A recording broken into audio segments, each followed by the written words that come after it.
Well, good Saturday night, everybody. I said I wasn't going to be on, but I changed my mind. So I'm on.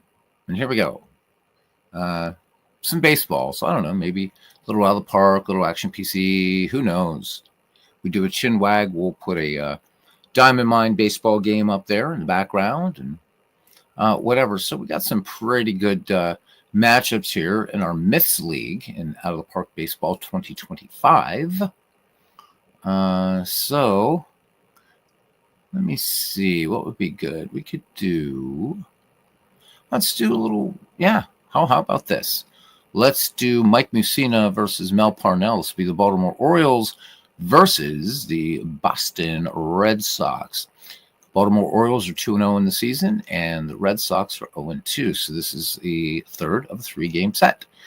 Opening series in Boston.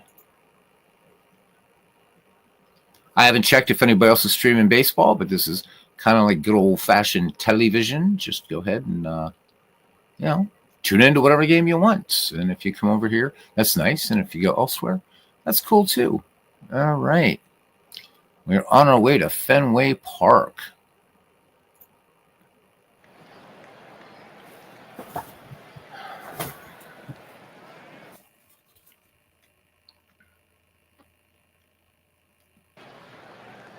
And here we are at Fenway Park. How about it?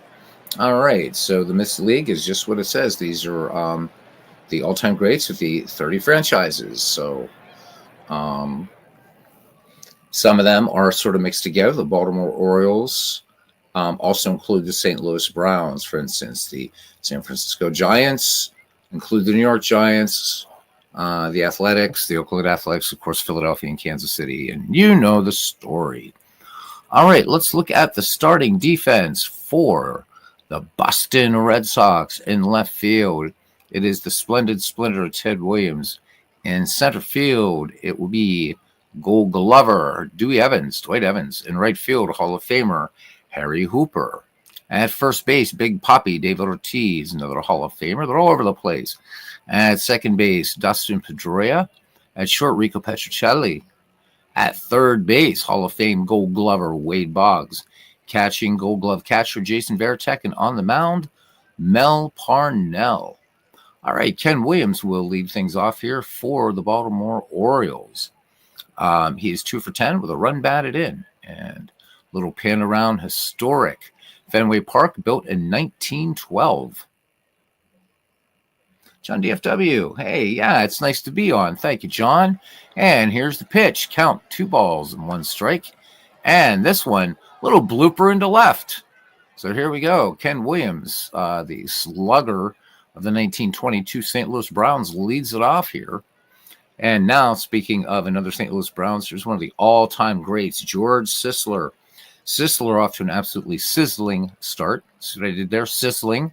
He is 5 for 8 with a home run, 2 runs batted in, hitting .625. Ken Williams, not only power, but speed on the base paths. Parnell peers in, has the sign from Varitek.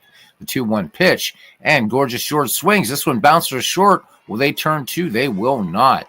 So Sisler aboard in the fielder's choice. They erase the lead runner, and here comes Chris Hoyles now. Hoyles sitting at even 500, a run batted in. He's 4 for 8 in the season. The 1-1 pitch on the way. Hoyles swings, fly ball to right, and ranging to his right, camping under it is Harry Hooper. So Hooper, a superb outfielder, wrote some great accounts of his rookie years in Boston. Very, very eloquent. Good stuff, good reading. All right, here's Cal Ripken Jr., and I thought I'd turned off face gen. I got to remember to do that. I don't remember Ripken ever having a mustache, so not a big fan of face gen. Anyhow, here we go. Parnell deals 2 down, the 2-1 pitch. Ripken swings. This one's just a lazy fly ball to left. Coming in a little bit is Ted Williams, and that is it. Baltimore manages a hit, and that is it. We go to the bottom of the first. The Baltimore Orioles, nothing. The Boston Red Sox coming to bat. Looking at the starting defense here for the Baltimore Orioles / St. Louis Browns. In left field, it's Ken Williams. In center, the absolutely exemplary Paul Blair, who I believe for his exploits in center field should have been considered for the Hall of Fame. In right field, Ken Singleton. At first base, again, one of the all-time greats of the game, George Sisler. Hey, there's Sean. Welcome in, Sean. John DFW joining us, and we got a few lurkers back there. At second base, Brian Roberts. At shortstop, again, I thought I turned off Face Gen, damn it. Cal Ripken Jr., Hall of Famer. At third base, hard-hitting third baseman Harlan Clift. Catching Chris Hoyles, and Gold Glove pitcher Mike Mussina. Leading off for the Boston Red Sox here, Harry Hooper. As John and Sean, and Sean is John, and John is John, and John means Sean, and all that, greet each other. All right, here we go. 0-2 pitch on the way to Harry Hooper. And Hooper swings, fly ball center field. This one has some distance, but at the track, Paul Blair is going to cover anything within acres of him. One down. All right, here's Big Papi. So David Ortiz hit off to a 429 start. Remember, we're just in game 3. Home run, 2 runs batted in. So 3 for 7 overall for Big Papi. The big lefty waits for the delivery from Mussina. And this one, line to first. Oh, nice play there by George Sisler for out number 2. So maybe even we'll talk about a little non-baseball gaming news. That should get Sean a little happier and looking at hopefully getting a new PC soon. So this one will be just used for monitoring YouTube chats and music applications. So looking at a couple nice PCs. So hopefully that will make the streaming a little smoother, although I think that's more of a StreamYard thing, as this computer is still very powerful and more than capable of running something like Alapark 25. But, you know, I'm looking at the monitor. It's a little bit jank over there, so who knows? All right, batting in a number 3 slot here is Wade Boggs. Boggs off to just a 1 for 8 start. Mussina has the sign from Chris Hoyles. The count full on Wade Boggs. Here's the pitch. Boggs swings. High fly ball into shallow. Oh, no, right on the infield. And right down toward Roberts. He will make the catch there. So Boston does nothing. We go to the top of the second, and we are scoreless. Ken Singleton, Harlan Clift, Brian Roberts due up. All right, so Singleton hitting .333 is 2 RBI in the season thus far. Lefty Parnell wings it home. Here's the 0-2 pitch. Singleton cuts through this one. So nice sinker there by Mel Parnell, and he notches his first strikeout of the game. Yeah, you're buying a new PC as well. Nice, John. What are you looking at? I'm going probably – I was going to wait for the new RTX 5 series, but you know what? I'm looking – I think I'm just getting something with an RTX 4070 in it. That's like still, you know, way more powerful than what's out there. And, you know, nice thing. I've been using a gaming laptop for the past few years, and while it's awesome, you know, it's now 4 years later, a little bit outdated. It has just a GTX 1660 Ti in it and starting to show its age a little bit. Still a great computer for music applications and graphic design and stuff, but need a little bit more oomph. So looking at a 4070, because I can always put in another card later. Just 32 gigs of RAM. I was going to go for 64, but I think 32 will be enough. So what are you looking at, man? What are you looking at? All right, here's Harlan Clift. He's 2 for 9 with a 222 average. And I mean, right now for some games, you know, I've got a PlayStation 5, and that's got the equivalent of an RTX 2080 something, and it runs everything at blazing speed. So it's not like I have to get a new PC tomorrow, but it's certainly getting near time now because there's some PC-only games that require some serious horsepower, and it's like, oh, I want to play that game, but my computer just meets minimum spec, and I don't like to play games of minimum spec. Veritech, anyhow, sets the target. 3-1 pitch on the way, and this one inside. All right, so Harlan Clift is on. I've been wanting to get back to Path of Exile 2. It's about as opposite as you can get from Diablo 4. What a tough game, but I really like it. And I like Diablo 4 too. Like them for different reasons, but hopefully soon Path of Exile 2 will go into full release, and by that time it'll be a free game. Right now it's only available in early access for $30, but geez, what a fun game. I think it's superior to the first one, and I think the first Path of Exile is excellent. So yeah, John says that 4070 should be pretty cheap once the new 5000 is released. Yeah, and so I'm kind of holding on that because again, man, I mean, I haven't seen anything where the max spec is like, not even approaching a 4070 yet. So a few games are in the RTX 30s, whatever, but a 4070. And again, I mean, when I got to America, I thought, you know what, just get a gaming laptop, and it has served me well. But as it is with laptops, you can't just switch in a new card or anything like that, and it's a little harder to put in, more RAM and stuff like that. So it's soon time, and that's what I'm hoping is for a good drop on the RTX. It's an RTX 4070 Super is what this one has. I won't use AMD graphics. They're good, but I hate the way the way that AMD updating works and stuff like that. I tried it with one PC and immediately went back to NVIDIA or NVIDIA style cards. So, yeah. So John said I had to ditch laptops a few years ago because your bad eyes. No, I mean I get that. I mean this is like one of those big heavy laptops, 17-inch screen, but still. And I saw some nice deals on some pretty nice gaming laptops with RTX cards and stuff like that. But 15-inch monitors, man, that's just can't do it. Cannot do it. The other thing too, I have 2 cats, and it's hard to keep laptops clean, and all that kind of stuff.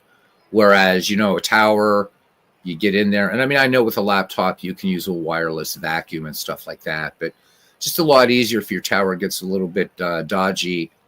Open it up, do what you got to do, and you're done. But you're a little bit more future-proof, I think, too, with towers. And this way, can use this gaming or this laptop that I have here. If I start doing music gigs again, which I'm really concentrating more on Magic, but if I start doing music again, this goes on stage with me. There's not a modern keyboard rig these days that doesn't have a laptop or something, or a good iPad or Android tablet on stage for keyboard players. So still a lot of years left in this laptop, but again, it's certain games I'm looking at. It's like, damn, I want to play that, but oh, damn, the minimum spec is like just say like it's a GTX 1060. Well, that's not too far below this. So to have to crank things down to minimum and stuff like that is no fun. This is no fun, man. All right, here's Brian Roberts now. Brian's hitting 250. He has a run batted in. Harlan Clift on first, 1 out, no score here. Top of the second in Boston. The count even at 2, and there goes the runner. And the throw down, and how about that? That is Harlan Clift. So strike him out, throw him out. The Orioles get nothing done. We go to the bottom of the second, no score. It'll be Ted Williams, Rico Petrocelli, and Dwight Evans.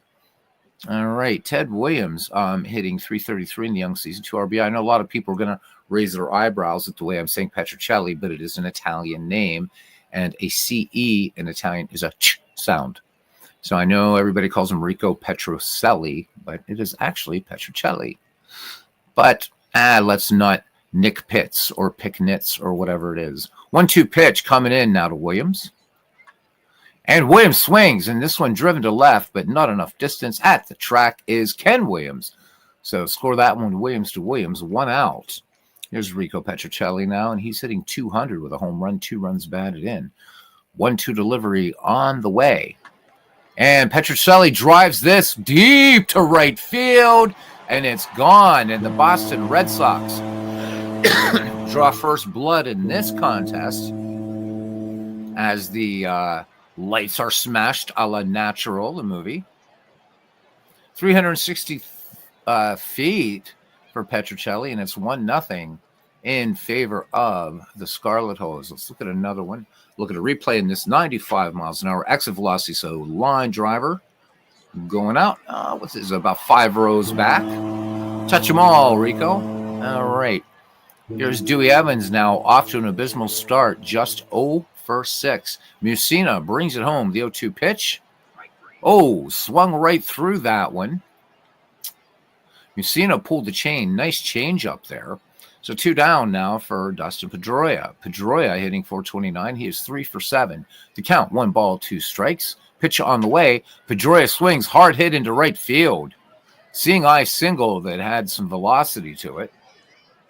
So 2 outs. Petey at first with good speed, and here's Jason Varitek.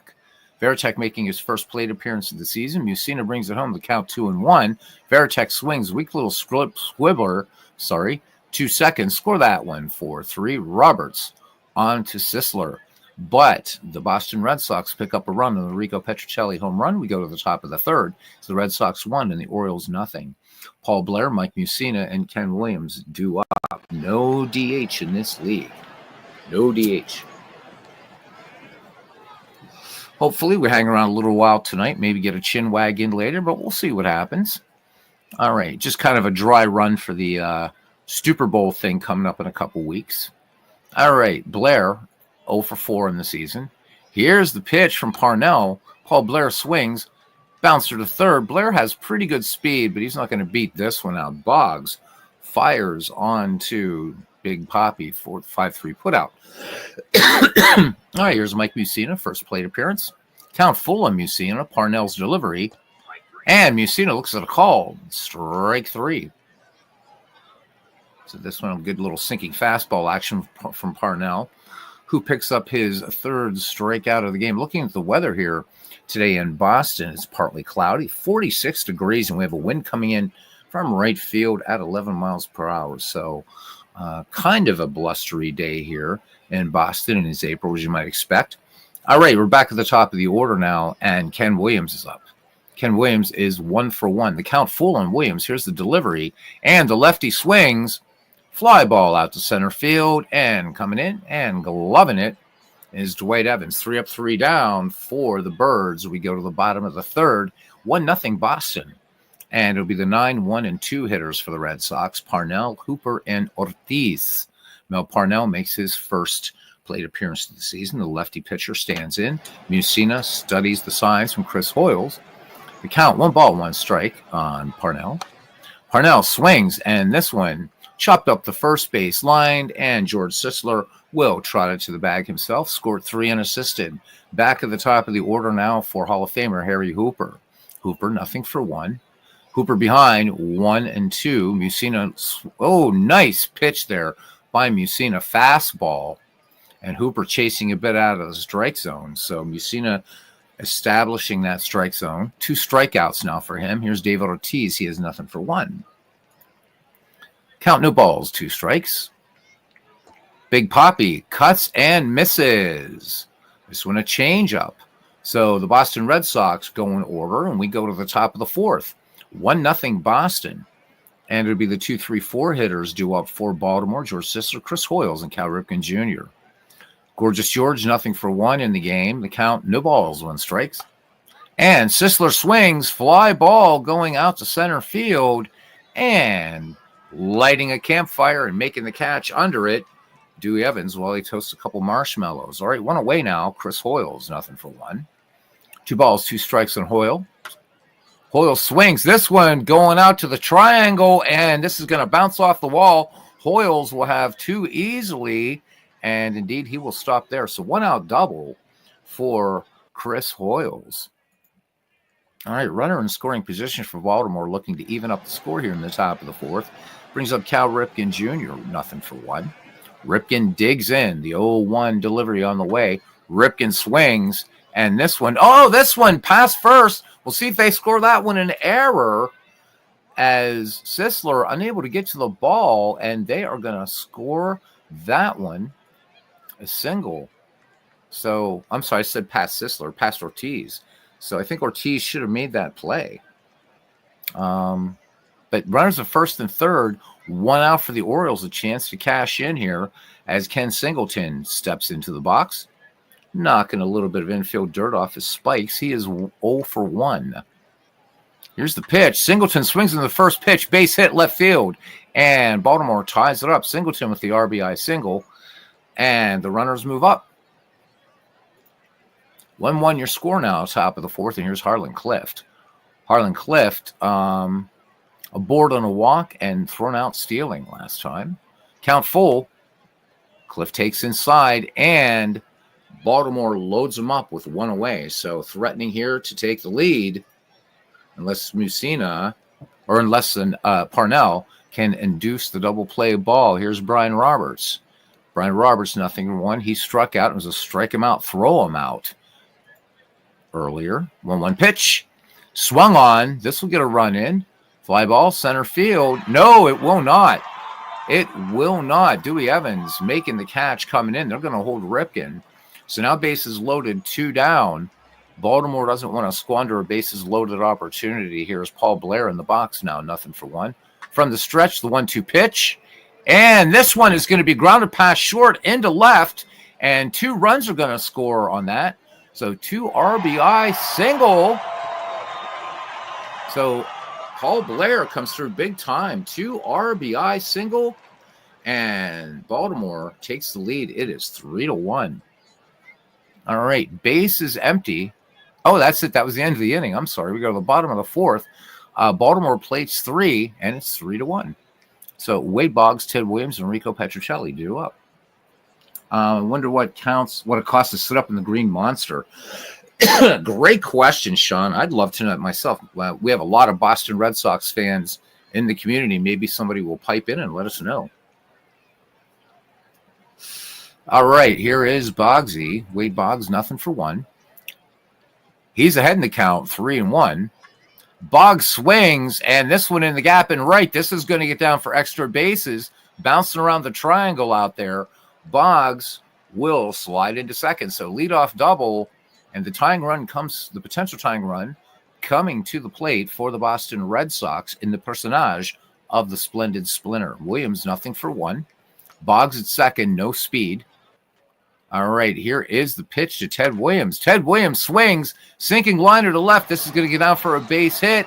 And rounding third and heading for home is Boggs. And Ted Williams picks up an RBI single. And Boston back to within 1. It's 3-2. Baseball fans, midlife crisis. Joyce says, all right, give it to me from the beginning.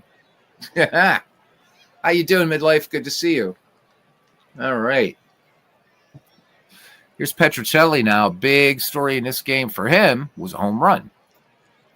Here we go. No balls, 1 strikes. And this one is not going to be a home run. Rather, this is going to be just a little base hit into center field. It'll read like a screaming line drive tomorrow in the Boston Globe. All right. Runners at first and third, and Boston threatening big time to retake the lead here. And here comes Dwight Evans. Now he's 0-1. Runners at the corners. Williams at third. Petrocelli at first. From the stretch in the 3-2 pitch. Evans swings and misses. That's the 4th strikeout and a big strikeout for Mike Mussina, but still 2 outs to go. And here's Dustin Pedroia. Jason Varitek waits on deck. Chris Hoyle sets the target. Mussina works out of the stretch and the 1-0 delivery. Pedroia reached last time in a base hit. High fly ball to left field and toward foul territory. And Williams makes the catch, but tagging. And coming home to score is Ken Williams. So two Williamses here. All right, so Boston ties it up. We are knotted at 3, 2 down. Bottom of the 4th here at Fenway Park. Third of a 3-game set between these two teams. Here's Jason Varitek, 0-1. 1-0 delivery to Varitek. Varitek swings. This one going out to left. And Ken Williams measures it up and right in front of that dented scoreboard out there, side retired. But the Boston Red Sox pick up 2 runs on 3 hits. There were no errors and a runner left on. We're knotted at 3 as we head to the top of the 5th inning. He says, first there were the dinosaurs. Baseball. No, it hasn't even started yet. Chinwag, are you kidding me, David? No, never too late for that. In fact, I've only been on the air for about 24 minutes. So, no, you're fine. Settle in. Good to see you, David. David, a recent member of the Out of the Park family. As you guys know, I've been beta testing, continue to. This is a lot of fun. Out of the Park 26. And all I can say is it's going to be a definite you'll want to buy it. So I can say good stuff. Mike Mussina, nothing for 1. All right, Mel Parnell ready to go. 3 strikeouts, 2 walks through 4 innings of work. The 2-0 delivery on the way to Mussina. And he swings, and this one, perfect bounce there to short. And Petrocelli says, I'll take that, definitely. And with a little champagne. All right, back at the top of the order now for Ken Williams, who is 1 for 2. All right, the count 1 and 2 on Williams. Williams swings and slipping a little bit inside. Slow roller to short. No hesitation there in Petrocelli, who gloves and fires on to Big Papi for the 6-3 putout. Yes, he is. He is a recent convert. Rick Guzman. Hey, he said, it looks like you're playing best of franchise teams. Yes. And this particular thing, that's one of the things that I'm doing with Out of the Park 25 and having a hell of a time with it. This is not the all-time great franchises that comes with Out of the Park baseball. This is a different one. And this includes everybody who's ever played baseball. It's well put together, did some tweaking. So if you have Out of the Park, don't use that. The all-time greats that comes with it. So Ernie Banks wasn't even on the Cubs team for that. So case closed. I'll be zipping this up and putting it on our Discord either tonight or tomorrow. If anybody wants this, I'll zip it up. You just start it as a quick start. So welcome in, Rick. Good to see you. And Midlife continues. Okay, so he says, he tells about the price. He says it was top the Green Monster. 165 starts at 165, but $600 to $700 for a premium game. Holy man. Yow. Oof. Yeah, we can't show him the secret handshake. And Robert says it's Chinwag time now. See, Robert, I was going to do a Mets game right after this, just to see if I could lure you in, man. Hope you're doing well. I'll be putting up the link here in a few minutes for Chinwag, and we can do that. We definitely can do that. Welcome in, guys. RGO Network doing a 1983 season replay. Always fun watching the stadium barf and groan and cheer, go, yay. He does that on Inside Pitch. He and David Baseball Demos, these guys are like the maestros, if you will, of that fun baseball game. So do subscribe to both channels. And we're hoping that David Baseball Demos will soon go live with an Out of the Park game. I know he's done some recorded, but love to see him do one live. I think it'd be a lot of fun. All right, here's George Sisler. Sisler 0 for 2 in the game. 2 down here in the Baltimore fifth. Count even at Sisler, 2-2. Oh, Sisler, looks like Sisler gets tripped up there. Fastball in there. So nothing across for the Orioles. We go to the bottom of the fifth, and we are knotted at 3. Mel Parnell, Harry Hooper, and Big Papi due up. Mussina with 4 strikeouts through 4 innings of work. He's ahead of Parnell, 0 for 2. And Parnell drills this out to left. Oh, nice catch out there by Ken Williams. So 2 Williamses out there today in left field. Got to keep my wits about me. All right, back at the top of the order for Hall of Famer Harry Hooper, who's nothing for 2. Hooper off to a very slow start in the season, 1 for 9 overall. 0-1 pitch. Mussina lets it go. Hooper swings, and this one just bounding ball to first, racing him to first will be George Sisler. So Hall of Famer taking it unassisted against another Hall of Famer. Quickly 2 up, 2 down now for Big Papi. In case you're curious, he does have a home run in the season thus far, hitting .333, 0 for 2 today, though. Count full on Ortiz. Here's the delivery. Big swing and a miss by Big Papi. That one on a slider. The Red Sox go in order. We go to the top of the 6th. American League action here at Fenway Park in the Mets League. We are knotted at 3. Cousin Ken Castro joining us. How you doing, cuz? Good to see you. All right, Chris Hoyles, Cal Ripken Jr., Ken Singleton due up here for the St. Louis Browns, Baltimore Orioles squad. Hoyles in the game, 1 for 2. 3-3 your score here in the 6th. 3-0 pitch on the way to Hoyles. Parnell lets it go. Hoyles doesn't even move the ash off his shoulder. That one coming in low, and he'll take the walk down to first base. Hoyles not a threat to steal as Cal Ripken Jr. steps in. 3-1 pitch on the way. And Ripken, this one coming in just a bit high. So Mel Parnell issuing 2 walks now. 2 Orioles on, nobody out for Ken Singleton, who has an RBI in this game. He's 1 for 2. Count no balls, 2 strikes. Singleton swings and misses. Beautiful slider there by Mel Parnell. So he picks up strikeout number 5, 1 down, giving the Boston faithful a little something to cheer about here in the middle innings. Baseball Demos. He says he's also a Virgin webcam user instead of his cell phone to stream. Give him a little technology and he can be dangerous. David Lando joining us here at Fenway Park. Hey, David, good to see you on a Saturday night. We're getting a little heat wave here in PA. You guys have already gotten the start of it. It actually got up to 31 today. It was amazing. A little bit more. I'm going to break out the surfboard, the Hawaiian Tropic, get on the Susquehanna River and look out. How about it? All right. So hopefully Chicagoland, I think you guys are picking up some nice weather out there. Well, relative to what everybody's had, right? For a few days, and there's supposed to be another snowstorm. God, I hate winter. It's all right. Pitchers and catchers report in about 3 weeks. Keep the faith, gents. Harlan Clift, 2 for 9. Harlan Clift so far just has walked twice in this game. Here's the pitch. Clift swings, sinking line to the left. This is going to get down. Ted Williams having to chase it into the corner. Harlan Clift is going to have himself an RBI double. In fact, how about we make that a 2 RBI double? And Baltimore retakes the lead now. It is 5-3. Good ball game going on here, baseball fans. All right, and it looks like that is it. Ellis Kinder now will come on in relief. Mel Parnell's day is done. So I always like to try to look at a little highlight of these players that come in. So this is going to let me hover over. Oh, there we go. Come on, Ellis. Where are you, Ellis? Ellis is hiding under Harlan Clift. So we'll just do it this way. Let's look at Ellis Kinder here for a bit. And what can we find out about Ellis Kinder? Let's look at his pitching.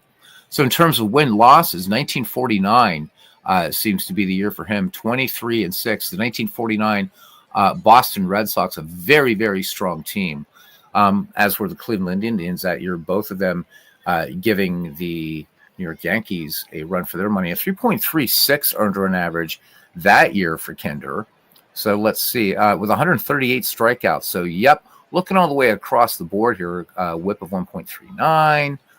He was striking out 4.9 batters per 9 innings, walking 3.5. So definitely 1949, good year for Ellis Kinder, who played from 1946 to 1957, started his career with the St. Louis Browns, moved on to the Boston Red Sox, then went to St. Louis, and then Chicago White Sox, finished it up with Chicago White Sox.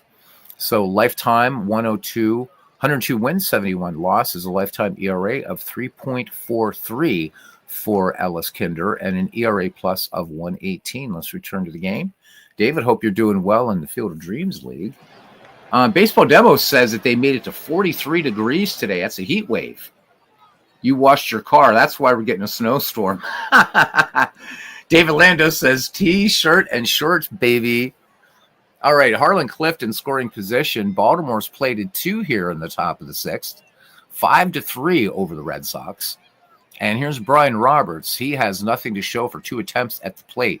Count even at 2-2. Ellis Kinder ready to bring it home. And this one, gapper into left. This is going to hit off the player's line or near the player's line. And Baltimore bringing the ash here today. RBI double. Harlan Clift scores. Brian Roberts, RBI double. 6-3 now in favor of the Orioles here as Paul Blair steps in. What an exemplary out center fielder. And Robert, I'm going to put the question to you. Maybe not the greatest stick. And of course, the beating of Paul Blair, not a nice thing, obviously. But I've often wondered, he was one of the premier center fielders of his time. What do you think? Very good. Borderline Hall of Fame. Should he have been considered for Hall of Fame? Curious, anybody's, but I know that Robert and I get into some interesting discussions about Hall of Fame. Maybe we could talk about Paul Blair when we get to the Chinwag portion of tonight's show. Broadcast, whatever, when we get to the insanity. 19 people waiting for the Chinwag to start. And it will be. I'll be putting in the link soon. What we'll do is we'll get through this out of the park game. So if anybody gets any popcorn or whatever it is used to watch a train wreck, you have a few innings to do it, and then we'll get into our baseball chinwag. Paul Blair 1 for 2. He has 2 runs batted in today. Brian Roberts, pretty decent speed out there at second base. If you count, no balls, 2 strikes. Blair swings this one hard, hit out towards center, and if it's high enough, it isn't.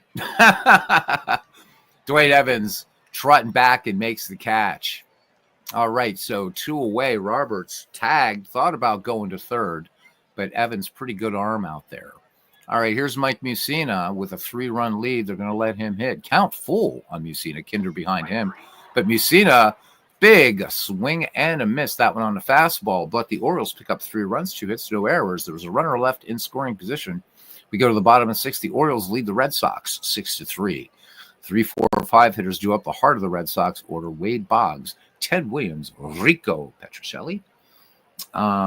So Roberts says that Paul Blair won his MVP for the 1969 postseason. Paul Blair only slightly ahead of Linda Blair for the Hall, says David. All right, well, that's something. Paul and Linda Blair. All right, Boggs 1 for 2. Don't know if Boggs had enough chicken before the game, as was his wont, and I don't know what what Hebrew letter he scratched to the dirt beginning of the game, but he is 1 for 2. 2-1 pitch on the way. He had a double back in the 4th. Boggs swings, high fly ball, right field, ranging toward the foul line, and can of corn there for Ken Singleton bringing it down. So 1 away now for the splendid Splinter. 1 for 2 with an RBI for Ted. Singled back in the 4th. That was that RBI.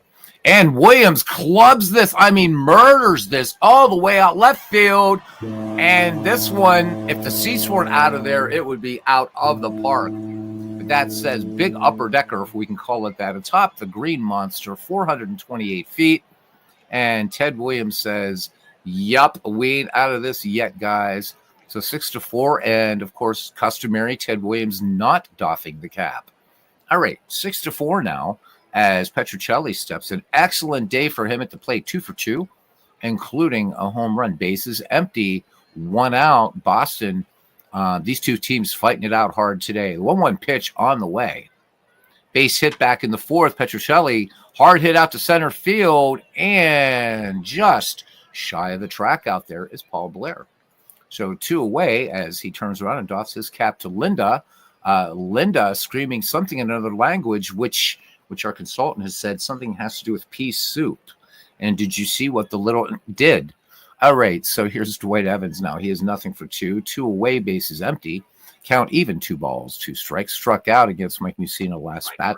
And doesn't even lift off the bat. Takes strike 3. So the Red Sox pick up a run, and Baltimore feeling a little bit of heat on the next now. It's 6-4.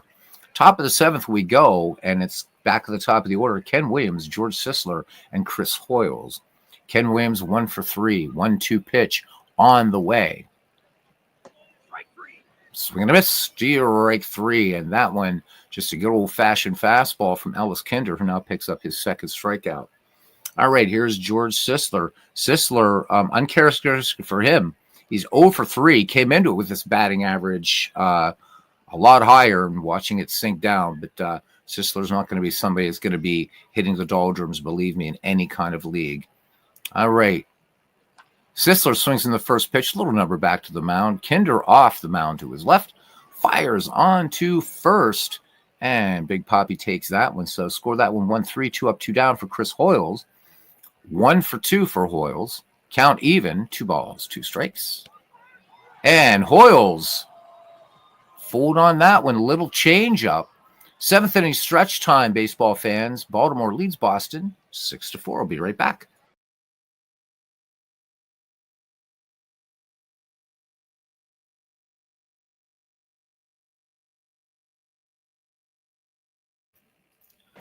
As Robert quoting from the Roman ritual, the power of Christ compels you. David says that Linda Blair, what a head turner. Boom, boom. Aaron Reed joining us. Dwayne Martz joining us. Maybe we get Dwayne Martz in on the Chinwag here. Chinwag will be right after this game. All right, here's Petey now. Dustin Pedroia is 1-for-1 with a run batted in.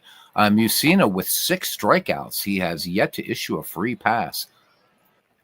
All right, he's behind Pedroia, 2-1. Pedroia flew out his last time up, and this one just a big league pop-up. As legends would say, this one's going to bring snow. And right down into the glove of Brian Roberts, ranging all the way in from second. All right, one away for Jason Varitek now, 0-for-2. Varitek's first game of the season. We're 3 games in. Count 3 balls, 1 strike. Varitek will take ball 4. As he kind of does a Michael Jackson moonwalk down there. I'm happy to report I haven't seen that yet in Out of the Park 26. So, all right, one away here, and we got a pinch hitter. You know this is a loaded squad when Yastrzemski doesn't get the start. Anyhow, Captain Carl in there, so hitting .250 on the season thus far, including a home run. All right, so Yastrzemski looking to try to tie things up here with 1 down, bottom of 7. Jason Varitek on at first. Lefty Yastrzemski in the box now. Musina studies the hitter, has the sign from Hoyles. No need to check Varitek at first. And here's the delivery. Yastrzemski swings. Can they pull 2 here? Hit to second. They're just going to go for the short out at first. So they get Yastrzemski, but on the play, Varitek moves to second. 2 down. Back at the top of the order now for Hall of Famer Harry Hooper, who's also 0-for-3. Here we go. And Hooper swings in the first pitch, sinking line to the right. This will get down, base hit. Hooper's going to have himself an RBI single, I think. Yep, this throw goes up the third base line. And Boston now within 1. Hell of a ball game here in the bottom of the 7th. All right, here's Big Poppy with 2 outs. Ken Ortiz give Boston the lead back. This is seesawed back and forth, gents. We have a relief pitcher. Looks like we'll see. Oh, base hit. Right field. So that happened too quickly. See how I am? All right. Runners at the corners. Tipi Martinez on here. Let's see if we can get a little bit of little highlight here on just a couple seasons of Martinez. So looking at his work in 1983, Robert. See how spooky? It's good you came in here. So Tipi Martinez for the Orioles in 65 games, 9 wins, 3 losses, had 21 saves, worked 103 1/3 that year, struck out 30 or walked 37, struck out 81, a 2.35 earned run average for Tipi Martinez. All right, here's Wade Boggs batting with runners at the corners, 2 away. Hooper at first or at third, and Ortiz at first. From the stretch, Martinez works 0-2 pitch to Boggs. Boggs swings. Bounding ball to third, and Clift is up with it and makes the play to first, but the Red Sox pick up another one. We go to the top of the 8th here at Fenway Park, and it's the Orioles-Browns 6 and the Red Sox 5. So Midlife Crisis says the 16-second fade was fouling off a Musina pitch and working a walk in high school. How cool is that? Nice. All right. Cal Ripken Jr. Again, I got it. I know I turned off Face Gen. I don't know what's going on here with a mustache. Stupid. Anyhow, it's going to be Ripken, Singleton, and Clift due up for the Chesapeake Bay Birds here. And Tom Bergmeyer will come on in relief now for the Boston Red Sox. And looking around, and nope. So Yastrzemski just uses a pinch hitter, and that is it. All right. So Ripken in the game is 1-for-2. Bergmeyer, let's have a look at him quickly. Southpaw.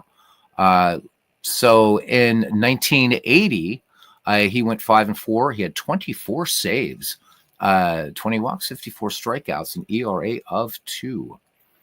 All right, count 1 ball, no strikes to Ripken. Walked his last time up. Ripken swings. This is going to be a base hit, center field, and a few boos from the Birds here at Fenway. So these teams even in hits now.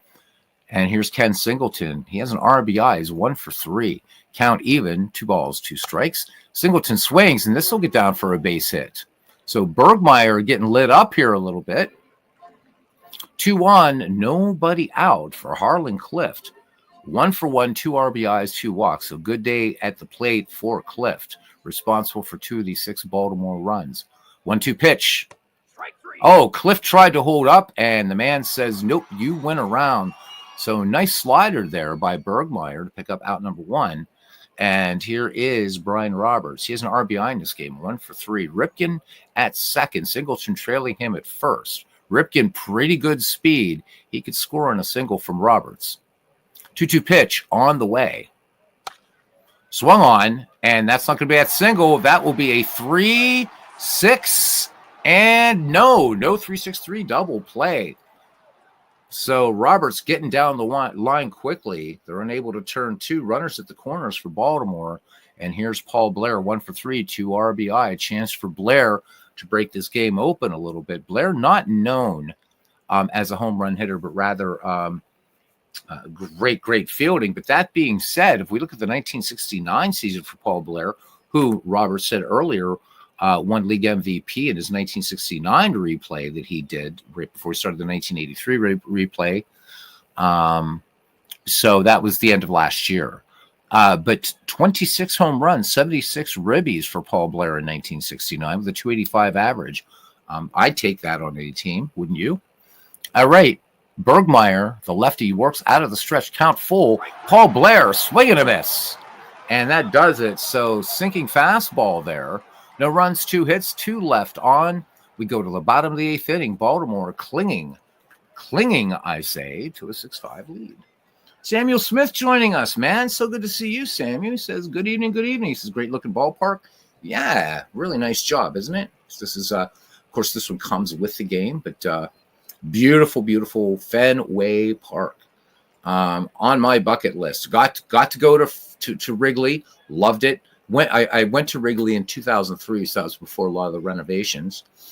So with that interesting fragrance that Wrigley has, it was amazing to be in that ballpark where so much great baseball was played. Not the least of which, right? I mean, this was the haunts of Ernie Banks and Ron Santo and Billy Williams, and of course the place where in 1932 some guy from the Yankees apparently called a shot. I don't know. I've heard something about it somewhere. So, but I got to go to Fenway Park just to be in the oldest ballpark in the majors. Built and opened 1912, April 1912, I believe. Bernie Strom, if he's out there, will correct me, of course. But I believe it was shortly around the time of the Titanic disaster. Splendid Splinter, great day for him. 2 for 3 at the plate, baseball fans. 2 RBI, including a home run. Tippy Martinez stays on in relief. The count full on Williams. Solo shot his last time up. And Williams, of course, everybody knows about that great eye. Draws the walk.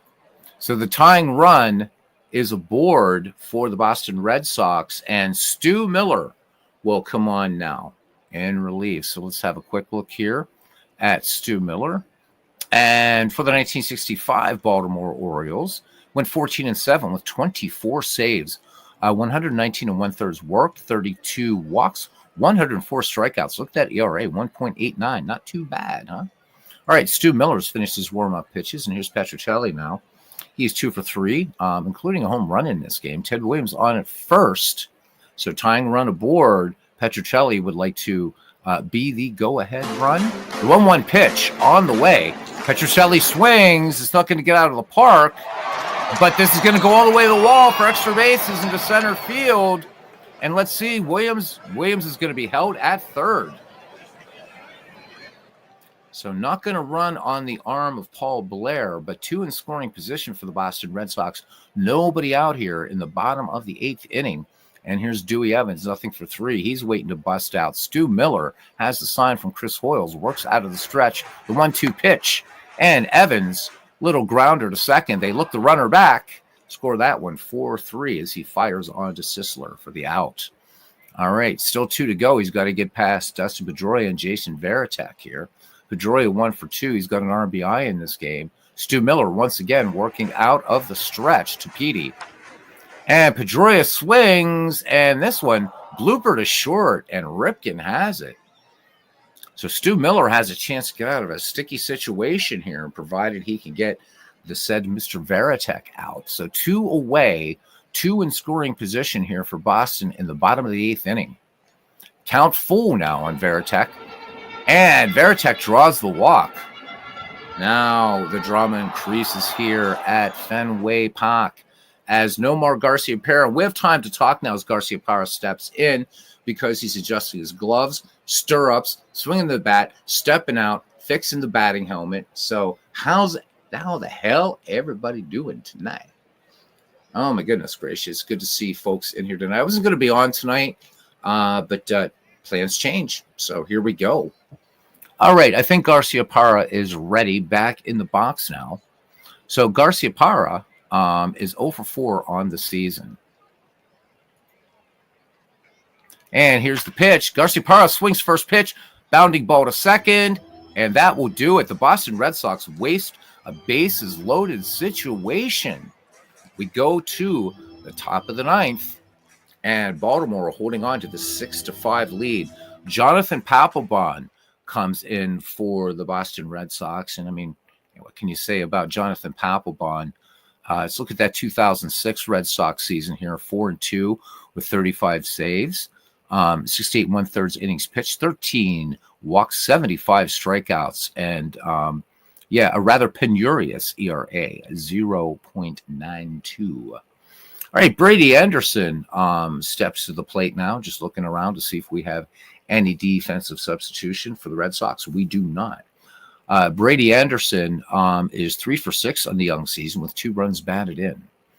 All right, the lefty waits for Papelbon's delivery. Count full on Brady Anderson, and here's the pitch.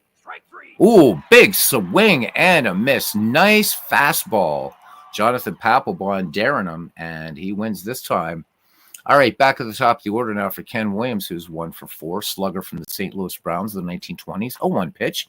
Ken Williams swings, 2 hopper to second, and gloving that one is Dustin Pedroia. Fires on to Ortiz for the 4-3 putout. All right, up to George Sisler to try to add to this lead. Sisler, not much of a home run hitter, but could do just about every damn thing else pretty damn great. But in 1921, George did manage to put up 12 home runs, 104 runs batted in, 371 average. But then the next year, George said, well, I'm going to sacrifice a few home runs, and I'll hit 420 instead. So, gorgeous George Sisler. 2 away bases empty. Sisler ahead in the count, 3-1. Sisler swings, and, diving stop at second. Nice play over there by Pedroia. But he's going to hold on to it. Infield hit, and Sisler has some speed. Here's Chris Hoyles now, who's 1 for 3. I don't imagine, though, that Baltimore is going to try to run themselves out of the game here in the top of the ninth.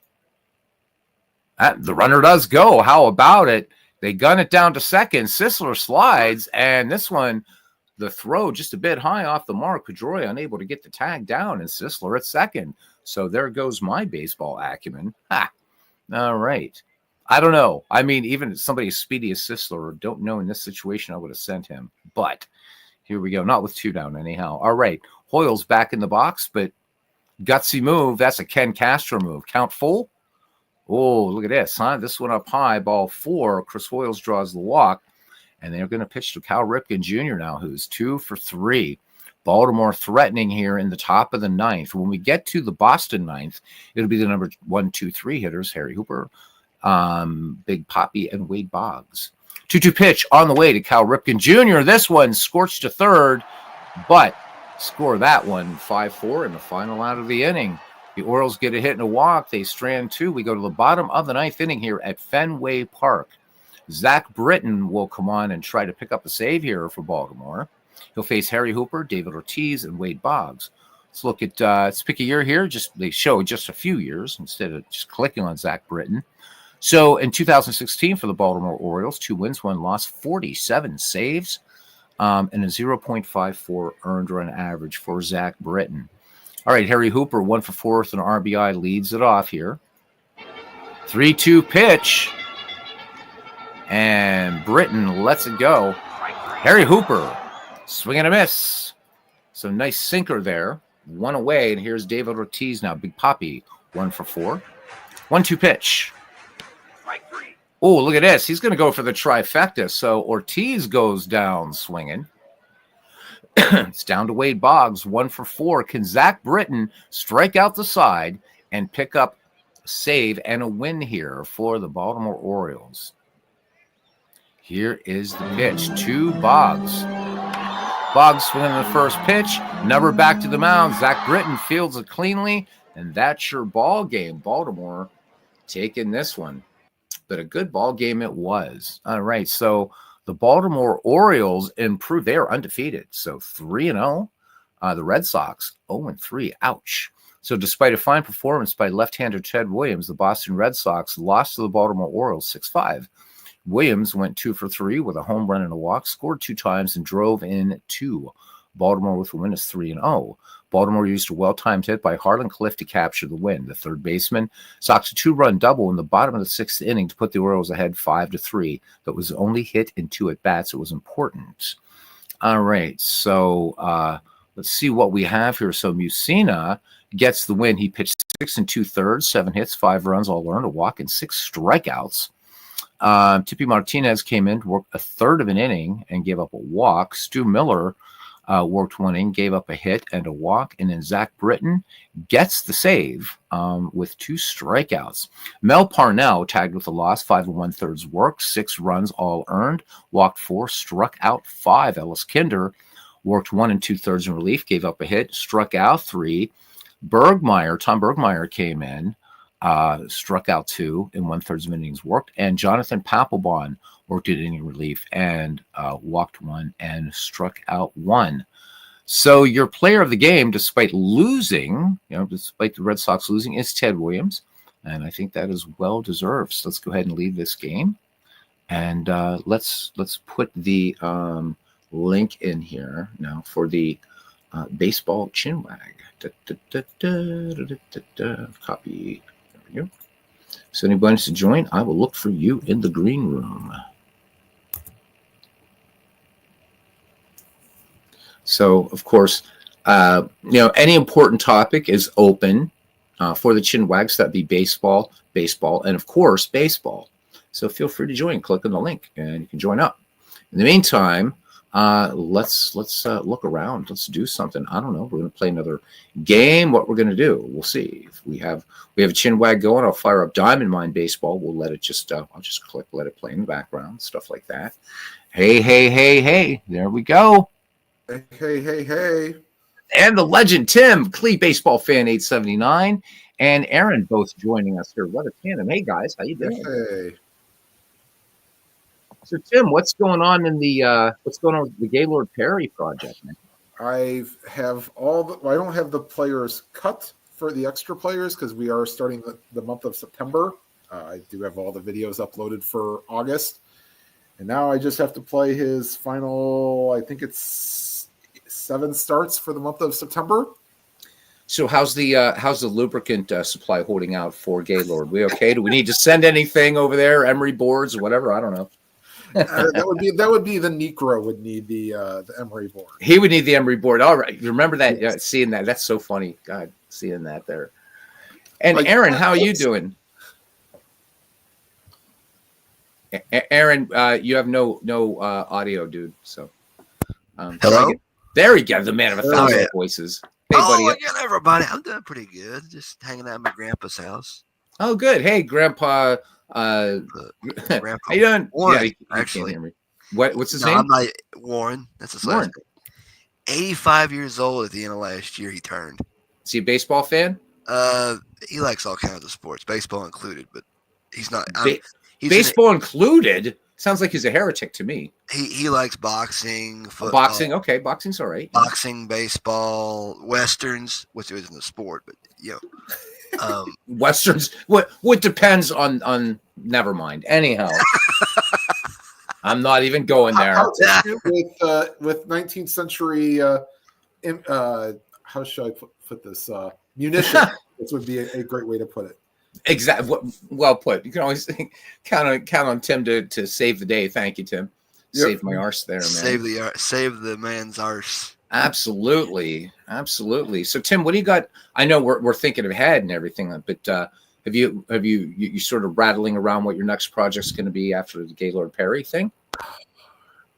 I mean, the one thing I had always said that I wanted to do was Clemente race to 3,000, but I think I may need a break from 1972. Okay. I guess just the one thing rattling around is if I could ever figure out how to work Pocket Pennant Run with dice, is to possibly do the 1995 Cleveland Indians. Okay, so so I'm curious because you were at the broadcast the other night or whatever for a little bit. Yeah. What do you think of Pocket Pennant Run as a, if not fully fledged yet, but certainly come a long way? What I'd like to get your thoughts on it as far as board game companion. Unfortunately, the one thing that you had kind of promised, it's a fine game on its own. Mm-hmm. But if you're using it for replays, yes, it does give you the benches, but unfortunately, it does allow you to play players that may not have been on the roster at the time. And that's kind of what I was looking for. But you know what? I'll take an extra game to play any day of the week. Absolutely. I mean, for the Especially price. if it's a gift. Yeah. And the thing is there, I mean, it is being continually developed. And it's nice to see more games that are bridging which I don't know. I think it's an artificial gap, Tim, between cards and dice players and digital players. So games like Digital Diamond, games like Pocket Pennant Run, I like it. And I love the fact that more people are getting on the bandwagon for cards and dice players, because season replays for you guys, that's tough, right? For those of us that play digital, like for this thing, because of the nature of this league, I'm not just going to concentrate on one team, but I can shoot this ahead a month, no problem. And, it's going to track all the stats and everything for me. But for you guys, let's say you wanted to do a league like this, it would take a long, long, long time, as Robert joins us. Hey, Robert. Hey, Robert. Hey, Robert. There we are. What's going on, guys? Just talking to Tim a little bit, getting his, we're just kind of talking about not only Pocket Pennant Run, but just in general, like as far as, doing season replays, in cards and dice. I was just commenting on the fact that I do like to see that there are more options. So I know you use, I think it's called Fast Score, right? Yeah, I use right. I use Fast Score for my background. There's another what was it? Joe Bryan at Payoff Pitch also has a kind of like a background system you could use as well. Also, there's on not Retro Sheet, but there's a what is it? It is on Ronbo. The Ronbo. That's the one I used for 2007. Was the Hyperfast Score? Not the. Yeah, I still have it. I still have it here. I still have it. Baseball Sim Research. Yeah, I think it's Baseball Sim Research. I have a link to that. Do you want me to bring that page up, you guys? That. At least I thought I did. I thought maybe. Yeah, wait a minute. Baseball Sim Research, where you have a kind of like it has a very, very quick system of playing the games. There's and he's actually, and I like his system too. I like his stuff. He has. So we're talking about, right? Are we talking about this one, Robert? Ronbo's Baseball Sim Research. This one. Yep. Yeah. Okay. There it is, guys. Great resource. Ronbo. Yeah, Ronbo.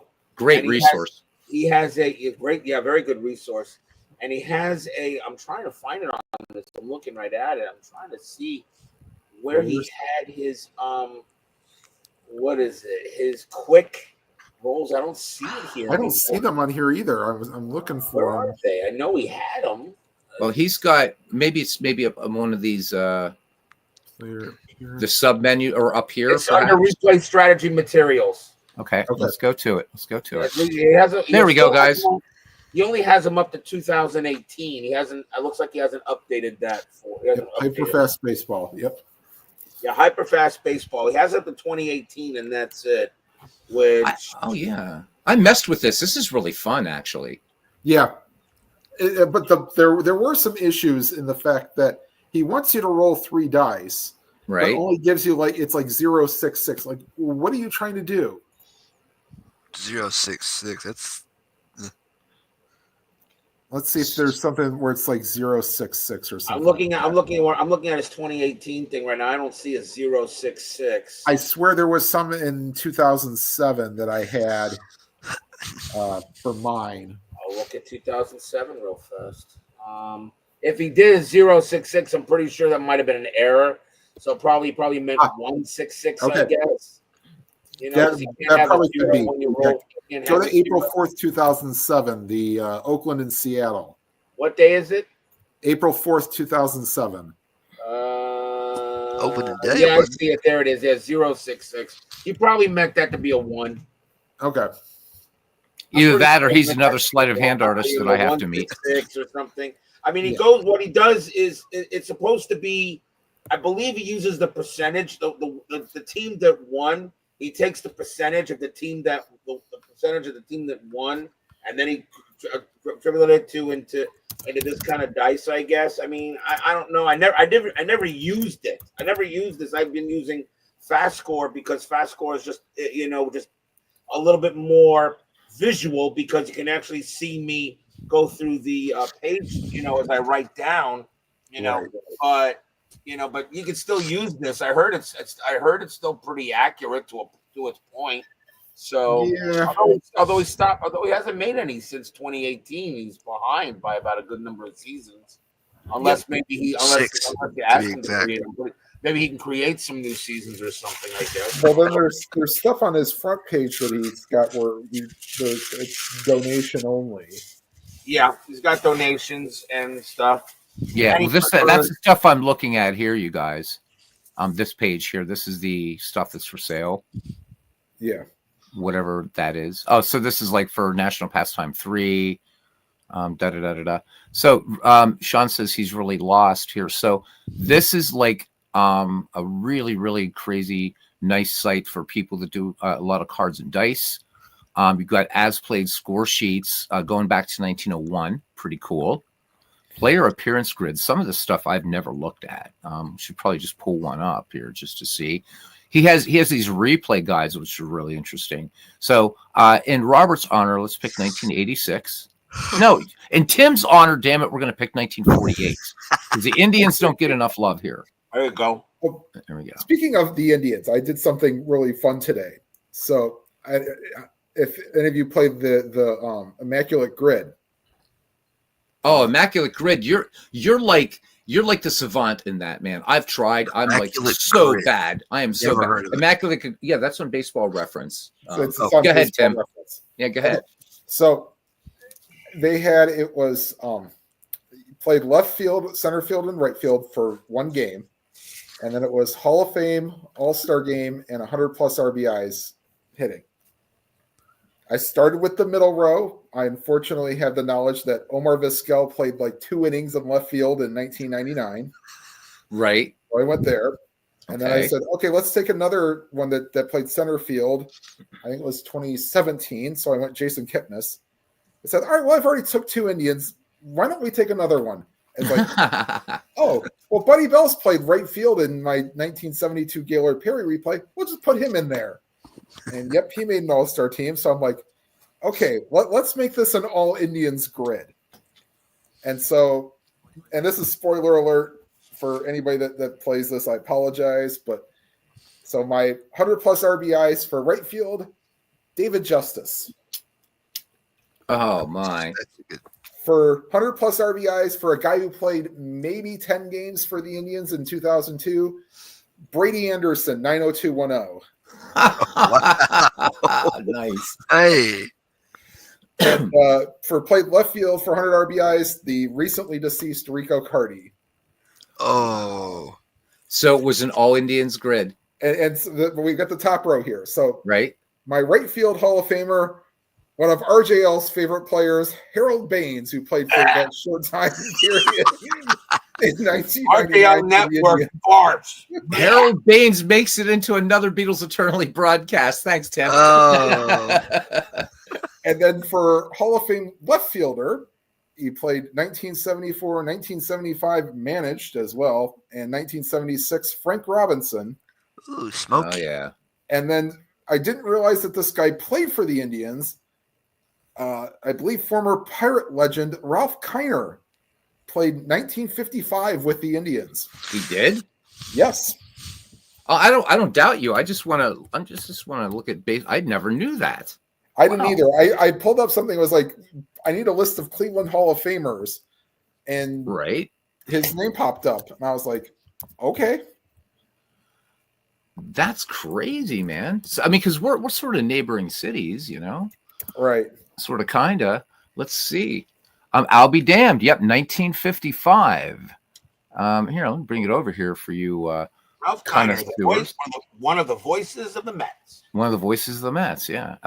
Oh, why are we stopping here? Yeah. It's 114 games with them. So, yeah, 243. I mean, he was probably he missed the first 2 years for military service, but after 10 years, he was probably a bit done. Yeah, well, he played 113 games for the Tribe that year. Still managed to crank 18 home runs, Tim. Well, yeah, after you put up, 40s and 50s for 5 consecutive years. Holy Jesus. So I don't know if this has been surpassed or not, but I know that when Kiner retired, and for some decades after that, he was second only to Babe Ruth. Or no, actually, he was he second to or something about home run frequency. And he was either close, like second to Babe Ruth, or actually surpassed him. I mean, these crazy numbers here. I mean, you look at Kiner here in this stretch from 1947 to 1952, he led the majors in home runs. Yeah, not just the National League. That's unbelievable. Yeah, people used to come to Forbes Field just to see. I mean, because the Pirates were awful in the 50s, except for 1958.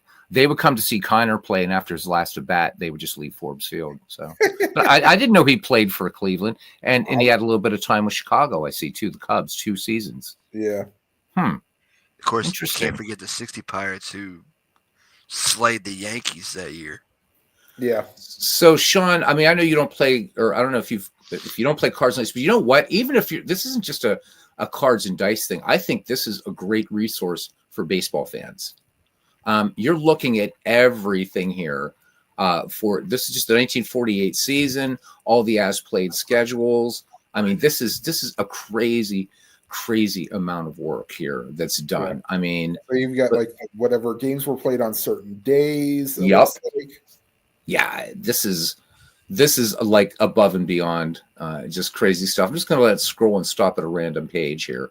Look at this. I mean, it's just, it's all in here. And the stuff's free, guys. So Ron Bernier, who is, of course, a big name in the baseball sim community, Ron Bernier was doing stuff when the rest of us were still like kind of trying to figure this stuff out. Like, what's this do? But yeah, great stuff. So I'm going to put the link in the chat for you guys.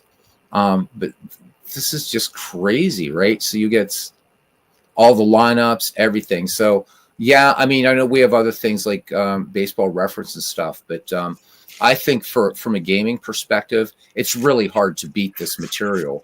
That being said, you can see look at the scroll bar over here. This isn't even moving.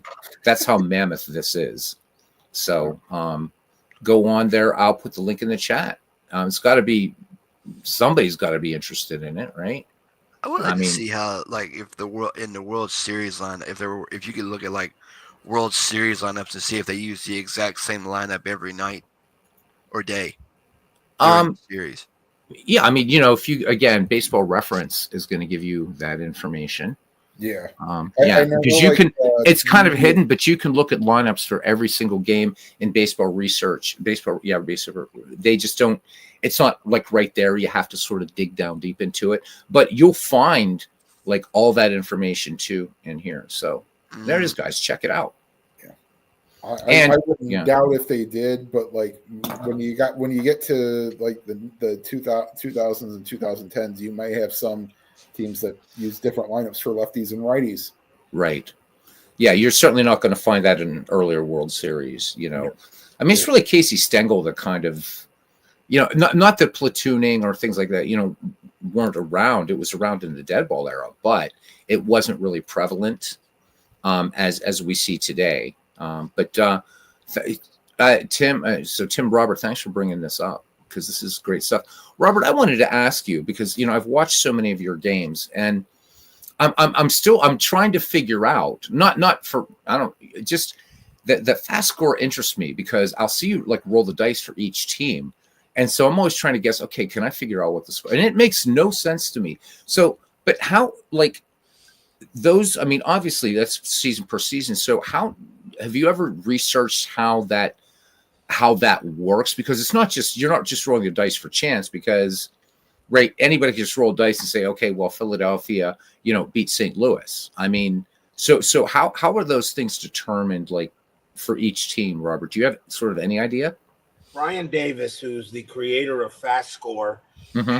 but who's not related to Chris Davis, who's creator of Inside Pitch. Right. Kind of funny that both the guys both systems I use have a last name of Davis. Right. Weird, but anyway, so. What he does is he rates what he really much does is he rates the pitchers is what he does. He uses the pitchers as the main a main scoring line that he gets for the games. Now, of course, he also goes by what the final score of the game was. Okay. Right? And according to what he said, that if you were to go ahead and just instead of rolling dice, okay, you just go ahead and take the result that you see there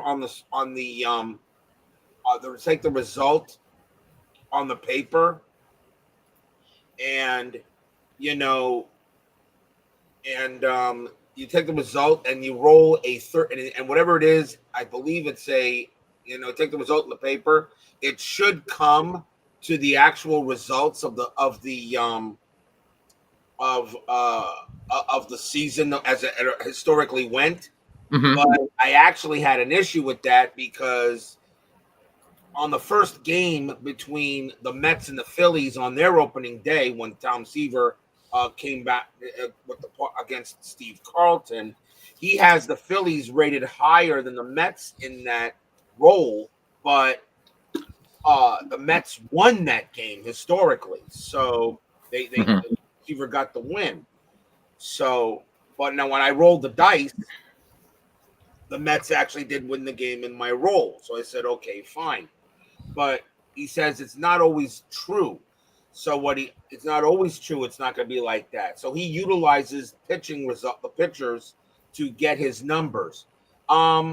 I've had a lot of surprises so far, and a lot of historical outcomes. Okay, one surprises like in my 1988 replay. Okay, the Los Angeles Dodgers, who of course we all know won the World Series in '88. They didn't even make the postseason when I roll it, and they said. And I actually asked about this. I said, you are going to have one or two outliers once in a while. I said, okay, fine. Sometimes the dice just don't go, you just don't go the way you think sometimes, Mm-hmm. What he did is what he did for me is he did a simulation real quick. I think of 1,000 simulations of that season. And he sent me a report on the simulations. And he said he had a lot of simulations. The Dodgers did win the division and all that. Doesn't include postseason, just regular season results. Right. And there were a lot of seasons where the Dodgers won. There were a lot of seasons where the Mets won. There were a lot of seasons where the Mets didn't make it. Everything is still always random. I says, okay, all right, that's okay, and okay, so you are going to get some surprises now. Do you want surprises? I think so, because why play? Why play that?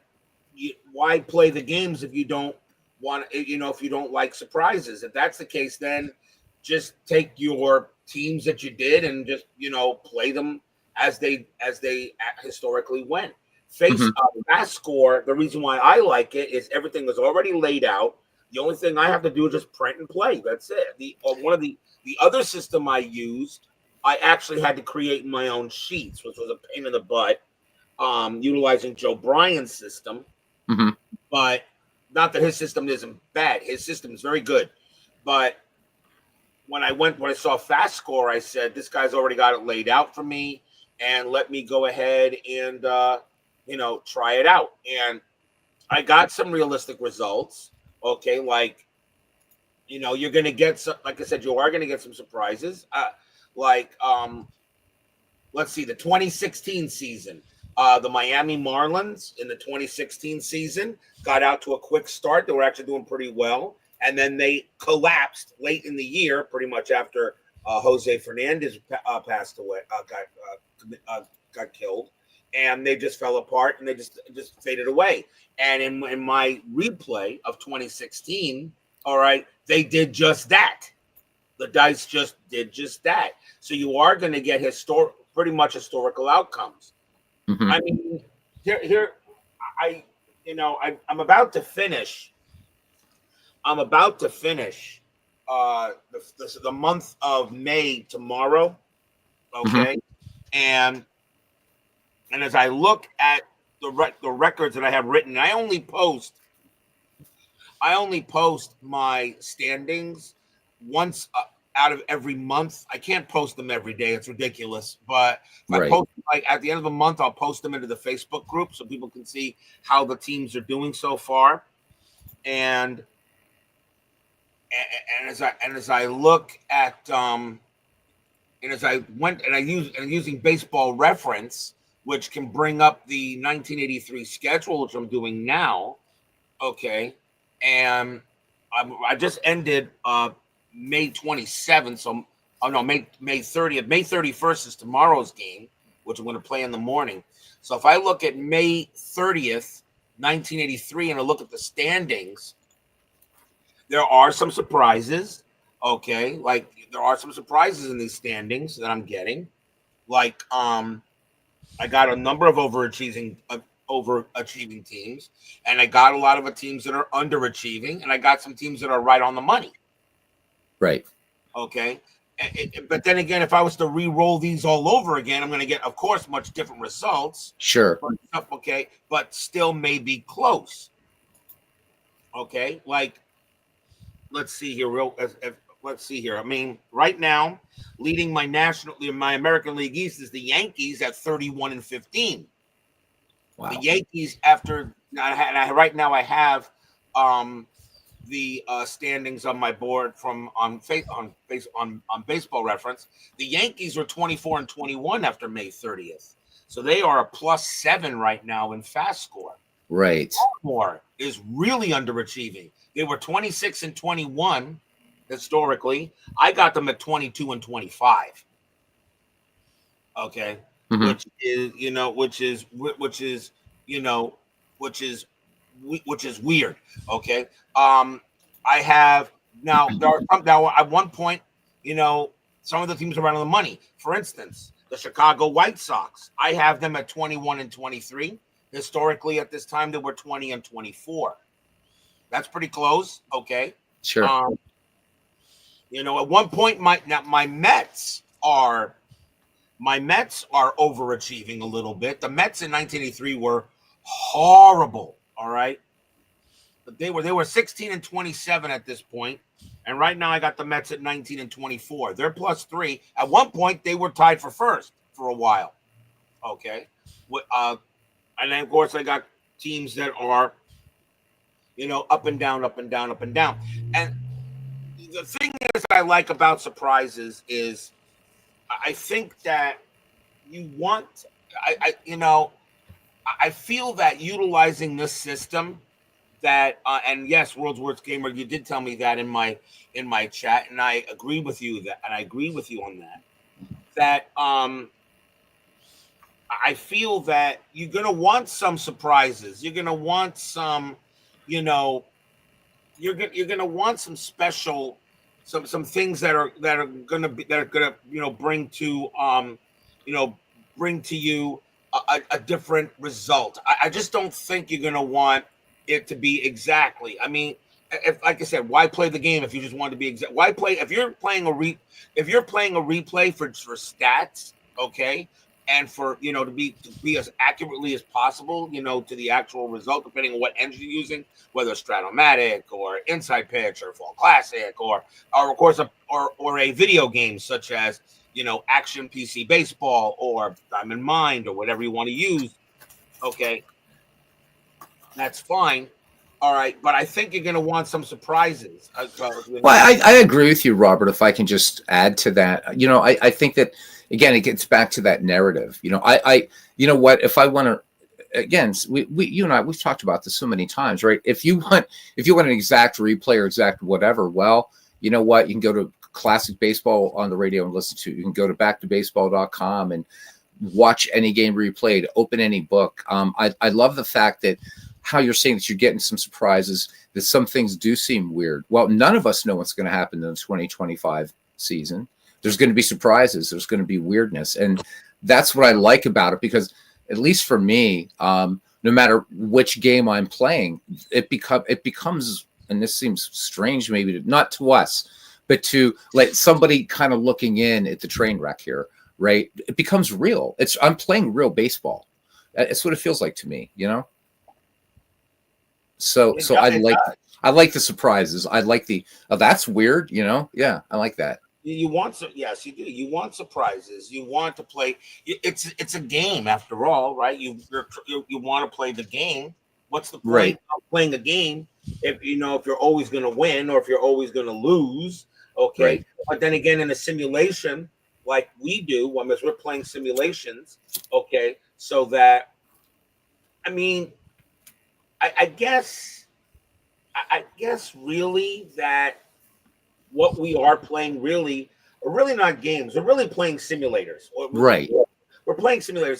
There is a difference between a simulation and a game. Mhm. All right. A game is, where you try to win or lose. Okay. And really it doesn't matter what you want the outcome, you want it to be okay, but a game is a game. All right. A simulation is I guess, what's another word for that? A simulation is more of a replay, but trying to get accuracy. I guess simulation is more you're trying to do it for accuracy, where a game you're just trying to do it to have fun. I don't know. Maybe that's the wrong way to say No, it. I think you're right. I mean, let's because okay, we all know what legends. And by the way, welcome in, Richard Ottoni. Great to see you. And I'm half Italian, so I'm going to say your name in the Italian way. So welcome in. Good to see you. I just want to say hello to Truth Hurts Wilkies. We're talking. But Robert, to your point, I would agree. Look, okay, if we take away for a moment what Legends is making MLB The Show do, which it really isn't meant to do, and it's brilliant what he's doing. I know if I'm firing up MLB The Show, and if like I've done some streams of it on this channel, because I just think it's a cool looking baseball game. But if I want to, if I want to play, I don't consider that a baseball simulation. I think it's, I think what it does great. What Legends makes it do is fantastic. But I would rather play, something like, whether it be a cards and dice game, which I'm getting back into, or, I'd rather play Action PC or Out of the Park or this, or, Diamond Mine, whatever, because I want to simulate. I want to be able to get simulate baseball, don't I? And try different things to me, right? It's the same as like Super Mega Baseball, right? I mean, and it's Super Mega Baseball is a serious baseball game. It really is. I mean, don't let the cartoon graphics fool you. The thing is deep for a baseball game, but can it approach what a cards and dice game can do? The MLB The Show or Super Mega Baseball, can it approach what Diamond Mine does? Or no? And they're not designed to do that. That's not a knock on them. So again, huge plaudits to Legends for making it do that. But anyhow, I just wanted to add to that. I do agree there's a difference. I mean, there's certainly game theory in simulations, but yeah, there's definitely a difference. Because like I said, gaming, like MLB The Show. First of all, I mean, I've already seen what MLB 25 is going to look like, and It's There you go, Robert. You got a little bit of love there from thank Richard. you there, sir. Thank you very much, sir. An honor. MLB The Show is a game. As we said, it is a game. It is not a simulation. I guess the only way it can now, can you make it a simulation? Amen. Go ahead, Robert. Yep. I think you can make it a simulation, but you just have to have the computer play the computer. So you'd have to sit back and just watch it. Right. Okay. And then the computer will just, make its own pitches, make its own hitting. All right. When it's CPU versus CPU, all right. Then I guess it becomes a simulation at that time because you're not controlling the game. But when you're when you're playing MLB The Show, okay, yeah, they say, oh, it's trying to be accurate. I agree that you have maybe accurate ratings in there, but there's always ways to tweak it. With sliders, you can increase your contact, decrease your contact, increase your power, decrease the power. Same thing with a computer, increase its power, decrease its power. Okay, right. You still, and of course, I could have a batter that bats 1,000. All right, every time I swing the bat. Okay, I can make it as easy or as hard as I want. So that's why I call it a game. Where a simulation, okay, you play the engine as is, okay, by the system, all right, like like Inside Pitch or like Stratomatic or like Fall Classic, and you play that game as it is and let the dice decide, all right, what will happen according to the rules of the game engine you are using. Right. Okay. And that's where I see for a game where a simulation, as I said, a simulation is just a dice. Now, can you tweak the simulation? Of course you can. I mean, you can just say, oh, I roll the dice. That's not what I want. I want to roll again. Now, of course, if you do that, you're already skewing the situation just by re-rolling dice. Okay, just because you didn't like the result that showed up, you already ruined that simulation that you're using because you already skewed it because you're not taking that role. And yes, I know I want the blue pill World's Worst Game. I really do. The blue pill. I want the blue pill so bad. Yeah, okay? yeah. But and now, so I think that as a game, all right, where you can change the outcome, like in MLB The Show. So I can change it. So I got a guy here that bats a lifetime batting average of 0.96. But if I swing that back perfectly according to the game engine, you got Ty Cobb. Exactly. I'll turn him into Ty Cobb. All right. Where that can't happen in a simulation, unless the dice are completely messed up. But it's really rare that the dice, if the dice are, dice are perfectly weighted or anything like that, perfect weighted dice, whatever. And you should get close enough. You should get close enough stats. All right. And that's what I see here in simulations. Now it also works, as I said, it can work for video games. Like I said, what you have Out of the Park on your screen. Okay. And I'm going to talk about what this is in a minute because this brings up an interesting point of what they're trying to do here. But please continue. See, Out of the Park, as I said, there's so many great simulations out there. And games. Out of the Park, I purchase a copy of it every single year. Even if I don't play it that much, I make sure I play a copy of it every single year. Action PC Baseball, same thing. I just picked up a copy, a few weeks ago when it came out, every single year. But I use Action PC Baseball. Use that for research, right? I use it for research because I get my rosters and I get my rosters for that day's games. Okay, for Inside Pitch, and the system that they use is just so easy for me. All right. Like I said, as soon as I'm done with the game that I played, in 10 minutes, I will have my game lineups set up, cards ready to go. Okay, for the next game for tomorrow. So I immediately go right to that. I get that done in 10 minutes, and then I set it away and ready to play. The only thing I got to do before I set up is get the camera ready and the board, and write the ratings onto my in my scorebook, and then I'm ready to go and start to roll. Uh, to me, you have all of these engines that like to say, we're the most accurate. We're going to get the most accurate stats. I said, well, unless you're going to go ahead and have the exact same record as every team did that season and the exact same, okay, I'll look at you and say, I'm bored because it's not what I want. Well, you know what? Right. Well, look what Ken says up here, right? He says a large segment of the community thinks the other way. So we were talking about surprises earlier, and he says they want stats exact after their efforts, or they might consider the replay a failure. Ken says, I'm not one of them. I agree that surprises are part of the process. He's absolutely right. And I think that I wonder that sometimes, Robert, and for anybody you want to comment, please, too. I don't know if we lost Tim. I see he just says, hey. Okay, Tim.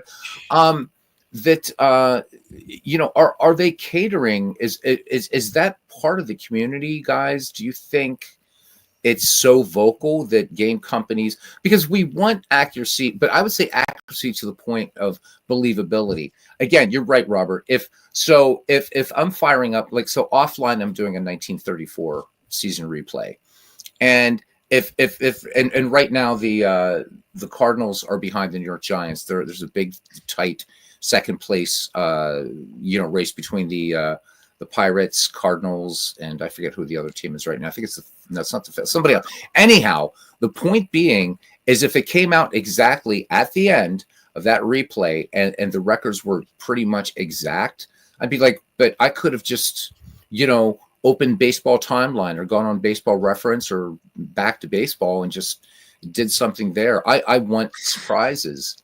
I really, really do. I wanted to touch upon this, Robert, because this is to your point about the sliders. So this is something that, again, because I'm beta testing, I can't say a lot, but there is an amazing augmented game mode coming in Out of the Park 26, and it's gonna have such a beautiful synergy with the screen that you're looking at right here. So if you guys will notice here, I shouldn't bring up a Hall of Famer, but this is who I picked. So Pie Trainer, you see a bunch of sliders. Now, somebody coming from MLB The Show would think, oh, geez, I can just crank him up all the way. Well, you can't. So what this is it's an AI it's kind of a player development thing, right? So let's say that we wanted to increase Pie Trainer's power. Now, there's no guarantee that's going to happen. What this is saying is that he will put more focus on power. But the thing is this works kind of like an RPG in a way, in the interface, and I like that. So let's say that you want him to have more power. Well, he's got to sacrifice something. So the only way to start moving sliders up is some of these sliders have to come down. And then you can see up here, this is starting to move up. So now what I can do is I can allocate points into power. But you can't make a super player. It's impossible. And I like that because from a person who I'm one of the people in the community, I'm not looking for an exact replay of baseball. That's not what I want. I want to be able to go in and what happens if this and what happens if that, right? So I'm just curious what your thoughts are on this kind of thing, where you could actually, let's say, in a season replay, not in what I'm doing right now, this Myths League, but in a season replay, if you're saying, what if they would have worked on so-and-so's, eye or contact or something like that? Let me have him try to work with the coach. I mean, that's going to change your season replay a little bit, maybe a lot. What are your thoughts on something like that? I mean, again, I know you're not an Out of the Park player, but I just think this is an interesting.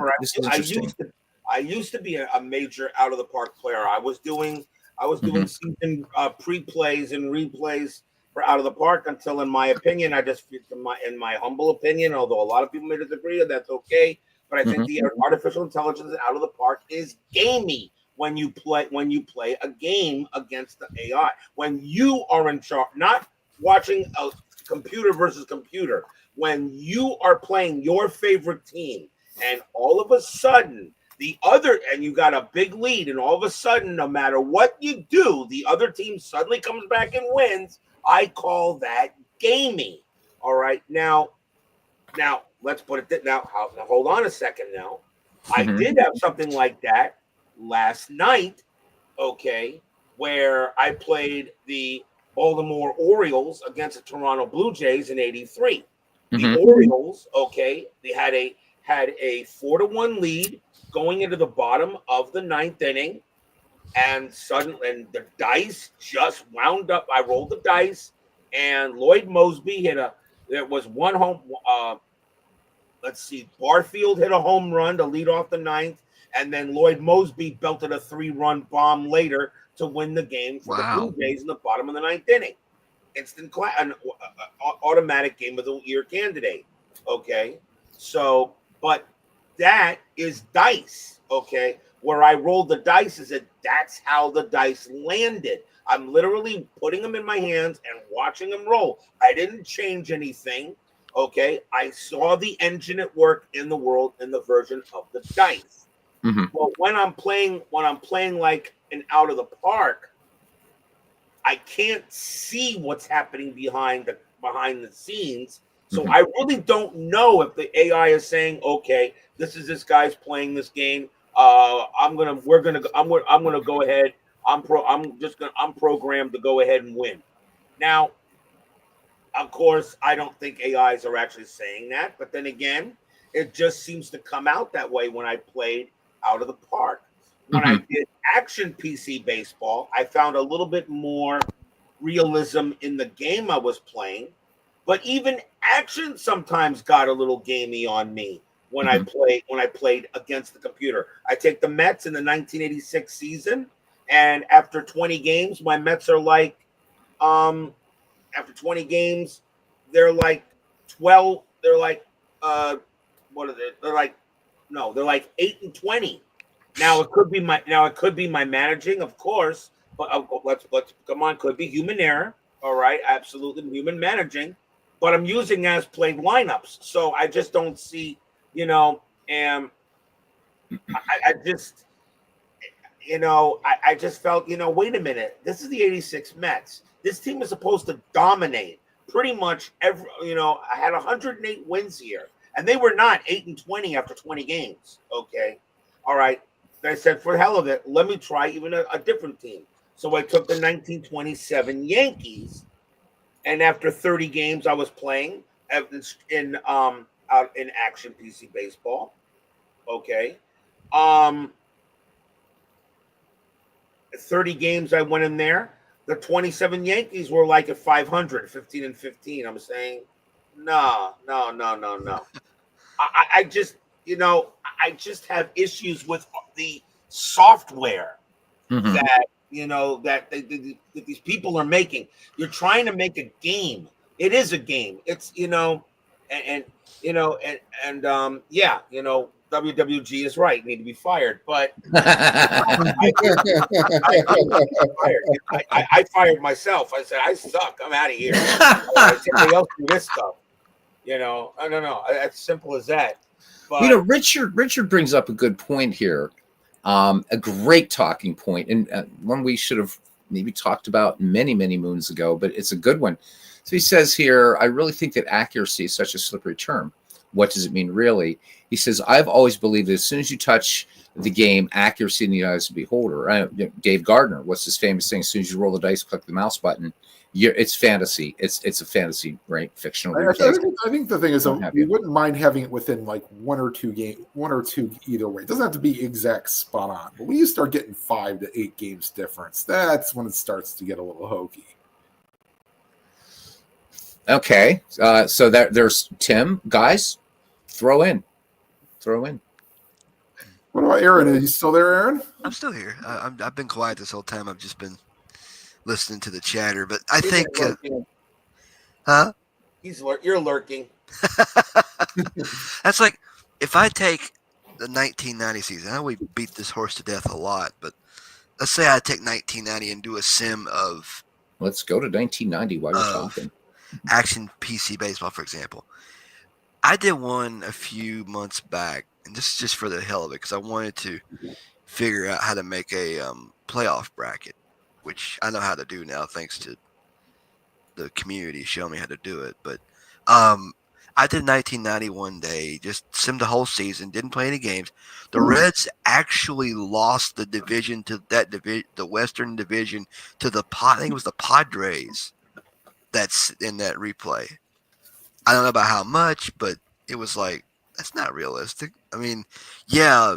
What are you saying? Are you saying, Aaron? Just to keep, because I'm trying to get focused in. Is it not realistic because the Reds didn't take as they, of course, they went to the World Series that year. They beat the Pirates in the playoffs. But are you saying it's not realistic because they didn't make it, or was it the margin that the Padres beat them? I think it might have been I think it was the margin that they did it. I don't remember how it was, but because this is like last summer, so I, pretty much just this is when I was having problems with my Maccabee, in which I took care of my virus protection thing. But back then it was like last summer. I think it was by the margin, but I don't remember it as well as when it was just like a casual day. I was home. I wasn't doing anything. I'm just going to see if the Reds win the division by equal margin or a better margin than that. How they really in real life did in 1990, and they actually lost. How much I don't know, but they lost. What game engine was it? APC. Okay, Action PC. Okay. That's like in the APA streams I used to the APA vids I did on my 1990 replay for that. The Pirates won the World Series. Now that was played out over a few days, but you kind of, I mean, what happens? It's like I've said it before. What happens in real life may not happen in an actual.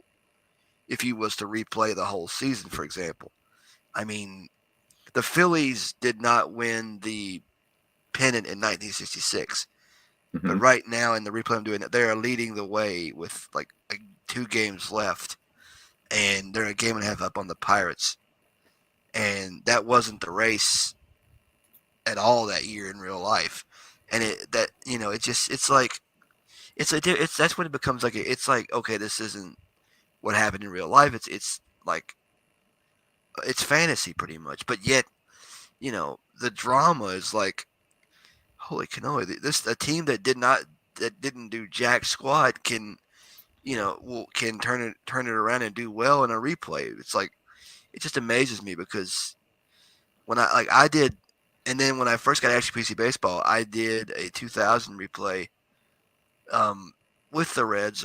I always follow my Reds, but they actually led the division most of the way through the season, but choked. They dropped so far out of it by what was it? I think it was by they had like 2 or 3 weeks to go left in the season.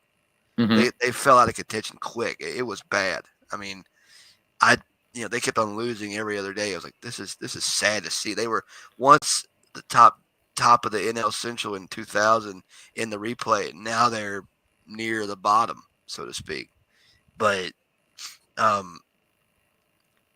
that's just that's the magic of doing replays. I mean, I thoroughly enjoy doing replays of certain seasons. It's like 1999 for example.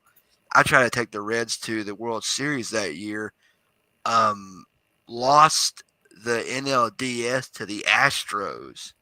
Boo. Yeah, boo. Like I think I figured out how to set that up for the most part, but it was always fun to do. I mean, like be doing a broadcast saying this is game 1 of the American League Division Series or something like that. We're in the playoffs, folks, and it's like creating the narrative, man. That's the fun part to me. That's what's so cool about it. I mean, I just started a replay of 1991 on Action PC with the Reds. I finished opening day last weekend. Actually, I am one. They are 1-0 out of the gate. So I'm hoping to do more with that soon. But basically, I can tell that it's a game by the unlikeliness of things happening, like the Reds not winning the division in 90 or the what was it? I did something a few months ago. I kind of forget, but it's like the Reds and Astros having to play a 1-game playoff in 1995 to determine who wins the division. Or the Braves in 97 losing the division by 6 or 7 games. So let me ask you this. Yes. So when you're talking, because we're talking about this narrative and the fun, and you know, I've been highlighting in the chat what a lot of people are, you know, saying it. So excellent points. So like I want to zero in here on something that Midlife Crisis said a little bit back. He says Johnny Grubb was huge for me, and I hated that I had to trade him away, and moving Kuiper and Manning down in the mind versus down in the mind versus lefties, while moving Thornton up changed the whole dynamic of the offense.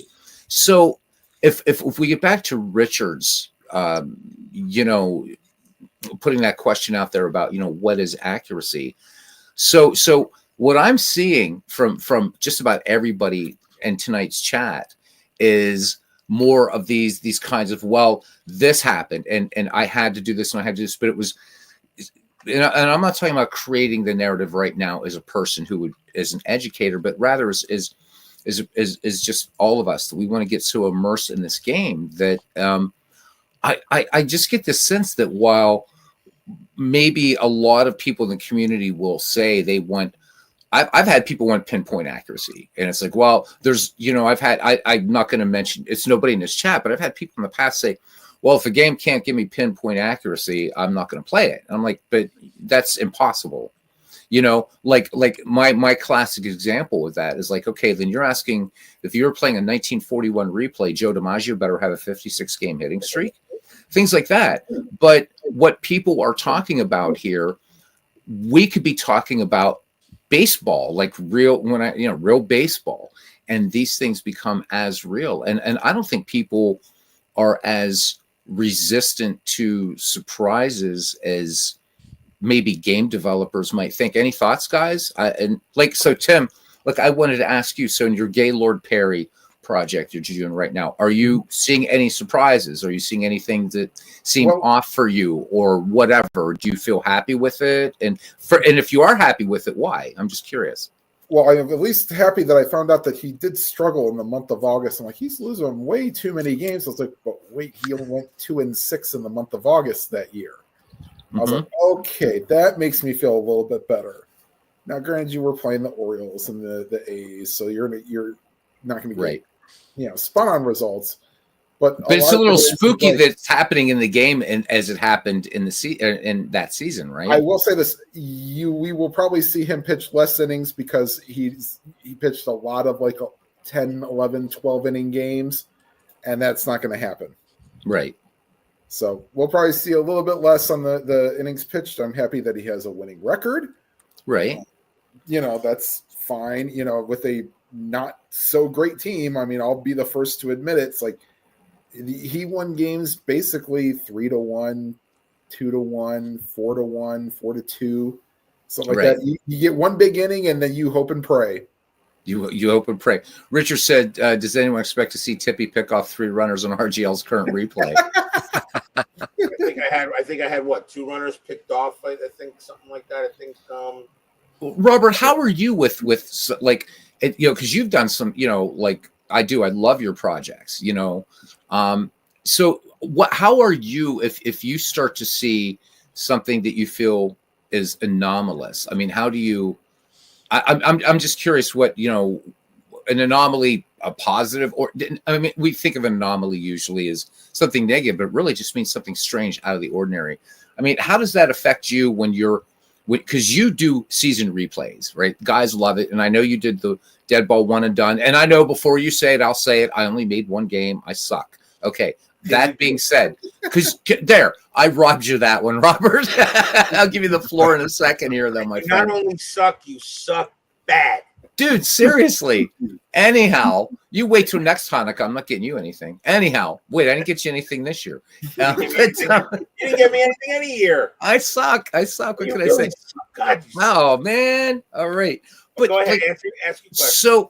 So as a person who does, I mean, you know, and I mean, you know, I'm at, you know, when I'm at your broadcast and stuff, I mean, you got full house all the time, man. It's amazing. It's great. I love it. But for you, right? So you're looking, and you come into a season. So you're doing 1983. So for when we're doing season replays, right? While we're not, I would say most of us, if not all, are agreed we don't want pinpoint accuracy or what have you. Like, so Richard says if it doesn't have it, does that taint the replay? But we do bring preconceived notions. So, in the 1934 example I'm using, well, I expect the Cardinals to be tearing up the base paths and doing some crazy things. They were a great mix of sort of dead ball meets live ball, kaboom type thing, right? Crazy, scrappy team. But when things aren't playing out according to those preconceived notions, how much latitude, Robert, are you willing to give a game engine? I guess is my ultimate question. To me, really, it's, remember, my season replays are condensed. Okay, so it's a condensed. It's a condensed season replay. All right, where I play approximately between 60 to 65 or 68, 69 regular season games. One game per 3 days of the baseball year. Fast score takes care of the rest. Fast score, I really don't care how fast score goes. Okay, although I have some, like I said, I've had some surprises. Fast score is designed to get me my playoff teams. That is all it's supposed to do. Okay. Fast score also will give me, Fast score will give me the games I want to play in the month of September where teams are on the playoff cusp. So I can see, so I'd rather let Inside Pitch decide, or any other game engine I may use, all right, to decide if that team makes the postseason or not. And remember, my postseasons are expanded. It's not just division winners. I have 4 to 6 teams in each league, depending on what the record is. All right. So my seasons are condensed. So all Fast Score is designed to do is to give me my teams for the playoffs. The playoffs is really the bread and butter of the season. Okay. Right. It takes a month and a half to play them. Wild card series, division series, championship series, World Series. That's really the bread and butter of my replay. The regular season is the fluff. It really is. The regular season is the fluff. Not that it's not important, because the games I play on the board are the tiebreaker games in case of a tie. All right, due to fast score.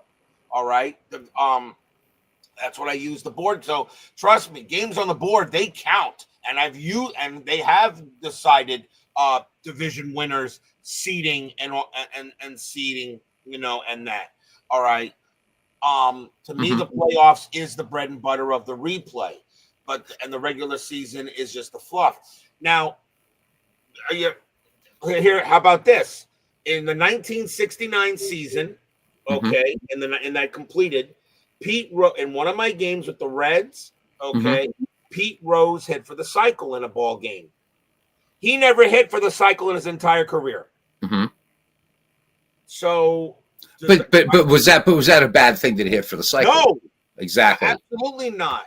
Right. Okay, absolutely not. That's the thing. Pete Rose never hit in all of his years of playing, and may he rest in peace. Pete Rose never hit for the cycle, which is surprising. That's a surprising fact. Surprising, as good a hitter as he was. Exactly. But he never hit for the cycle. He did in one of my 1969 games. I think that's cool. All right, I think it's cool. I think he was the third player to hit for the cycle in my entire network of doing this. I have had only one no-hitter. Okay, but my no-hitter was in payoff pitch. I have not had a no-hitter in inside pitch yet.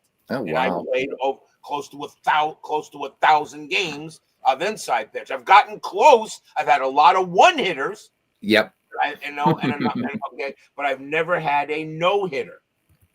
Okay, I've never had I guess you would call it I've never had a perfect game, or I would call an immaculate game where you only pick, even though it's not perfect, but you only had 27 hitters, right? Batters, and that was it. Never picked the minimum. Oh, never. I never had. I had one no hitter, and it happened on this channel. Out of all the years I've been playing digital games, and I've only had one no hitter, and I've only had one hitter hit for the cycle, was Jimmy Fox.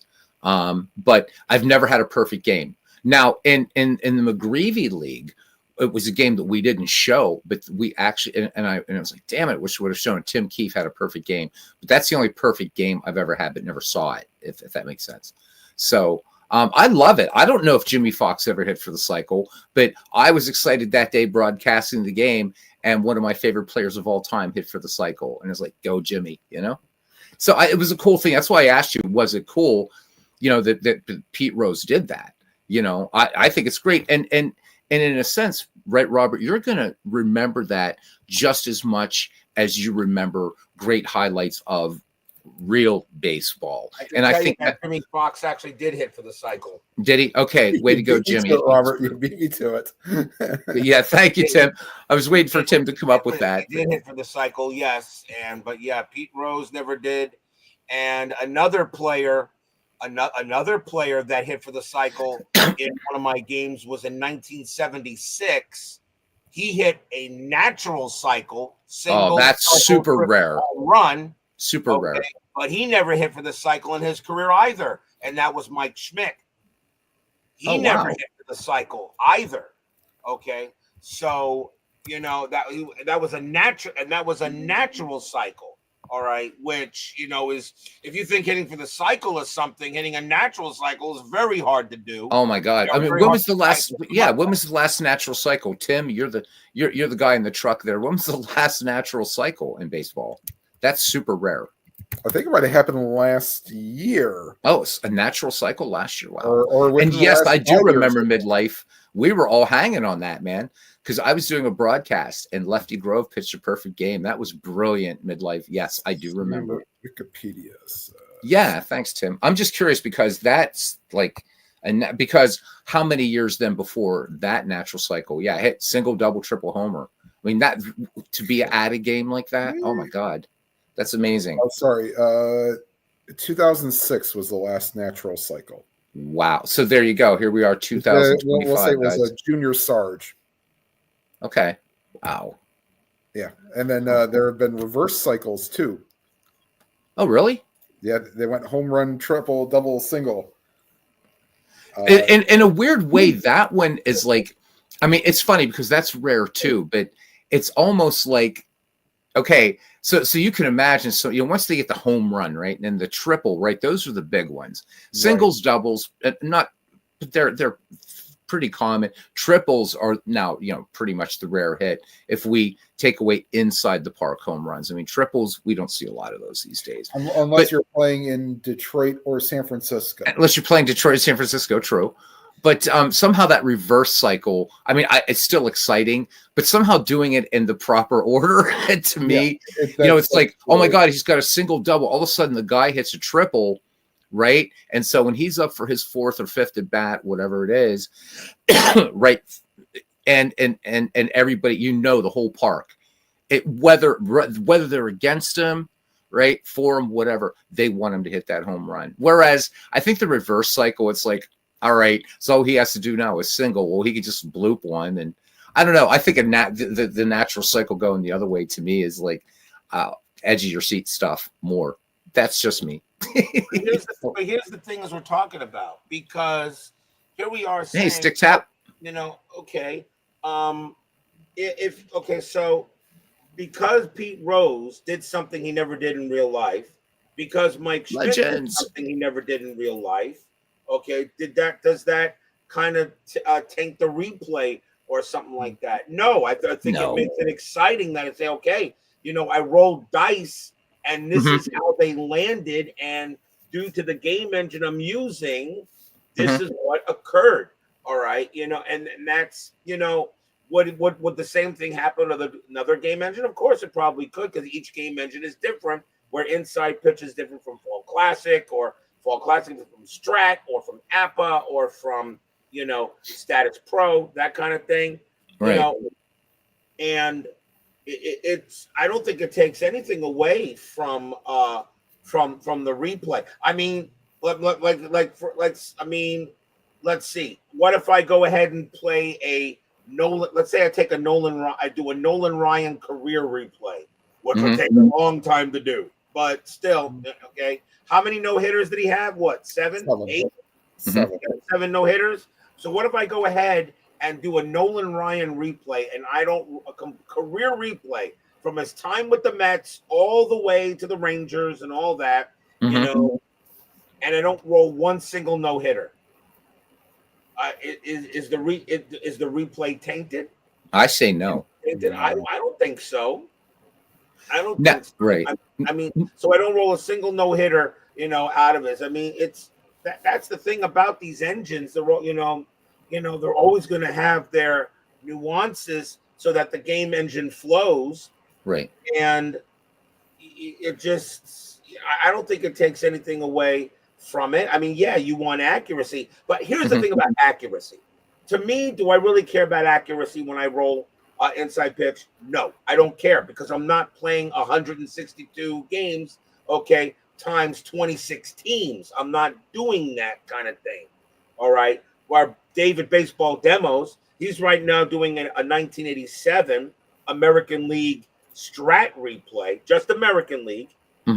He's not doing the National League, but he's playing. So he's not playing proper baseball. Just kidding, David. Just kidding. Anyhow, go ahead. I don't know if he's still in the chat, but I know. I'm waiting for him Baseball. to comment on that. but I bring the dimension that he's playing every single game in Stratomatic cards and dice. So he's doing every single American League game. So the most games he's going to play every day, most he'll do is 7, okay, because there were 14 teams in 87 in the American League, okay, and then some will be less than that with days off and all that. All right, so he's doing that. So the stats will be very interesting to see how the American League stats, when he's finished with that replay, okay, it'll be very interesting to see how close his stats are to the actual stats of those teams in 87. What I'm doing, of course, is a condensed replay. Do I really care about the stats of the players? No, I don't. The only thing I really care about is wins and losses, because of the only thing I'm using is fast score to go ahead and get the records that I need. All right, and whatever the board wins or losses. Now, the only time I do care what stats are is when I do the postseason. Because the postseason, I do keep track of player stats, mostly just averages and home runs for batters, and the wins, and wins, holds, and saves for the pitchers. So I can choose an MVP at the end of the postseason. All right. The player maybe the best average, or the player that maybe had the second best average, but the most home runs, the guy that was most consistent, that kind of thing. All right. So I do care about stats. All right, for the postseason, and of course, in the postseason, my injuries are full time. In the regular season, any injury occurs just a game day injury, and that's it. Okay. All right. I think if you are if you intend to do a complete, absolute, full season replay of your favorite year, whether it be 1986, 1972, 1927, 1908, 2024. If you intend to do any of those seasons, you are going to look for the game that gives you the closest statistical accuracy to what, at least, and I know, of course, all these guys always say they're most accurate, but you're going to look at reviews, you're going to look at what people say, listen to what they think. I said, well, Diamond Mine's got the most accurate game ever. No, it's status. It's out of the park. No, it's Stratomatic. It's Stratomatic. Right. You're going to look for that. All right. And of course, if you're not going to do it on the computer, and you're going to do it by hand or electronically with actual cards and dice, all right, you'll be looking at, what we play. All right. So you'll still be looking for the most statistical accuracy. But are you actually going to get, as close? You're going to get actual perfect stats? Of course not, because if you can, I could take a game, you could take a game and replay it 1,000 times. You're going to come up with different results. 1,000 Okay. times. Yes. Times, and then you're going to different results because the numbers are always going to be different. Sure. And of course, you're going to play it differently. So Mhm. if I got a no hitter going, the starting pitcher is going to stay in there if possible. Or if he's having a good game or a quality start, is going to stay up. The starting. If I'm not having a good game and he's getting shellacked, I'm yanking him and I'm going to put in a reliever. And maybe, and if I replay that game again, I may put in a different reliever a different reliever instead of the first one, or a different one after that, or he may get hurt, or something may happen, or a grant. It's look. I can say this. I'm here. All the guys. I can see everybody in the chat, like Midlife Crisis, World's Worst Gamer. You Mhm. guys are the real experts in this. I've not been doing this long. I have learned a lot in the almost 5 years I have been doing this crazy stuff, but I'm still I'm still considering myself an amateur when it comes to this stuff. All right, you guys have been doing this longer than me. I just one day just started watching Al Red Sox fan and just watched him play a game of Stratomatic, rolling dice on the table, and there's a chat, and I'm saying the first thing that said, "Are you crazy? Don't you guys have a life?" I sort of thought that too, actually. The first And time, here we are, man. the first time it was COVID. It was during COVID. I was out of work, all right, but on unemployment, Mhm. and I was going ahead, and I said to myself, here I am, my computer. I was running my computer, and I said, I want to do something. Maybe I'll pick up a copy of At that time, the only game I knew was Stratomatic, and that, and then all of a sudden, and then I type in Stratomatic, and all of a sudden I see Stratomatic replay. Yeah, Emma. Yeah, I'm sure she does say that to you. Stratomatic. You know, Well, thank you, Mrs. Midlife. she's right. But She is right. She's she's right. right. But as part of the Stratomatic, and I said, and it's Stratomatic, and I see, and I see our Red Sox fan. I think he was doing a game between the Dodgers or something like that.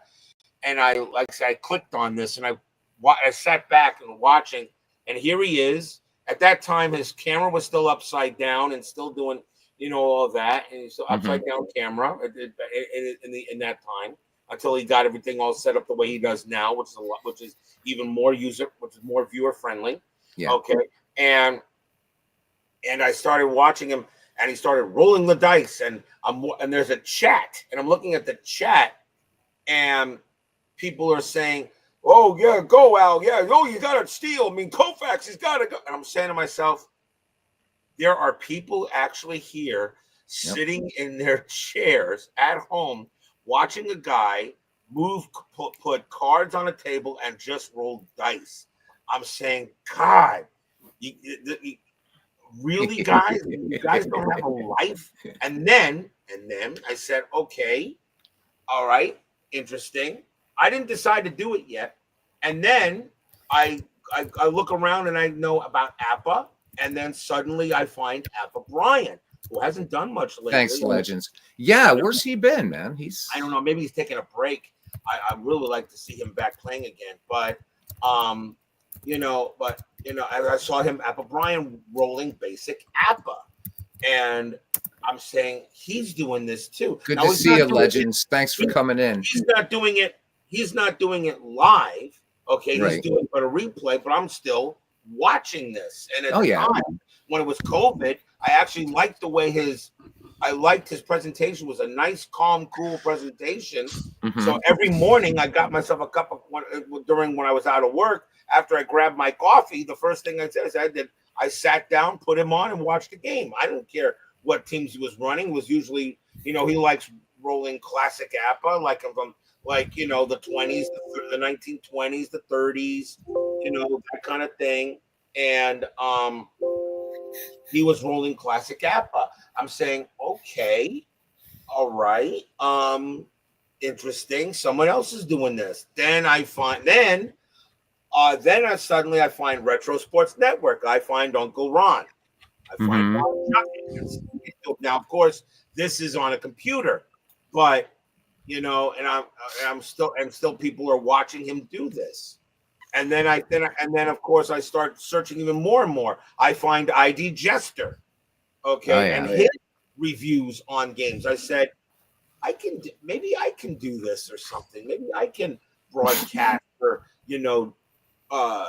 roll dice and see if anybody see if any of these schmucks, wonderful people follow me. Okay? And look at you now, man. Look at you now. Yeah, look at you now. And so I said, okay. Have her order one for me because I need one too. I think we all do. Content creators or not, we all do. I mean, Legends is here. Legends we were talking about earlier, and again, usual praise how you're making MLB the Show do what it shouldn't do. But I gotta wonder. I'd love to be a fly in the wall, right? Listening to Mrs. Legends as she's watching you like create, and he does. What an amazing job he does in all the sports he does. But obviously, most familiar with baseball, though the Terry Bradshaw thing is hilarious. And just watching, and what I'd love to see if Mrs. Legends is actually watches him do this, right? Is this is the man I love, and what is it that he's doing with those and right? So we all need straight jackets. So you know what, midlife, tell your wife that maybe she can get a good deal, like in bulk from Amazon or whoever sells straight jackets. But we all. I mean, look, Robert, my narrative is the same as yours. First guy I found was Baseball Demos, was David.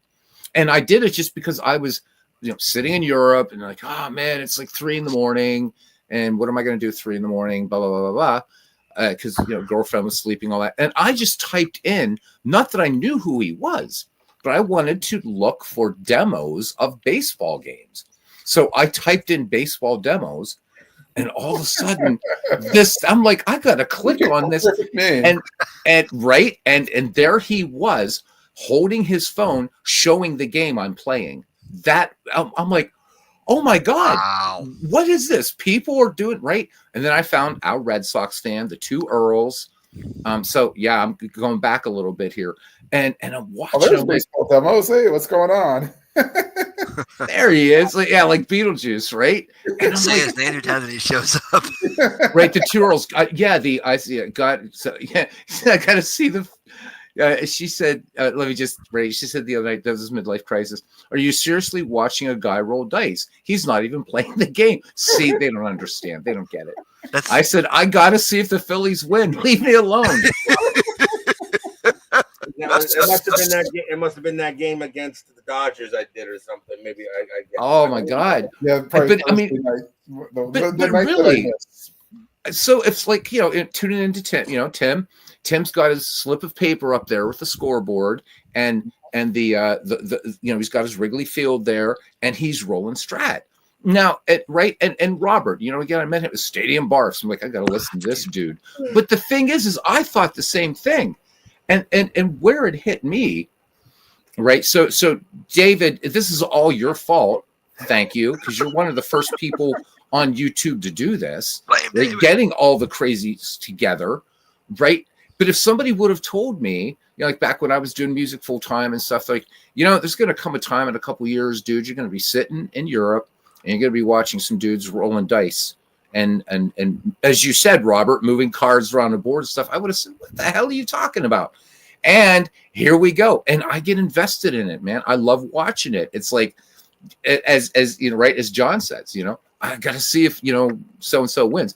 So like, Robert's, I think it was your 69 replay, Robert. Pirates were doing pretty damn good. And then they didn't, but no spoilers, guys. But yeah, they didn't, obviously. But I'm like, yes. And then no. And you get invested, and it became real. And I started following, longtime YouTube sports community guys. You guys remember Earl's 1980 Phillies replay, right? Remember, suffering with him through that, and God bless him. Tim, you remember it. You were around. Right? Yeah, same thing with baseball demos. I wanted to look up Stratomatic how-tos, so if Right. I really want to get the game. And I got the 2015 championship series teams and all-star teams for $0, thanks to Amazon with having a gift card. So, it's like, okay. And then finally I just do recaps, and it's like, Tim, you might want to do games. And I remember when you were just doing recaps. I remember that. Yeah. Which they were fun. But I'm like, and then you got on here one night, and it was just, I'm like, hey man, and we were doing a little before we were calling them Chinwags. We were just talking. Mm-hmm. I'm like, hey man, you want to call some innings here on Diamond Mine, and you did, and it was like, okay. And I don't remember if that was about the time you were starting to actually call games. It was around that time when I was sitting at my kitchen table and had the cards leaned up against like a calendar thing. Right. Oh my the evolution God. of the channel has gone pretty far. It started with, I think it might have been like Midlife Crisis or World's Worst Gamers. Like, can you turn the camera around so it's not facing backwards? Yeah. Well, Fun part of it stuff. was I did that so I didn't have my hand getting away. I feel with being left-handed. Like I see other people with the dice trays. I'm like, boy, it must be nice to not have. Or if I had the camera out of the way, that probably helped a little bit too. Oh yeah. But I'm like, oh man. I love it though, because we are like so niche, even among gamers, right? Because if you're a gamer at one time, you're a geek. But again, right? So Big Bang Theory made it cool. But they didn't play Strat on Big Bang Theory, right? You didn't see Penny looking all hot there, right? You did see a robot try to throw out a first pitch. You did see that. That was brilliant. So, but it didn't make us cool enough. So, right. So, like, all of us here, and Robert, I know you're into like you and I are into like a lot of non-baseball games, right? So, Arkham Horror, Lord of the Rings, all that kind of stuff. There was a time, man, when people would beat you up for that. Now you're cool if you play D&D and all that, or Lord of the Rings, Arkham Horror. But if you tell people, like, so this girl I'm seeing, she doesn't quite get it, right? She's like, oh, that's cool. When a woman says, oh, that's cool. She's like, what's wrong with you? Exactly. Right. Because she knows me as a sleight of hand artist and a musician. But I'm like, no, you don't get it. I'm in this community. And I just should have stopped at no, you don't get it. But she would kill me. Right. So you never tell a woman, no, you don't get it, and don't add things. Right. You got to be really nice. Take her to dinner. Right. I'm saying, no, we've got this great community. There's this dude named Legends who you would swear it's like the real thing. And, a friend of mine in Islamabad, and I talked about you to all you guys. And she just kind of looked at me and just shook her head. And no way. Yeah. Because we are like, so like the people that used to be nerds and geeks would think of us as nerds and geeks. You know what? I own it. I'm proud of it, man. It's cool. It's cool. It took my girlfriend maybe one or 1.5 explanations to understand that what I like. Because one day I was at her place and we were just sitting there talking. I put on I think it might have been Dwayne Mart's YouTube network game that he was doing. It might have been. We are David. Yeah. Go ahead. And she goes, it's like, why are you watching a man just roll dice? I said, and I said, he's got the APBA master. He was, what? He said, what's that? And I explained to her what it is. It's cards and dice game. She goes, like, so you're watching a man sit there and roll. And she looked around and starts like, oh, I see the pictures moving around. And she's like, it's like he's entering the score into the game, and it plays it out for him. Right. I said, that's Digital Diamond. She goes, she kind of didn't get it at first, but it took after about the next time I watched. She's like, oh, I think I see what you're. Because I think I was watching you. Wait a minute. So she actually got it, like, and only like 2 times or 3 times. Are you still seeing the same girl? Yeah, she knows. Dude, keep her. Seriously, chain her up in the basement or some shit. You got to keep her. She says that Apple Baseball for Windows is a good distraction from any house in any form of drama she might have. I mean, I will put that on constantly, and it's like there's games. Does she have a sister? She's got a house full of kids. Damn, Aaron, that's But yeah, it's That's like pretty impressive. if she, it's like because we'll sit there talking and I'll have Ernie on in like the background and it's like or something of that nature and we'll just be sitting there talking and it's like we're talking about baseball, we're talking about anything and everything else in between. But it's like she knows that what I watch is you guys. I mean, whether you're doing Field of Dreams, whether you're doing Ned McGreevy, or you're doing an Appa stream, which is how I found you in the beginning. Was But Appa? Was it yeah, Appa? like Okay. I think I told this story before. I was just thumbing around on YouTube one day. Yes, I remember because you came in. You didn't say hello. No, You said something about you just came and said, "Where can I get this game?" I'm like, I what? love like I was mesmerized. And So that's what makes us geeks. Like we don't say geeks, hi. yeah. Where do you get this game? What do you get? What Where are do you you playing? find that? And you send me the Yeah. link. I'm like, shit. Yeah. So, I mean, but it's just it's cool. I mean, what used to make us nerds and geeks is what's made us. It's we're all cool because we play. Well, I don't know. Let me tell you. Here's how. And Robert, Robert, you appreciate this because you and I come from a gaming background, so we've lived through the geek things more than probably a lot of these guys. Who, I don't know how many of you have the balls here to say you were D&D players back in the day or whatever. But it got so bad. So remember where I was living, guys. I created my own damn modules. What are you talking there you go. Exactly. So you got to remember, I'm living in two countries over there. So I'm in Northern Ireland and I'm also in Holland. So Holland's 6 hours ahead. And it got so bad. Like I was so into what everybody was doing in this community that I would be like, because like sometimes our Red Sox fan wouldn't come on until like 11:30 at night Eastern time, right? I would literally catch a couple hours these in the evening so that I could be up. I kid you not, guys, 5, 6 in the morning to catch our Red Sox fan. And then, or the two Earls or whoever. I actually started, I'd be like, even band rehearsals. I'm like, shit, I got to go to band rehearsal, but Earl's about to come on with a game. Seriously. And I actually begged off a few rehearsals. I'm like, can't you guys work on a couple guitar numbers tonight? There's something I got to do. And that something I got to do was watching one of you guys rolling dice, man. Seriously.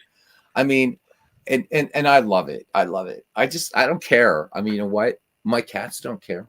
My cats don't care. David Baseball Demos, man, his cat is like a star. Right? We all know Tabby is a star. And she grants permission. Yeah. She grants permission for David. And when she makes an appearance, everybody, I don't care. Out there, we're all these baseball fans. But man, when Tabby is on camera, he must receive permission from his furry overlord. Yes. From his furry overlord. And we're all like, hey, Tabby. Hey, Tabby. And as far as Johnson's midlife crisis says, that he wouldn't have been McGreevy without his wife. I remember that one. That was fun. She did grant permission. It was beautiful. David says permission, king of the puns. We got to get David on a Chinwag sometime, just because he'll twist your pancreas with the puns. It's didn't you give him some block dragons for that, Robert? Every once in a while, every day. Block dragons. Yeah, I ran out of block dragons. Dragons were out of fire. That's fun. My brother and his buddies used to play Dungeons and Dragons for hours for a long time, and I used to always tease him about it. I'm like, my dad once said, your brother's doing, we were supposed to go to have dinner with nice midlife. Go ahead, Aaron. Your brother and sister-in-law, but your brother had to scratch that plan because it's Dungeons and Dragons night. I looked at my dad and I thought of my brother and I went, nerd! Yep, that's all right. You know what? There's worse things we could be doing, guys. There's 20 people right now taking part, looking in, whatever. 19, now that I just said that. But anyhow. All right, just shut the hell up now. No, but look at, I mean, so we've gotten into some great discussions. Robert and I still have a couple of debates coming up. Good, friendly debates, obviously. But I love the fact that how everybody just kind of gets together. I don't even know how that one run happened already. Holy shit, I must have done something. Anyhow, You got Diamond Mine everybody, going like, on over I'm there, interested in, I want to know what's going on in Tim's Gaylord Perry project, or when he was doing, Corey Kluber, Rick Porcello, Robert and all his replays, Aaron, what you're doing. We're all interested. What's this project? What are you doing? Have you tried that? The guys that are in the Fields of Dreams League, that Steve Tate and Big Clue started, they're in like their 9th season or I something, believe like we're in second, season third year. So I don't I know have where to you tell guys you. are. Let me see. So I dropped out in like season 2 or 3 or something because I couldn't Uh, commit anymore. But it's just it's all. It's not that like we're nuts and we've lost our sense of We're in reality, but season rather it's 8. a healthy hobby. We're in Season season 8. 8 with that, by the way. It's healthy, man, because it engages you, right? You've got strategy, whatever. You're creating those narratives, those stories, and just as in real baseball, right? Your favorite pitcher pitches a masterful game, or actually pitches like a 9-inning no-hitter, which, let's face it, this is modern baseball, so don't hold your breath. But we have something like that happens in one of our projects. Yeah. We're just as like chuffed as if it happened out there in the real ballparks. Well, come on, And the Beatles. The league batting average is probably what, 250 now. No, it should be happening at least 3-4 times a year now. right, I know, Tim. I actually think I'm like sitting here going, oh, yeah. I'll tell you the other most ridiculous thing. Hold on, I got to pull up the. So as many of you know, I played trivia on.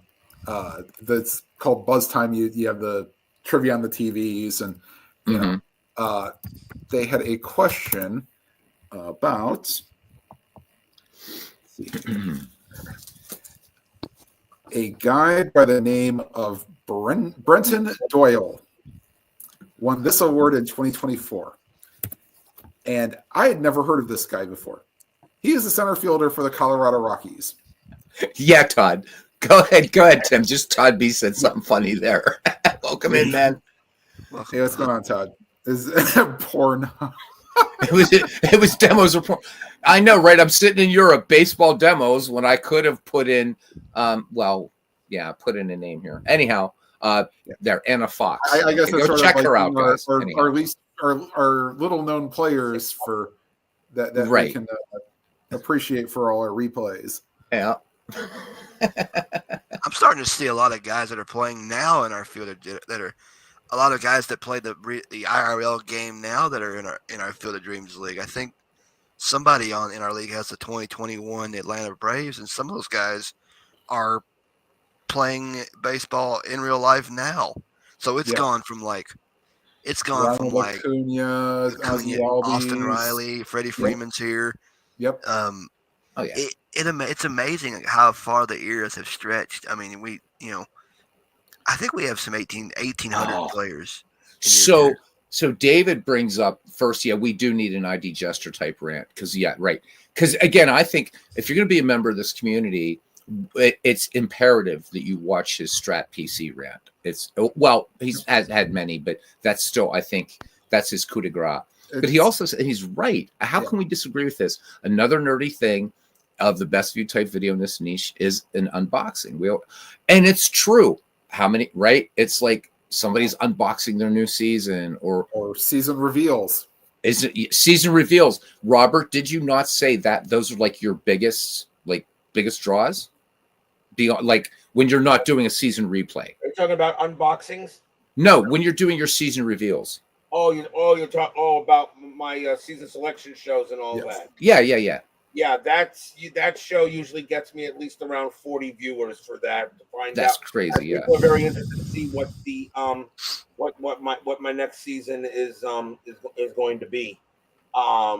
That's what that's the season review. I thought we were gonna have a good one when baseball demos said that he was gonna do one, but now you decided for your NBC game of the week. He's going to do season ticket baseball 1978, which is going to be awesome. And 78 is a good season. He was thinking of first doing a selection show like I do, but he decided to go ahead and do just make a decision, which is awesome, And I look forward to that. For the upcoming year. But it's really that it's I think that it's I think the reveal show. I mean, I usually get a lot of views. I'll tell you what I got of views. I got a whole bunch for opening. When I did opening day for 1983, I got a lot of people views. When David Baseball Demos does his shows, he gets about 30 around 30 people showing. It also depends on which team. It also depends on which teams are playing too. Okay, some people, if I play a game between the Padres and the Padres maybe and the Expos, maybe nobody will care. But if I have a game like the Yankees and the Red Sox, I'll usually get a lot of views for that. Oh, hell yeah. Which and of course I always try to do at least one Yankees Red Sox game for every 80 for every season I play in. I always try to get one in, which I do have one scheduled coming up shortly. So we'll have it. Because I know that's the rivalry of that's the baseball rivalry, the Yankees and the Red Sox. Oh yeah, Cardinals. But and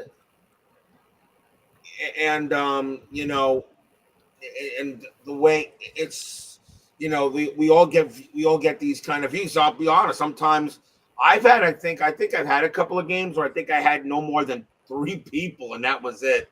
Yeah. Either nobody happens to me a lot. So I stream a lot. Okay, I stream every night. Okay, with a break, with a day off in between. Well, see, and you're consistent. I'm not. I just think, come on. But so you're consistent. People know Robert's going to be on at this time, and I'm just like, well, I guess I'll play a baseball game. And some nights people show up, some nights they don't. But another big thing that draws people are tutorials. So I know, for instance, Robert, like it's your custom 4-season replay, like a few weeks or a couple weeks before that or whatever it is. You do what you call what I think your slow game or whatever, where you are taking questions from the chat, taking people kind of step by step through inside pitch and why this happens and all that. And I've noticed that that's a huge draw. I know when I do tutorials on, any of these digital games, I'm pretty amazed at the amount of people that show up. It's like, wow, the demo, so those are big. The demo game. And the thing is that the demo game, unfortunately, for 19 dirt with demos. David. I love it. Oh my God. The thing about the demo game I just did though for 1983, it turned out to be redundant because, as we all know, Chris Davis is creating a version 4 of the game. And as soon as I did the demo game with some of the new stuff he was doing, we decided to go back to the old way. Oh, so man. Said, okay. So, and I'll be honest, I'm not really always happy about changes myself. Right. But okay, fine. But still but I'm loving it. But the thing is the demo game was just a way for a slow playthrough. People can learn how the game works, how it's played. David at Baseball Demos, he did a slow playthrough of of Stratomatic Super Advanced, which I always feel is always good because Stratomatic has a lot more nuances than certain other games do. It does. Tony Porter, Cards and Dice, Dice Baseball Digest. He does All Classic and Triple Play. He will also do the slow playthrough for people to understand how those systems work. And of course we had a whole bunch. And since we've been doing this, we got a lot of new people that have joined that are now doing this. Phoenix Knight is doing his stuff. I found Spokane Steve doing his stuff. I'll put it in the chat for you, John. What do you mean, John? What do you mean John DFW? That's right. I don't think he's ever been to my chat. I don't think he's ever been to one of my games. Welcome.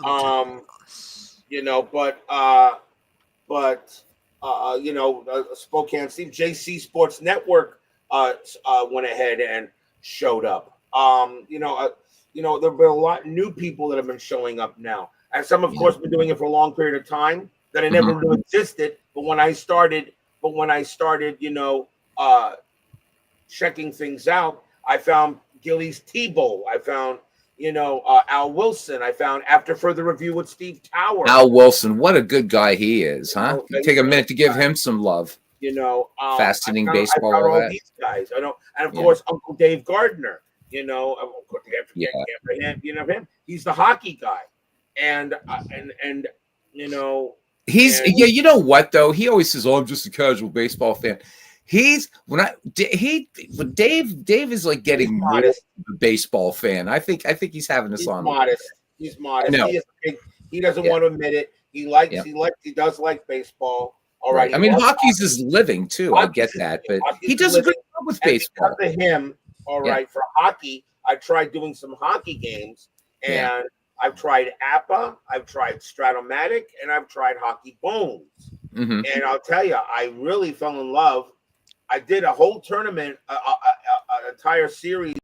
It's Hockey Bones, right? With Stratomatic. I thought you were doing Hockey Bones. I thought I saw you doing something with that, Robert, on your network. Hockey Bones. I grabbed I got a season of.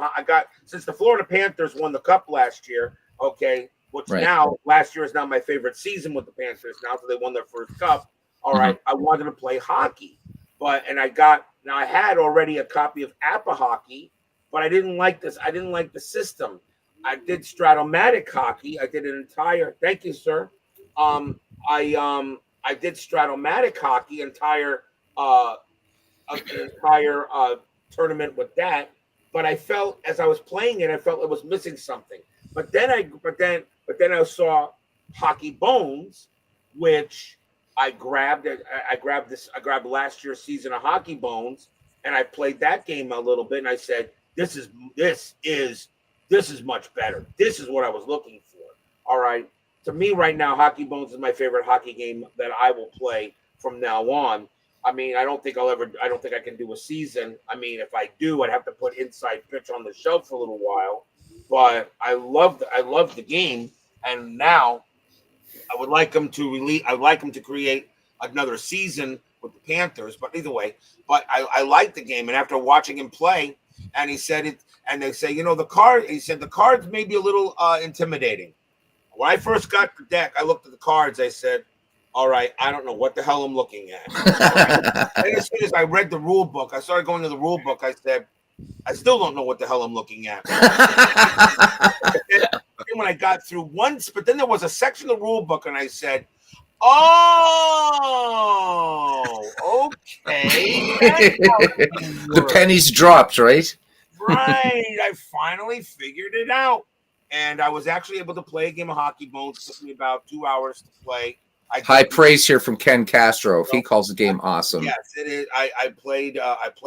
It's on my channel. I did Game 7 of the Oilers and Panthers Stanley Cup, and I've done also some Boston Panthers Bruins. I really would like to do a full 23-24 replay of last year's Panthers Stanley Cup run. Okay, regular season and postseason, but that would take a while. I may have to cut that up into sections, which I'm thinking I may do like during an Inside Pitch off season. I am considering also bringing another engine to the table for a season. So for baseball, I did get a copy of History Maker Baseball. I thought because you seem to like Fall Classic from what I remember, right? I did get a copy of History Maker Baseball, but I got the all-time franchise greats, but I will not use that for a season. I will not use that for season play. Okay. Right. Stratomatic, I don't want to use for season play. There's too much. I don't want to use for season play. I'll let baseball demos. I'll let Al Red Sox. I'll let them take care of that. Okay. I'm not really a fan of APA. All right. I just don't want to use charts. I'm seriously considering the next season. I may do I do Inside Pitch. I may do Fall Classic. That's what I was mentioning because I thought you said that. And again, please correct me. I thought you said that could become like your second game, your second favorite Cards and Base baseball game. The thing when I first played, I tried Fall Classic a couple years ago, and I was playing this, and I said, nah. But then when I went ahead and I realized, you know what? I don't think I was doing it right. So then I read through the rule book, and then I decided to check a few things out, and then I played a game offline. I said, okay, that's how I'm supposed to do it. Right. All right. And then I figured this, and I got the fast action cards and all that. And I said, okay, but and I'm really in. And after that 1919 tournament was a lot of fun to play. Another reason why I like another reason why I like Fall Classic. Awesome, David. I get printed sets. Okay, Mhm. the cards feel very good in the hand. That's it. Now the reason That's now, huge. That's big. That's big. You might think that's a little. You might think that doesn't. What do you mean the cards feel good? Let me explain a little bit this. Okay, remember, I'm a sleight of hand artist, so maybe for other guys, I get it. You get So it. go ahead. Here's what some other people that don't. Mhm. When I play inside pitch, okay, inside pitch uses regular. His printed seasons is regular 110, pound card stock, perforated stock. Right. Okay. And I go ahead, I get them all separated. It takes me a couple hours to do it, but okay, I separate and all done and put them in their bags, rubber man them up. Okay, put the logos with the teams that they're supposed to have, and that's it. Okay. But the cards, I mean, they feel good in my hands, but early because the cards are brand new, they're fresh, and after some use, they don't feel as good because they've been used, they've been bent a little bit, and all this. So, okay, but that's fine. Now, I'll tell you, as I said, but that's all right. Now, when I was playing Fall Classic uses a glossy kind of stock. I think maybe a little bit thicker than 110. I think maybe 120 pound card stock, but glossy. And they're bigger and they're stiff. All right. And I'm feeling them in my hands. I said, these cards feel good to hold. It's that whole visceral thing. Yeah. It's nice. Visceral. They feel very slick, slick and very nice in the hands to hold and move around on the board like I do.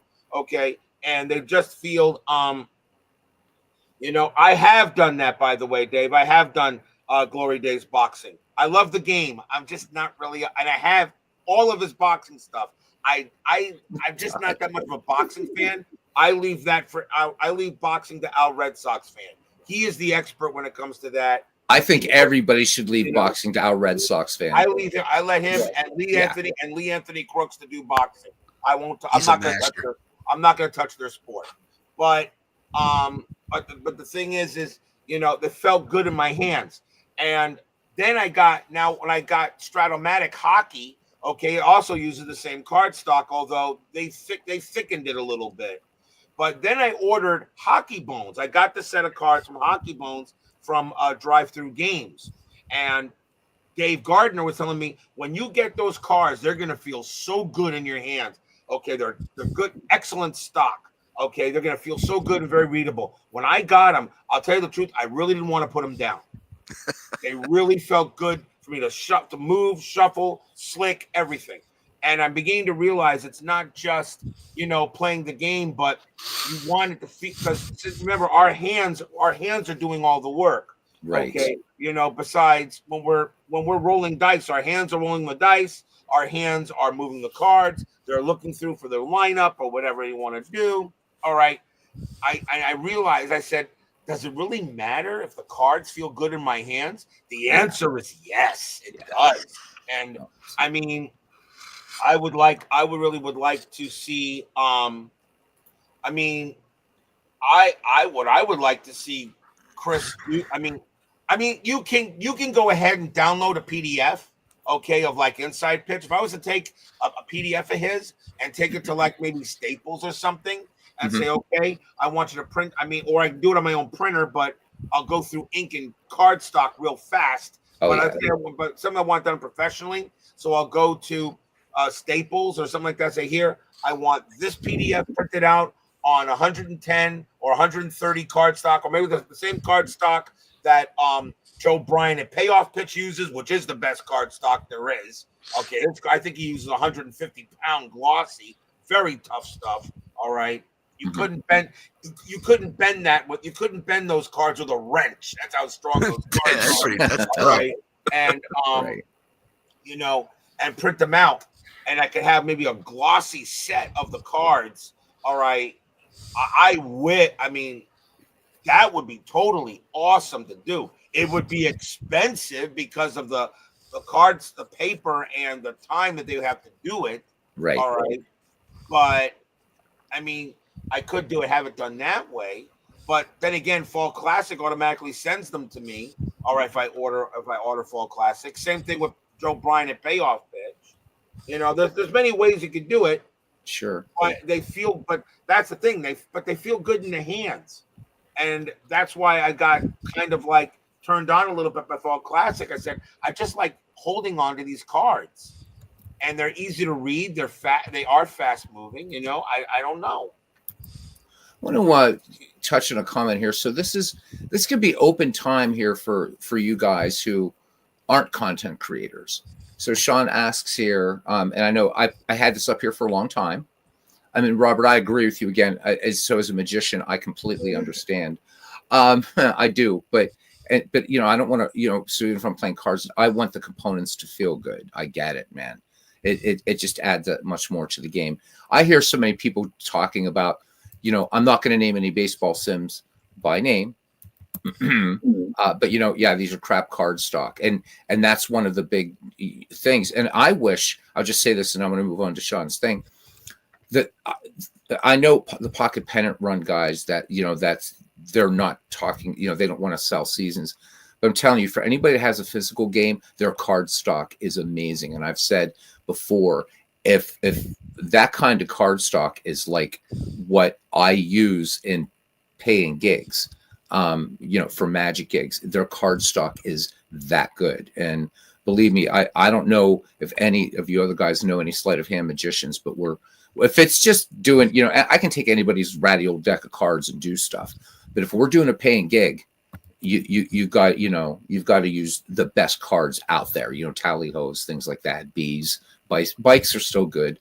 But we don't use aviators. We don't use Mavericks. We don't use Hoyle. They're shit, you know. And it's the same, I think, for cards and dice guys. It's like I hear people complaining about a certain big company that's been around for a while, flimsy card stock, and it pisses people off, especially the prices you got to pay for it. And you're right, Robert. I think it's got to feel good. Now to content creators. So Robert, Tim, Aaron, yes, listen up. So Sean asks here, he said, so what's going to be the next new thing to do in terms of broadcasting in 2025? He says he's curious if anyone's going to break the mold and give us something really different to view. Now, before anybody answers that, I'd like to ask Sean if he could like maybe expand on that a little bit. Well, and in the meantime, maybe we can talk about this, Tim. Okay, so one of the things that could happen, we'd have to get way more technical. You could have, like, Robert could have everything that he uses, like with the spinning scoreboard. I just don't want to see stadiums barfing, but please go ahead. No. We will not have the barfing emojis on Robert. Yeah. If so, they just replay anything from the early '90s Indians. You know, so that going on. Anyway, no. What you could have is like the lineups on the screen, like digitized, not like, you know. Okay, you could have the thing in front of you.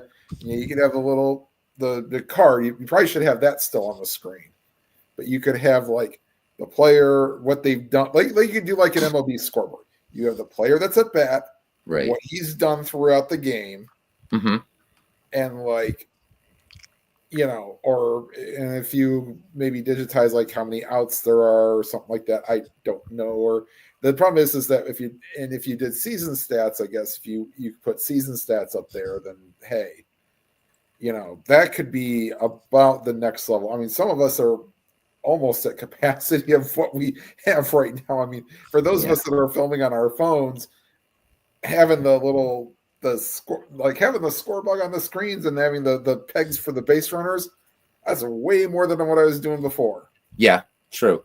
And I mean, for those of us who do digital, it's again, like, so, I know that Sean also has taught, has been trying to convince me to do some, I've tried some non-baseball games here. And I think the problem, and Robert, I even see this with your channel as well, my friend. So when you're doing Arkham Horror, I'll see like 2 people watching.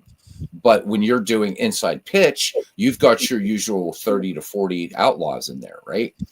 And I think we reach a place, Sean, for us. And again, guys, correct me, but we've kind of branded ourselves as kind of baseball channels. And so I know for me, when I tried coming on here with No Man's Sky or Diablo or Path of Exile, or whatever non-baseball game, it's kind of really hard to, because you're kind of almost starting over again. Like, okay, yeah, but because I did a poll, Sean, I don't know if you remember, this was like 2 years ago. And I said, guys, would you, I'd like to try some non-baseball stuff. I mean, one thing I could do that's, is because you can turn off the DVR thing, is I could do like live magic performances. And I do know magicians that are doing it, and they've got thousands of subscribers. But it's almost like this is, for me, to be able to stay pretty much baseball focused. I just don't have it in me to either rebrand what I'm doing now, because this family was created, and most of the people that answered the poll said, look, we listen to you and the other guys, in the community for baseball. If I want to get other games, I'm going to go to other channels. And if I see you're not doing baseball, I'm not coming in. And for me, and I don't know, maybe Tim and Robert, Aaron, you guys can speak to it differently. I just keep those games now. It didn't work. I have, tons of fun playing Diablo 4 offline, or, Slay the Spire, or whatever the hell. Mm-hmm.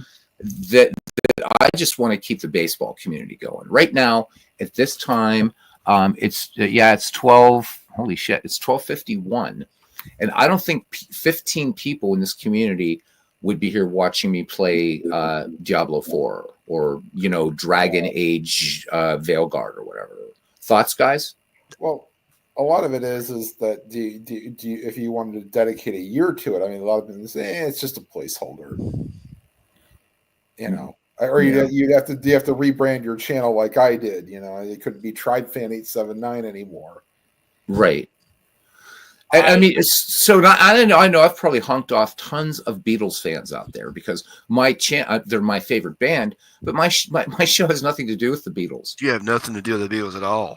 Exactly. People are like, oh, Beatles channel, and then there's like this idiot like sometimes calling a baseball game. This fella calling a baseball game. What the hell? Where are the Beatles? Or the people that thinking, oh, I'm going to really watch that Gaylord Perry start from 1972.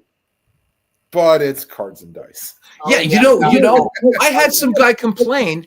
I did an old time baseball game some years ago, and I was just doing an exhibition game between the Red Sox and the Reds, right, in 1975.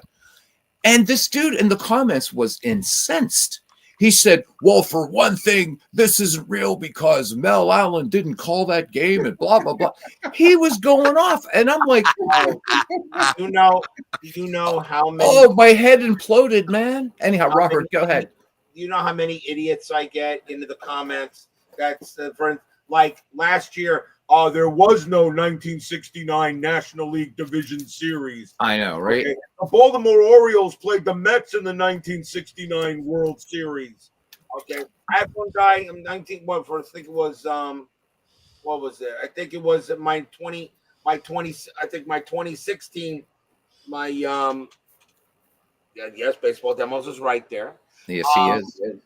My 2016, I think he said it was the Cubs that would play the Indians in 2016. I said to myself, obviously this schmuck does not know what the hell I'm doing. I know, right? So I delete those. I just get rid of them. Say, Robert, you could have pointed them my way if they wanted to really see a quote unquote replay of the 2016 World Series. And spoiler alert, it came out the same way, except in one fewer game. So Sean continues. He says, will anyone do a season replay where they have AI search engine or whatever make the decisions? Will someone add some crazy audio to the broadcasts? Okay, well, I mean, Steve Tate does that already with Action PC. He does a lot of audio stuff, which is really cool. The AI thing is kind of interesting. Well, That could be sort of fun. Like, go on ChatGPT and say, all right, I have to use an all-time greatly. So I would say, okay, go on ChatGPT. I've got Ty Cobb at second, George Sisler at first. Should I double seal, or what should I do? And let the AI do. I don't know. I mean, that would be fun, I think, for a kind of a one-off, but to actually do that as kind of something that would be sort of commonplace, I don't think I want to go down that road. Not because I hate AI. I love it. Audio is, we don't want to get copyright strikes. You could exactly. So I mean, one of the reasons I do, and a lot of people don't get why I do Action PC, or not Action PC. Obviously, it's a great game. Baseball for Windows, which is also a great game. I do those games because, number one, that game was way, and still is, ahead of its time. But the other thing I think it's nice for that, which kind of breaks the mold, is, look, unlike Chris Slovic and legends who sound like real baseball broadcasters, or unlike Robert, and I've said this many times with him not being here, where he engages the way he engages and makes the game fun. Again, I insta-subscribed. It took the phrase "stadium barfs" and I insta-subscribed. Right. So I don't have the voice to be a baseball broadcaster. I'm not these guys. I'm not them.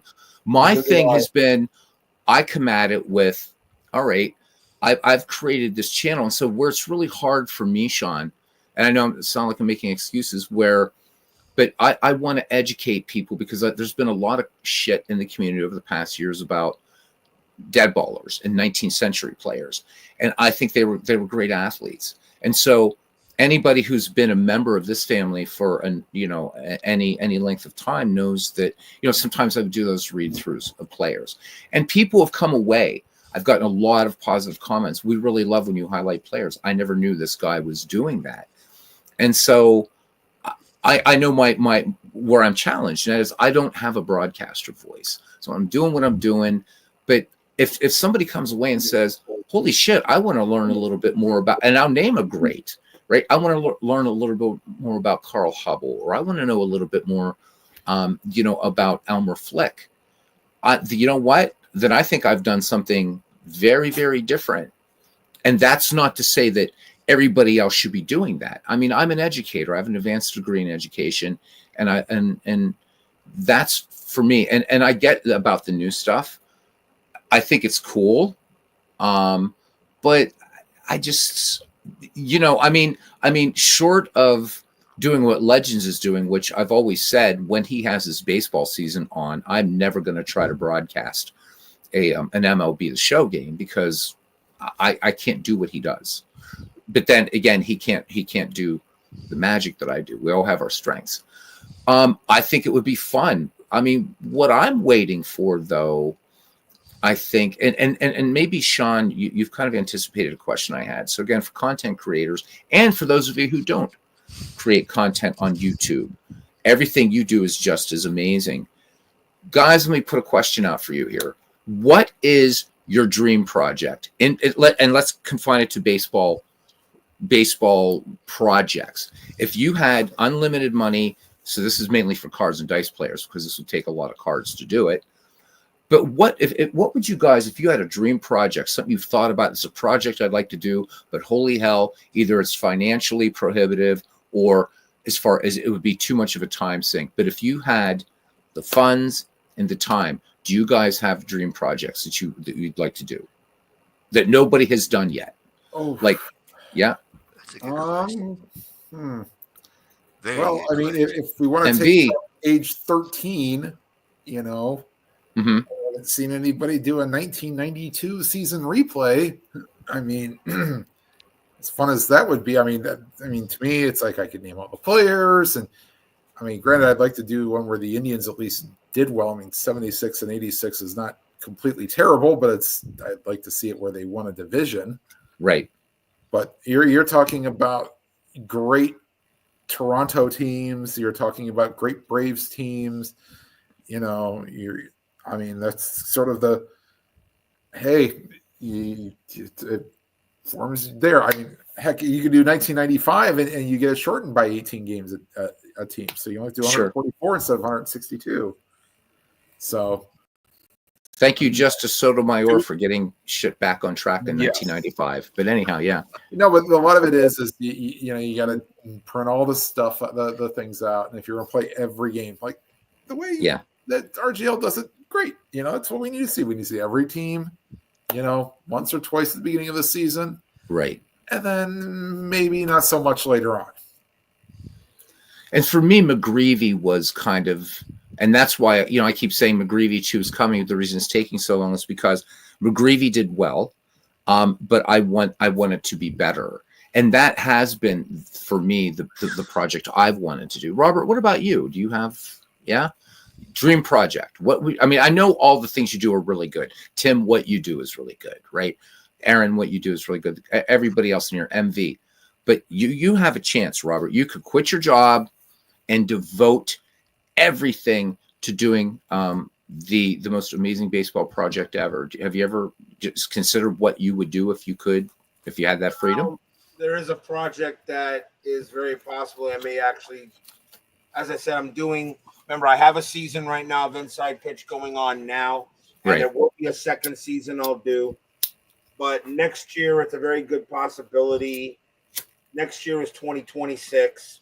And it's the 40th anniversary of the 1986 New York Mets. So it's a very good possibility. I may do a complete full 1986 Mets replay. Wow. But with different engines throughout the entire replay. So man. Wow, that's a big project. One game could be inside pitch. Next will be payoff pitch. Next could be Fall Classic. Next could be APA. Next could be season ticket. I'm thinking of maybe one with replay, even though I don't like that system that much, but it's there. Okay, right. Getting maybe 6 or 7 different engines, and just every day a different engine of every game of the 86 Mets, but being done with a different engine. Okay, man, just the prep for that is making my head spin. Very simple. I must have every player available for that season. Of course, okay. No, not every at bat. Oh my God, Sean. Sean's assuming that the person broadcasting is sadistic and everybody else is a masochist. Well done, Sean. Well done. It could. It's. I know, John. I could do. Every game, every season, every game has to have every player available. Okay. It have to first. Also, would play the most advanced version of the game. So if I was to play APA, it would be a master game APA of a game of one of the games of the 86 season. Okay. Sure. It would, I could probably do that. And I'd also want to do it in real time, which means we start on the actual day of the replay, and we so it wouldn't. Opening day of the 1986 Mets, okay, I would probably start that, okay, on let's see. I would probably go ahead and start that on the actual opening day of the 1986 season, which would be April 8th, because their first game was against the Pirates on April 8th, 1986. So I would do a game on April 8th and then go through the rest of and then go through, then do another game with the Mets, go to April 11th when they played the Phillies, because they got a lot of rainouts early in that season. Okay. And then April 11th, do it in real time. So in other words, follow along, do a game on the actual date of the schedule of the actual calendar year. Oh my God, Robert. So in other words, if I was to do that, okay, and that, I would actually play opening day for that season would be Tuesday, April 7th, 2026. But then, of course, there was now here's the thing about it, though. To make it easier for me, I'm only going to do Mets games. I would not do a fast score. All right. Okay. I would probably do it as just the Mets. And in order for me to make, and I would not do an expansion. I wouldn't do expanded playoffs. It would be a full, real regular season. Okay. Mhm. In order to make the playoffs, I have to have, more wins than the second place team did in that year, which should be easy. The Mets had 108 historically. They had like a 20 game lead, 20 or 30 game lead, on the second place team. But in order to do that, I have to go ahead. There's a Philly fan comment. I'm sorry, I had to just point that out. So that would be, that would be something I could. I was thinking about that. All right, but I have to. Then again, like I said, I have to have all 7. I have to have all the games available, and I would be going in order. So. I mean, opening day would probably be inside pitch. Game number 2, I'd probably play payoff pitch. I have the 86 payoff pitch season. I have to get his newer charts, but that's okay. I mean, I have 86 in Fall Classic. I can get 86 in replay. I can get 86 in APA. I mean, I could do that, right? But it would be one hell of a project. And yes, I would still do the postseason. If the Mets do win the division, they will play the Astros. Okay, they will play the Astros. I'll still do the postseason, the actual historical lineups for those games. All right, and of course, and if they happen to make the World Series, I'll do that against the Red Sox. But Midlife wants to know if there'd be double switches. Remember, real cards and dice players don't need to do double switches. Oh, listen to that. Burn. As it is. Damn. Okay, they take what's given us. We don't need, real masters of cards and dice don't do double switches. Ooh. Take that. Robert coming out with the howitzers here, man. Burn. MV, who's a content creator, he says, Project Mets, the Magic is back era to experience the pain and suffering until opening day in 1987. So 80 to 87 using out of the park development engine on. Nice one. 3-year recalc, win the division 84, 85, and 86. That's pretty cool. MV's a Mets fan, so there we go. So I mean, Robert, you're talking about your project, and so I switch between 5 or 6 digital games in here, but it's not, but they're distinct, different sort of projects. Talking about what you're doing, I mean, or what you would think of as a dream I think is amazing, and I mean, if that's something you're thinking of doing, that would be monumental. That would be something that would break the mold big time. I mean, because I'll be it's not just playing one game. I'll be playing a whole bunch of different engines. And Yoko's a Phillies fan, like so I said, they all have to have for instance, History Maker Baseball I can't use because History Maker Baseball doesn't card everyone. Yeah, it could create the cards, but I'd rather not do that. That's a bit of a process too, right? Process. I'd rather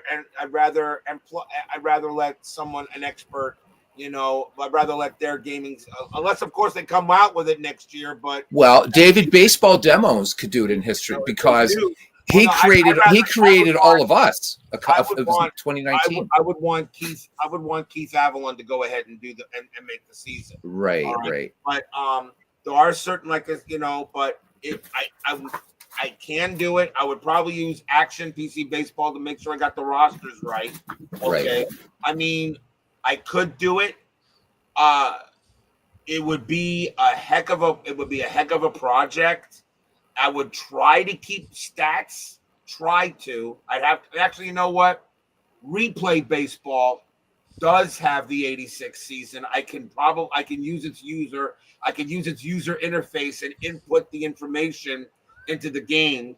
All right, to see how close the stats are from what I roll. Right. Okay. After I'm done rolling my game, I can just input it manually from my scorebook. Okay. And I can always clean it up and I'll know exactly what's up.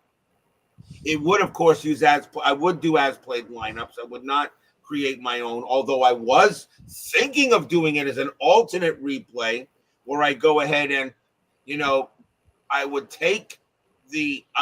use the players I have and create my own lineup instead of using as played, but I would rather just play the as played lineups. It just saves me the hassle. Right. Okay. So I'm David, I assume that's the if I may, Robert, for a second. David, I assume that's the link that you were talking about. Oh yeah, it is. There it is. He does. That's his 5-engine game where he did. I think he did the 86. I think he did the 86 World Series utilizing 5 different engines, I believe. And that's awesome. That is the reason. And there's my inspiration for this idea from him. That's his idea, and I'm thinking of doing it, but not for a series. I'm thinking of doing it for a season. That's making my 2 neurons hurt now. Seriously, you guys. Brain's like, I'm yes. I'm considering it. That means no. Right, David. I'm saying, David. That just makes my 2 neurons hurt now. That's right. That's that other one you did. Yes, that's right. Single game with 5 game engines. I remember. Oh my God. Now he did 1 game, but using 5 different engines at the same time. I mean, I could do it, but that means that of course it'd be a year where no 2 seasons. But I think for the 40th, I don't think you could. Yeah, I mean, for the 40th anniversary of the New York Mets '86 season. Yeah, I think it would be special to do that. So. If I do a what if and only 85 games and you play the playoffs of the Phillies, no, if the Mets don't make the postseason, it ends. I would not do that. It's a Mets only series. It would be a Mets only season. I would not do a playoff. I would not do it. I would not do that. It would be Mets only, and that's it. I don't care about the other teams this case. I love this community because here's a Phillies and Mets fan talking civilly to each other. It's beautiful. When I do my seasons, midlife crisis. Okay, I do care about every team I play, but if I was to do that Mets thing, I would only care about the Mets. If they happen to completely fall apart and not make the playoff in '86. All right, I would end it there, and that's it. And then I try to compare the stats. But the thing is that I would like the stats would be very interesting utilizing 7 game engines. I remember that, David. I'm sorry, I just had to say. I remember what I highlighted. I remember when he and Earl did that. That was super cool. Anyhow, please, my friend. Yeah, no, midlife crisis. Only a horrible manager would only 85. I know that Mets team.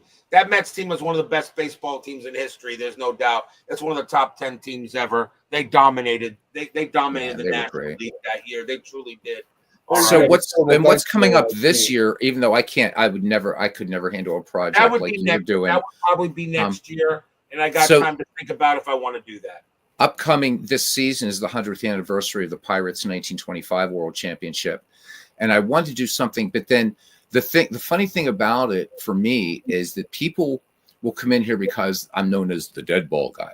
But for some reason, like 1920s baseball just doesn't attract people. Because I thought it'd be really fun to really, right before I jumped into McGreevy, is to do something with the 1925 season because my Buccos won. And I rarely do pirate games on my channel.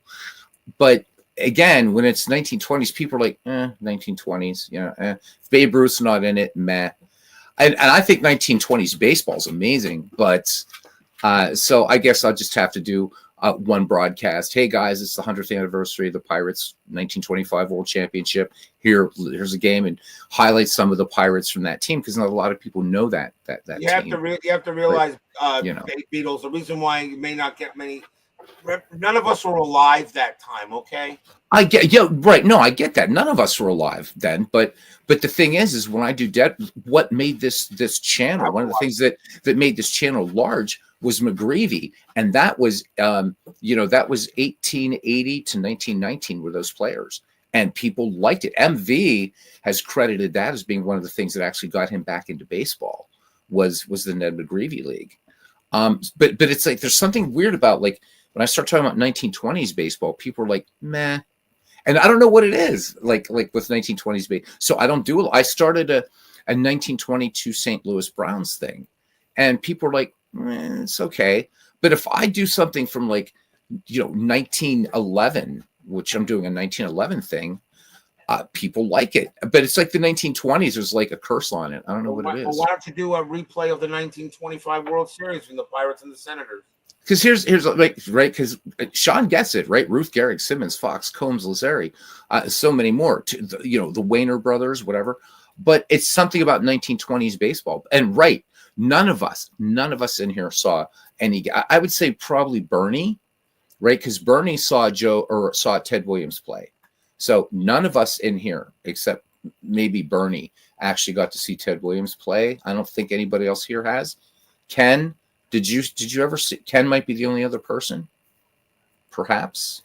So I mean, I know that like a lot of the players, like Elmer Flick. Here's the Hall of Famer that was a superb player and a badass in the field. Kicked the shit out of Napoleon Lajoie, things like that. I mean, literally, they got into a big fight a few times. They didn't like one another too much. But so I'm playing. People are like, "What the hell is this? This guy's doing something from 1911." Like here's this guy Rube Waddell. I mean. So it's my little corner of things where I can talk about this great pitcher who's still up there in strikeouts, all these years later. And this man died in 1914. But it's something about 1920s. It just doesn't work. If I do 1950s baseball, people are cool with it. 1930s baseball, cool with it. But it's like 1920s. It's like this no man's land. Maybe it's because it's that transition out of dead ball and the long ball still has, because you guys know this, right? Babe Ruth in the first few years of the 1920s decade hit more home runs himself than entire clubs. Yeah. So, and the entire league. So maybe that's the thing with 20s, because the 1920s, because it's transitional, it's hard to pin down. I don't know, but it doesn't work. It does not work. Well, sadly, you will not be seeing me get the 1920 stretch set, even though the Indians did win the World Series. Yeah, 1920. Yeah. Yeah. And you know what, though? That's a great season, 1920, because Judge Landis didn't drop the hammer until September, and the White Sox and the Indians were like neck and neck. That was a great pennant race, and then Landis dropped the hammer. I'm not taking anything away from your Indians, man. You guys were tough. No, trust me, they got us back in '59. Yeah, they did. But one of the better Indians teams from '55 to '94, and yeah, you guys had some great teams there. Series against the White Sox in '59, and that was their two wins. Well, I mean, it was 54 Indians, right?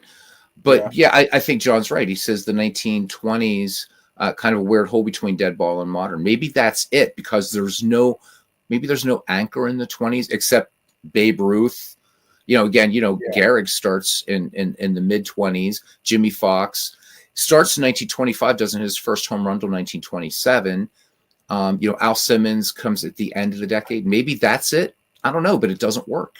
I love 1920s baseball. I'm going to hit the bed. So thank you, Robert. Chinwag. I look forward to the next one. Before you go, Robert, when's your next game and who's playing? I'm going to do a game. Well, now I got to wake up. I got to try to get to sleep in a little bit. Thank you, David.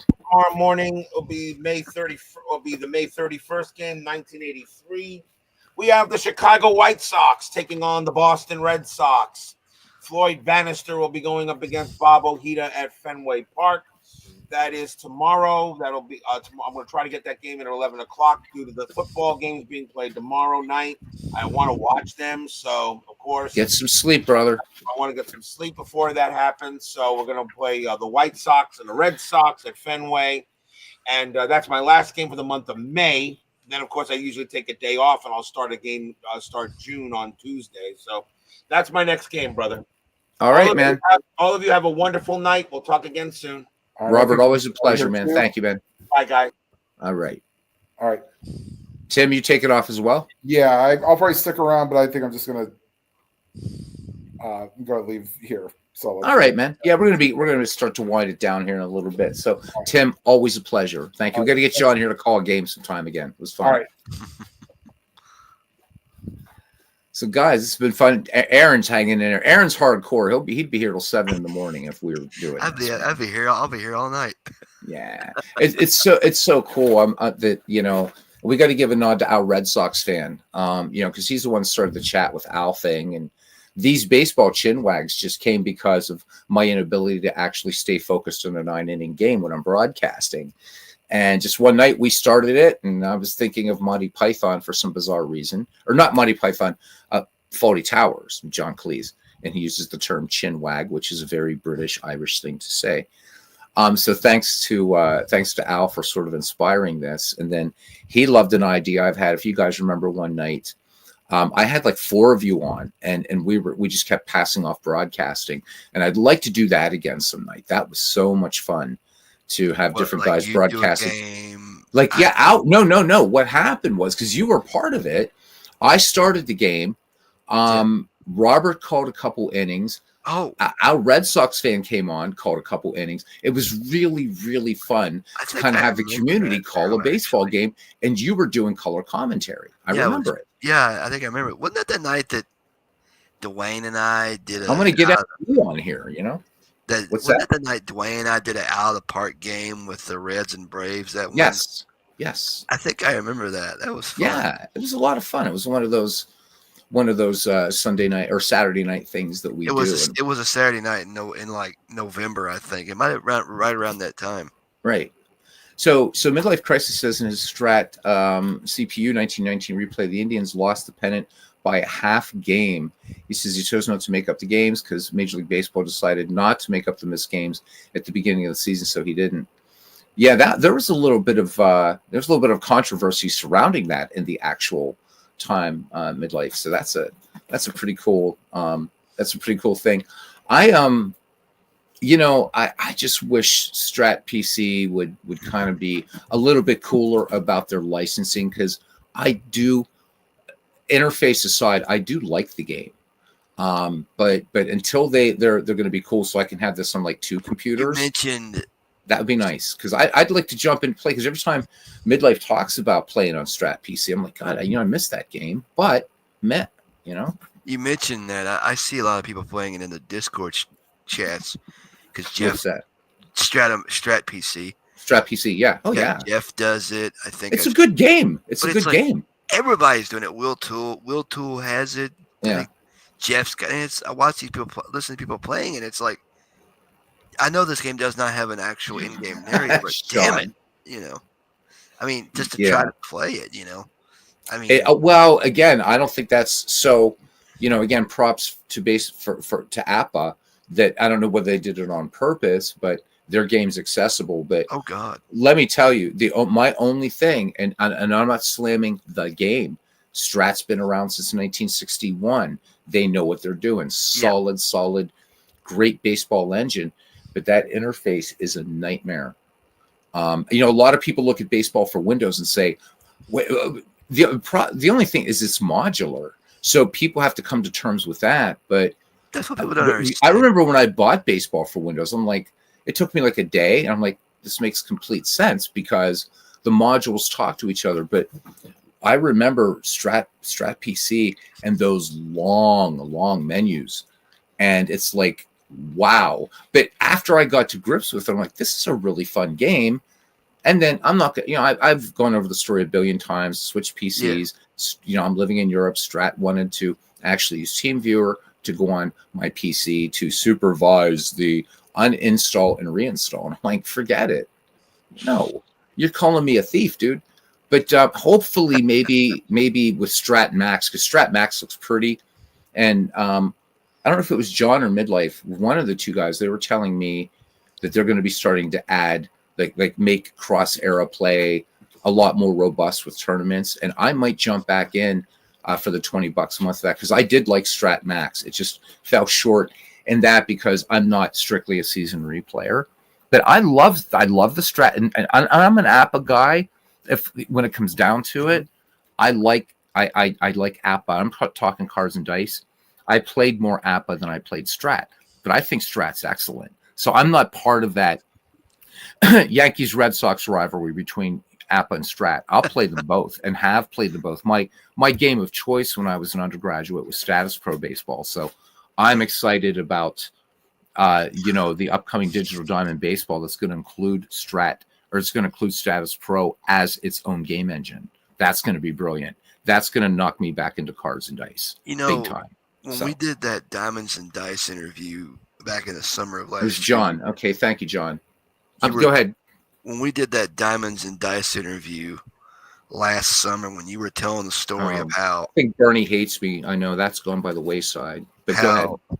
You got me app and everything like that, and you were the day you got a hold of me that day and told me how to install it and everything. And this is when Gmail was freaking easy to navigate.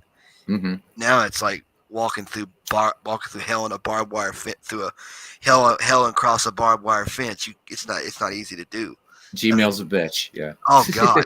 And you're like, okay, this is what you got to do. You got to, you install it, you download the zip file, but it's like when I did everything that the installation told me to do it, and it was just like, okay, now this is this, that, and then, but when you left me alone, it's like, okay, good luck. Here this is to get you started, and you play with it for a while and try to figure. And then you called me 2 days. I guess we called each other 2 days later, and it was like you saw me moving around the modules. And it took me like less than a day.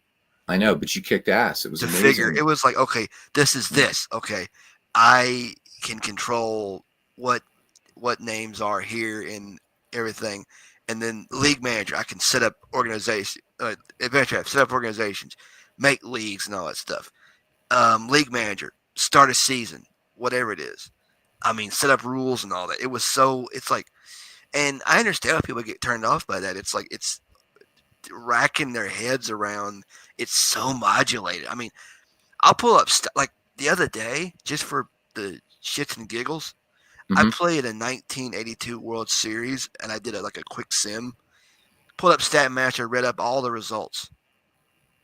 I'm like, that, of course, I printed it into a, I don't know what extension app it uses, but it's like it opens up like a little web page, but you can read everything that's there. But I'm learning a lot more about it as like I said in chats, I just recently got the newest version thanks to my dad for Christmas, and it took me about an hour to get it because I could not. My Google Chrome was so damn tight. I had to cheat to get. I had to go to my phone. Midlife, thanks for coming in, brother. Good night, Midlife. But I got it, and it's like, okay, this adds another layer onto the game where it's the same game as 5.75, but you got a couple more bells and whistles to play with. I mean, you can play modern games, you can play dead ball games, you can play like different eras of the game, and it's like, but I figured out so much to do with it, and it's just like, what's next? I mean, well, the thing is, Aaron, is and you I know you're cool with me saying this. It's the perfect game for you if you think about it. Now, I mean, and all things considered, you also are very good at navigating Action PC. Yes. But I mean, for me, like, baseball for Windows, and it was not the girl I'm seeing now, but the girl before her was at her house, had my computer, and was staying the week or something. And I was she was cooking, and I was sitting at her kitchen table playing a game of baseball for Windows. And she was like, she said, that's really cool. She said, I could imagine just leaning back and, just listening to that. And I said, it's funny you should say that, because what I used to do before I found this broadcasting thing, and this is why I do it. I put that game on because there's nothing to really watch with APA, right? I mean, I could put I would get nailed by YouTube, but I could put a photo of Miss July up there, right? And Ernie's calling a game. It doesn't matter. It doesn't matter because there's nothing to look at. There's no animation, anything. But I like it because I know a couple guys have said, "Yeah, I'm rolling up a game while I'm listening to this," or like, I don't work Mondays. I work Tuesdays through Saturdays. So I like, just guys want to tune in at work. They've got not goofy Beatles eternally calling a game. They can listen to Ernie Harwell. They can listen to Ernie Harwell. Yeah. The games are about 55 minutes. you Under an know, hour. and Let it goes that. I mean, so they don't draw a lot of people, but it gives people some baseball to listen to. And that's why I like to do it. And I think it's a damn fine game. And some night I do have to play a game and show people how it works when you actually manage teams and stuff like I'll that. tell you a But, story. you know, Like this is how appealing it is to, because I was at I've got a couple friends of mine I stay with that are I used to hang with sometimes that are also sightless like I am, Mhm. and I was showing the husband, they're married, baseball for Windows, and I said, wait till you hear an actual game of this, because I'm just showing him the bells and whistles, the the functions, the advanced draft, and all that stuff. This is where you can trade players, you can set up organizations for whatever thing. But we started playing it, and then I said, wait till next, and he goes, all of a sudden that voice starts talking. He goes, because they're Tigers fans. He goes, oh my God, it's Ernie Harwell. I said, I told you. I yeah. told you. And then the next morning, like I guess I got curious and loaded up a game, and and they could hear it from the guest room I was sleeping in, and we were making they were making breakfast, and Fred's like, we can either listen to suspense radio or you can go get the laptop, bring it in here. We'll hear Ernie Harwell call the game you got going on. I said, really? I said, during breakfast? He said, yeah, bring it in. I'm like, okay. So I got we were listening to, I think it was a Tigers game, but it's like, and then last I think it was last Labor Day weekend.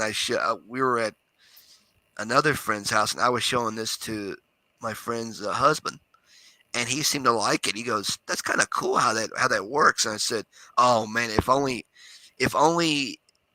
more people that were sightless like I am could play this game. It would expand the community. But yet, it's just like they update it and then they want, there's not much to update. I mean, yeah, you've got a modern mode now, and you've got you've basically adapted the game for modern players, but yet there are those that still can play the game the way that they played it before with whatever era they want to play in, dead ball, live ball, whatever. And Thank you, Sean. you mentioned projects. Yeah. I got an idea of taking like um, the teams that played in the World Series for the past, I don't know, maybe 50 or 100 years. Mm-hmm. Now and taking all the losers and sticking them in importing them onto a disc, Mm-hmm. and having like like the most recent loss of a World Series team, and feature that team in a season. So for my Pirates, that'd be 1927 because we got killed by the Yankees. We've only ever lost 2 World Series, 1903 and 27. We won our other ones. Exactly. That's what it would be. 1927 for the Pirates. It would be 19. For example. I appreciate that, Sean. Thank you. It would be you'd have the 1990 Oakland Athletics, things like that, Mm-hmm. or the 97 Indians, 96 Braves, whatever. Taking the losers and sticking them in a World Series, or sticking them in a season. So why don't you do it, man? I mean, baseball for Windows lets you do it. You can do pretty much anything you want. Right. I mean, it's like it. I mean, of course, now no repeats, of course. No. You don't want to have like too many. That's where your research. So what I love about this community, everybody. So that I don't like to make that. There's not a dichotomy or anything between content creators and right, and people who don't, because we're all creating. And what I love about this is that everybody has these, and that's why I asked about the sort of dream project. But what I love, right? So Ken Castro was, he did the pre 1950 Appabats thing, and kept everybody going on that, and other guys talking about in the discourse, in the chats, the projects that they've done. And what I love is that everybody has such like this great perspective and this great sort of area that they want to do. And there's like, and I love that, just the creativity of people saying, okay, I've got this. I want to, I want to do this. Like, so Tim, I wish I would have said this before he left, right? So Tim comes up with this idea of, okay, I'm going to do a replay, but focused on the pitcher, right? And I thought, what a cool idea that is. You know, Dwayne Martz, I'm going to replay every World Series. I'm like, wow, what a great way, again, from an education standpoint, where people can learn about at least, you know, the best teams in baseball. You know, I don't know where he is or where that project is, because I make the posters, the graphic posters for him for every series. So I don't know what year he's in 1911 still, or if he's at 1912 yet. But everybody has these amazing projects, and I love it. And that's why I always tell people, tell us what you're doing. Let everybody else in the community because somebody might say, that's a great idea. I want to try a variant of that or something. Right? And what you're talking about, why not? You know, there's other people, like, not in the community, but I've seen, like, on different baseball game boards where they Chris Slovic. So Chris Slovic, we'll get to him in a second. But like other people say, all right, I've created this league of the best teams to finish second through baseball and put them into some sort of league. And I'm like, that's really cool. You know, because like teams like the 1922 Browns are going to be in there, you know, and what have you, so many of them. But Chris Slovic puts together these monstrously huge seasons and tournaments and crazy stuff. And I just love hearing about it. ID Jester some years ago, I'm guessing it was a 2018, he did a Bo Jackson replay. It was focused on Bo, and I thought that was really cool. And I like that people are not only doing, you know, the season replays or doing whatever, but also trying kind of different, you know, different ways into the game to get deeper into learning about this game, which is why I don't play with fictional players. There's too much Major League Baseball and Negro League Baseball is Major League Baseball. You know what I mean? There's too much baseball for me that I don't know. I know so little about baseball. Right. I learn from you guys all the time. I know so little about baseball, and I've been a fan my whole life. When I was a kid, I loved dead ball baseball, and I wanted to know, and I was fascinated by reading its early history, you know, how it came about, you know, and reading about the New York Knickerbockers and all that kind of stuff. And so to be part of a community where, you know, like with Ken Castro, John, good night, man. Thank you for coming in. John. You know, Ken Castro, for instance, he's the guy's brilliant, and you know, I've had the honor to read some of his stuff. A fantastic journalist, but even more so is I've learned so much about 19th century baseball, and I've got books on it over here. But I've learned so much from Ken about 19th century baseball. From Clinton Parks, I've learned a lot about 1960s baseball. That's my weakest decade, man. I am so terrible with except for 2020s baseball and 2010s baseball. But 1960s, I know the major usual suspects. But start asking me, like, you know, I can tell you, you know, who played for the 1908 Boston Braves, but I can't tell you who played for the 1965 White Sox. I can't. Right. Right. Know. And we're talking that's like 60, 50, 60 years ago. That's old timey baseball for some people. But for me, that's still like yesterday. Right. That's still, and it's not that I don't like it. It was just an era I need to study better. I mean, but I'm still learning dead ball baseball. I'm still learning it after these years I've been alive and been a baseball fan. I'm still learning it, and it's like I don't want to take time to generate fictional teams, you know, with fictional names. That's what I mean, the fictional name things. But some people do some cool projects with it. They do. I've seen people do like like his Out of the Park can generate fictional players. Pocket Pennant Run can do it. Lots of games can do it, and it's compelling. But then I find myself thinking, just when I'm about ready to, like, I want to do a project like that, I'm like, but then the time I'm putting into that, I'm not learning about actual, you know, real baseball players and real baseball teams. Just, you know, if that makes sense. Yeah. I love that there are other people doing it, just like other games. So I won't play History Maker Baseball. That's not the game for me. But I love when David plays it. I love when Al plays it. PC Replay Baseball. I'm not a fan of that game, but I love watching Bernie play it. I love so it's great. I get to kind of be involved in a Walter Mitty sort of way in these other games without actually, having to buy them. Because I'm like, okay, this is really fun.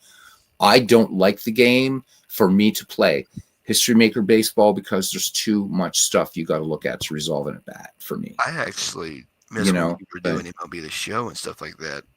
All those. Who, me? Yeah, when you were doing MLB The Show, I forget which one you were playing, but it was like 22. 22, yeah. Because we'd be in there just talking, shooting the shit while we'd be listening to a game being played, and it was like. Well, I'm going to be doing that on the February 9th. I'm going to be doing a couple MLB The Show games on here. So I won't be announcing, but I'm going to do a couple MLB The Show games. Have to? I mean. No, I would rather just talk to people in chat, and just because it's a great looking game. So man, that's my dad. My dad, whenever he comes, if I'm playing MLB The Show, like let's say 24, he'll look at my screen and go, "Damn it, that looks real."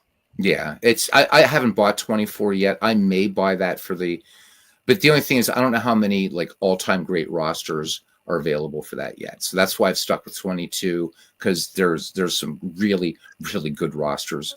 But I love MLB The Show. I mean, I think it's great. So thank you for reminding me because that is going to be part of it. It's going to be a couple Ernie Harwell games.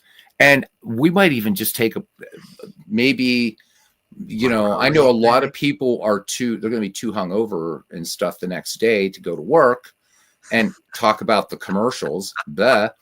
So who knows? We might even, there might be a Chinwag or something. I don't think I'll even watch the damn game to tell you the truth. I don't really care for pro football that much. I will play actually PC football, but that's beside the point. Yeah.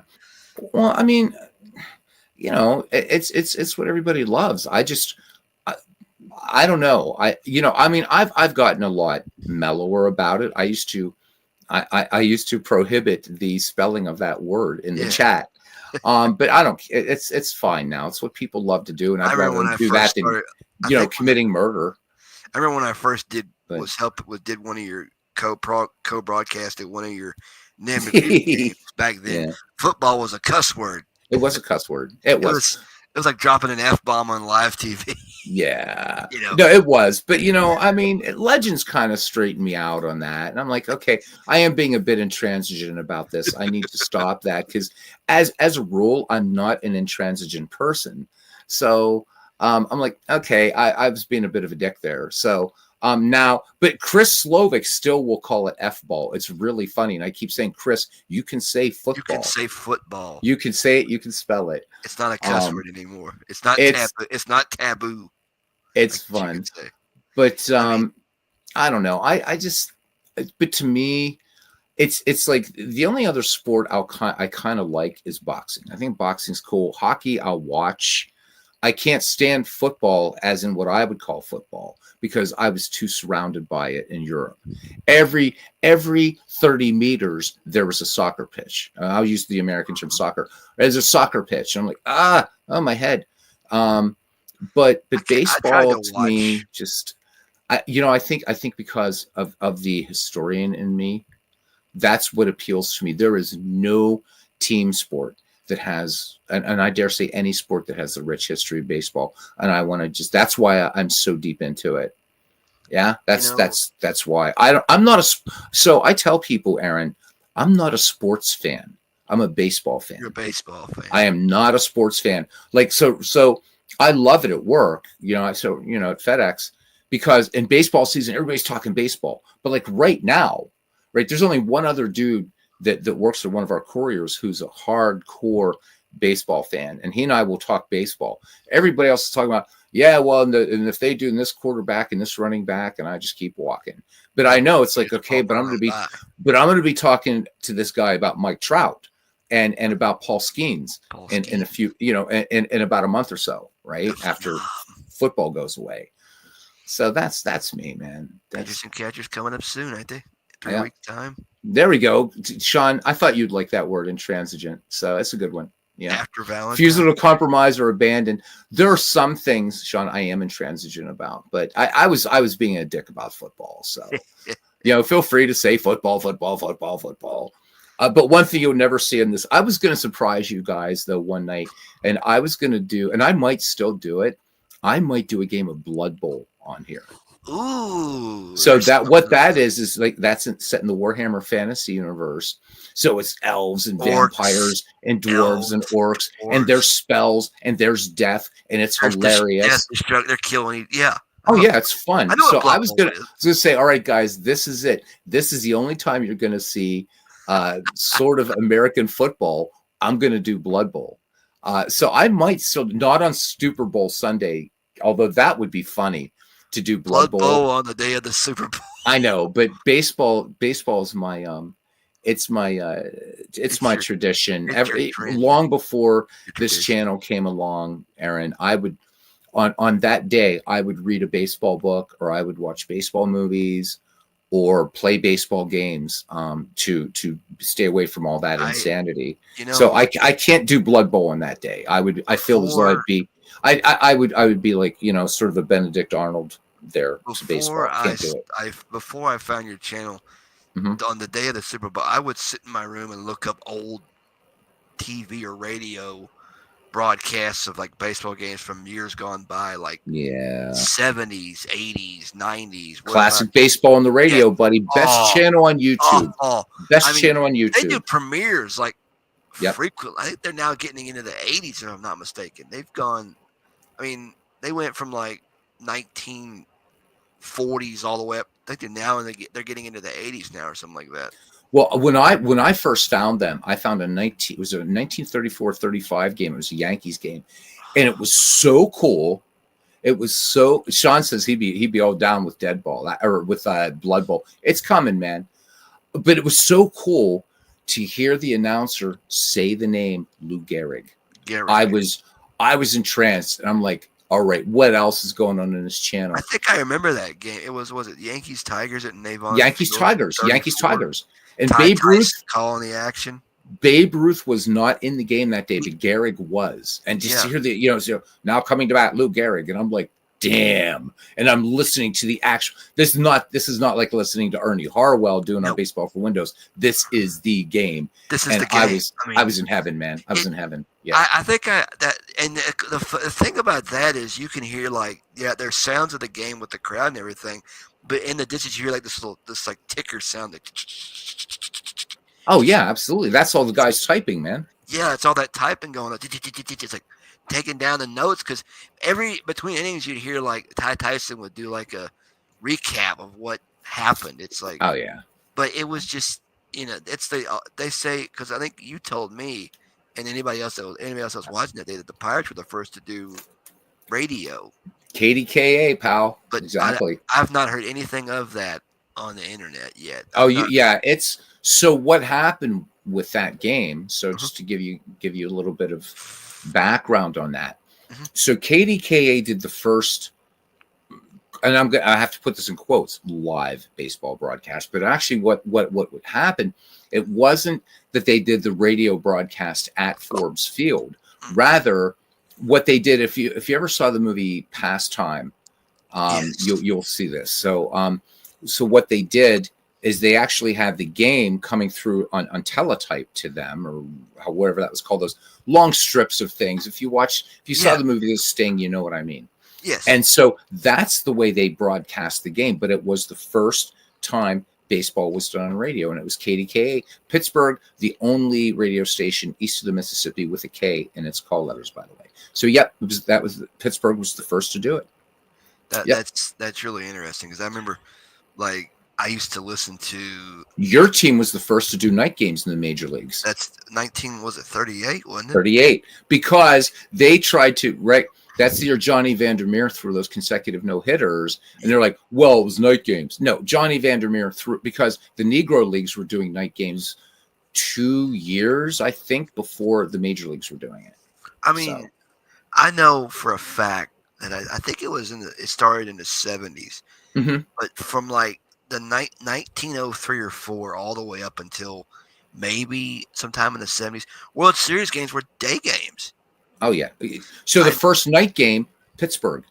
Yeah, 1970. 71. 71. That was also the Pittsburgh Pirates. I'm proud of this, being a Pirate fan. First major league team to field all minority an all minority lineup. We were the first to do that, and the first World Series night game, which a lot of people now World Series games. I mean, I don't like the fact that they're so late. Like when you get a West Coast World Series, it kind of sucks if you're for kids because they got to be in bed. They got to be in bed. Yeah, that was a Pittsburgh thing. That was a Pittsburgh thing. Yeah. Got to go to school in the morning. No, but I want to watch the end of the game. And I remember 2002, and I think I told this story before. Mm-hmm. The World Series. I thought that was one of the best World Series I ever sat in consecutively. Which one? The 2002 Giants and Angels. And I remember asking either my brother or my dad to tape Game 7 for me. Yeah, because I was gonna be at school that night, so I wasn't gonna have time to watch it. Mm-hmm. But to tape it for me, so I could go home the next Friday and watch it. And I saw a pretty damn good game being played. Now yeah. Now most people say, "Oh, the Giants just quit because they couldn't hit anymore or whatever." I was like, "No, it was a good game. I mean, you just gotta take it for what. I mean, it's hard to hear with all those damn thunder sticks going on, but." Nobody quits, man. You're in the World Series, and you know what? I will. And as far as team sports, there is nothing. And I know this is cliche. To me, there is nothing in the world of American professional sports that is more gripping than October baseball. Starting with. Oh my God, I hate to say this. Starting even with the wild card stuff. Right. But when you get to the World Series, man, that's just the intensity level. Right. I mean, a real baseball fan like we are in here, though, we'll watch baseball in July, or July, whatever, in June. And, like nothing's happening. But you're a baseball fan and you're watching that pennant race. But in October, man, you get baseball fan. Then it's sort of like the old thing, like people go to church on Christmas and Easter. Right. You get like tons of baseball fans in October. It just happens. And there is, because I think that's that time when people realize how difficult baseball is. Oh, man. Right. I mean, it's a difficult game. And then they see that intensity. Right. It's the grind, but it's also, again, to quote the Ken Burns baseball documentary, the best hitters fail 70% of the time. It's a hard game, and nobody can hit for you. Nobody can block for you. You can't pass off to anybody, and you can't go to your best player on every play. That guy, Babe Ruth, was up every 9 players. Lou Gehrig, up every 9 players. Roberto Clemente, Barry Larkin, whatever. Right? Yeah. I mean, it's just like, because ever since I got the MLB app, and even beyond that, because my brother and I would sit and watch the MLB Network most of the day just to find out what's going on, especially like the last, I think it maybe in the first year they did the wild card series thing with the, and it was back when it was just a one game winner go home deal. Right. Right. We were there was some races that were yet to be decided, and it was like the last day of the season. And we watched. It was like, oh my God, this is intense. I mean, but then it's like when October comes and the playoffs start, it's like this is the fruits of the labor. But yet, like you said, the best hitters they fail 70% of the time. I mean, 70% of the time. Like Ronald Acuna, every 9 batters. I mean, yep. And I mean, and the other thing is that, again, that confrontation between pitcher and batter. Doris Kearns Goodwin, historian, said she likened it to a prize fight. Yep. And it is, right? And when you think about the job of a pitcher and a hitter, how difficult, right, that is to do, right? Because the pitcher's got to throw strikes. He's got to get it in the strike zone, but he can't put it in the strike zone where in that hitter's sweet spot. So if a guy hits, he's going to be looking outside. You're going to keep trying to throw in, but you got to hit that little strike zone. The batter's got to try to hit a round object with a round object that's going to be moving. It's going to be doing whatever it does, right? And he's got to hit it. So he's got a catcher behind him, and there's 8 people out there that can cover that that field, right? And nobody can do it for you. and it is that sort of, you know what they're doing, right? And so, like even playing baseball sims offline, I like to play pitch by pitch, Right. because if when you're managing a team, right? Well, that count Right. is going to really determine, okay, do I want to hit and run? Do I want to give the hitter a green light? There's a lot of stuff going on that, in this most difficult of team sports, because it is a team sport. But the other thing I think too, like, so with football, you got 22 players on the field, and they're all in helmets and this and that. And I get why, obviously, although Australian rules football players and rugby players say, hold my beer. Hold my beer, yeah. But there's the sense of like, but yet in a baseball field, right? I can zero in on a player, or when that ball is hit, right? That you get a hard grounder to short. Where is the attention? Where's the attention? It's on the shortstop. Right. Yeah. Right. In the same time, though, your peripheral vision, and if it's your guy that's hit, that ball's going to short, but you're also checking your guy. Is he tearing down to first base? Is he running? Yeah. Right. So you have that individuality, and baseball has that nice mix of a team sport that really, and I know, again, I'm sounding like the Ken Burns documentary, but it's so true, that emphasizes individual achievement. And because it's so statistically intensive, we can meaningfully, right? What is it that Bob Costas said in that documentary? He said, you talk about a 300 hitter. Mm-hmm. I don't know if it's Costas, but he said 300 hitter. He said, we don't mean the actual average, but it's a concept, and we know what that means. This guy's a 300 hitter. That's another way that a fan from the 1940s, the 1970s, and the 2020s is going to understand that's a damn good player. He's a 300 hitter. You don't have, I don't think you have that in something like football. Oh, he's a 50-yard running back or something. It's not. Yeah, it doesn't have that same. It doesn't have that same cachet as a 300 hitter, right? Yeah. I mean, it like when I hear somebody, like, let's say Ernie Harwell says somebody's hitting like 300 or something like that. Right. Like, he's hitting the ball. He's got a good eye. I mean, he's hitting the ball. He's seeing the ball and hitting the ball well. Yeah. I mean, and when you mentioned doing like baseball sims on Sean, good night, man. Thank you. Night, Sean. When you see when you're doing like baseball sims pitch by pitch, I do that with Action PC sometimes, and it's like I try to be like what would I do if I was a manager in this case? I'd have my batters take until the pitcher throws them a strike. Yep. And then if it's a good count, swing away. If not, make him come to you again. I mean, let the pitcher work himself into trouble. Exactly. I mean, but it's it's like it's timing. I mean, you gotta be. I mean, to the fan, it's like it's the best game in the world. Well, it's great. I mean, it's like, again, to quote the documentary, but it's something I knew as a baseball fan, and as a baseball fan. Mm-hmm. Baseball appears to be a leisurely game. It's not. It's not. Right? There's always something going on, and there was a study that actually showed there's actually more action in a baseball game than a football game, right? There is. But it's this thing where all of a sudden, all hell breaks loose in a baseball game, right? It just does. Especially like, right, that ball's hit, and like, you got a guy trying to leg out a triple, the whole ballpark's going absolutely batshit crazy. Absolutely. I actually or the just one sec, man, or like, right, the suspense of a no-hitter. Yeah, because everybody in that ballpark on both sides. So the guy who's pitching that no-hitter against you, you know what? You're still rooting for him, because no-hitters are pretty damn rare.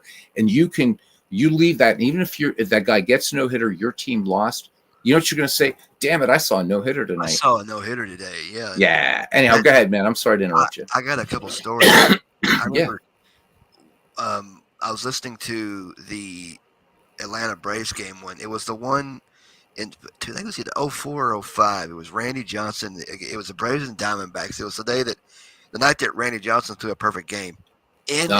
Great game. In Atlanta. And he was just getting them out one after another. And you had the people in Atlanta cheering for him.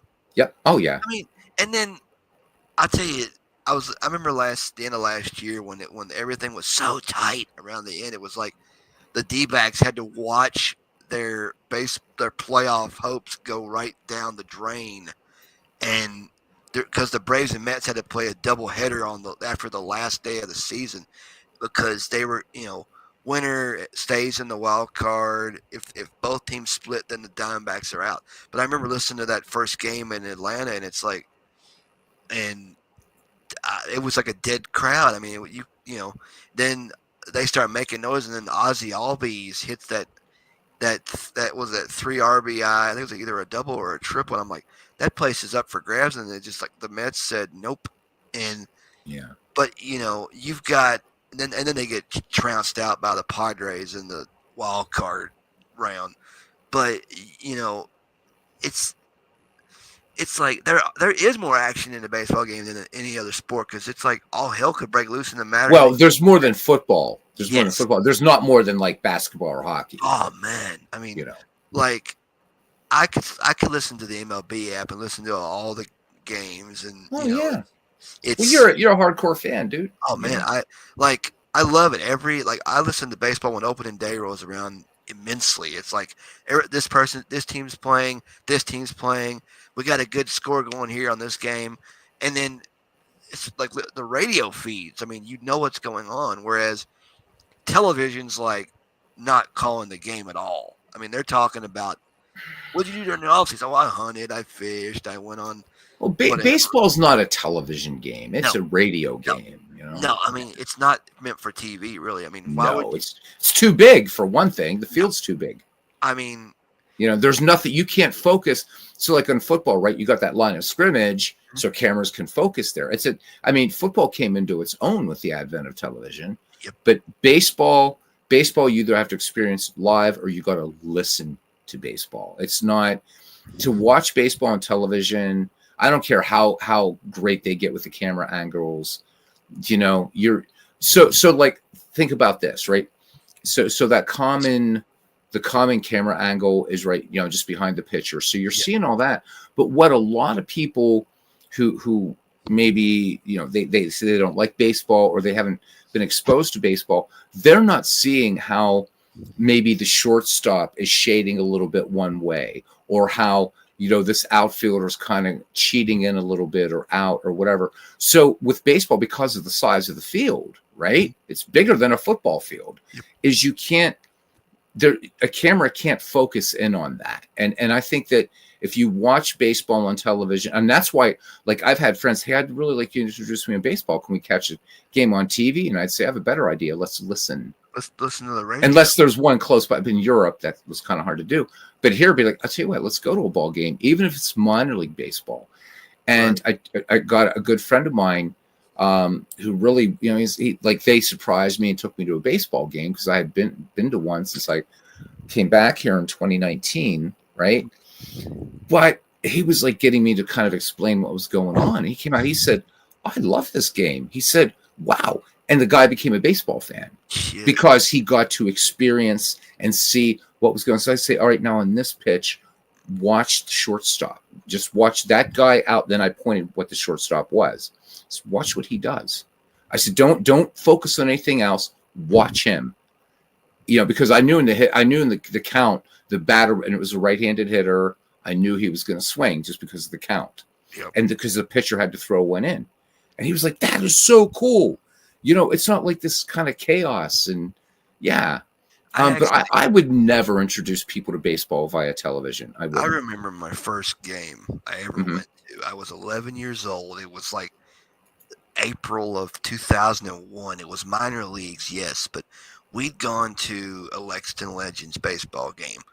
We weren't season ticket fans yet. We hadn't gotten that far. This is like, I wasn't really in. I thought baseball was boring because it was like on TV all the time, and it felt like a golf atmosphere. It was so, but oh my god! But I go. I'm like, when you're 11 years old, I want to go home, play my PlayStation, blah blah blah blah blah, yada yada yada.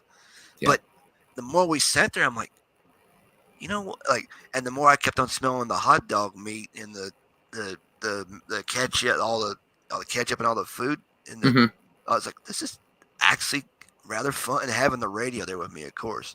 Of course. This is actually fun. Oh yeah. And we went to like 3 games that summer. I mean, between Mm-hmm. April and June or July of that year, we went to 3 games within that span. And I'm like, and then the next year we got season tickets, and it's like we go to a game Oh almost every yeah. night, and it's How like, about it? Yep. I My mean, ex-wife and I used to go to like, dude, we used to go to like, because I lived for a while in Toledo, Ohio, and she was a big Buckeyes? baseball fan. I wish I hadn't divorced her. But anyhow, we would go to like when the Mudheads were home, Toledo Mudhens, Mhm. AAA. Man, we would go to like 3-4 Mudhen games a week. Wow. It was epic, man. Loved it. Where I went to school So in yeah, I Louisville, get where you're coming from. where I went to school in Louisville, the Louisville Bats were like right down, not too far down the road.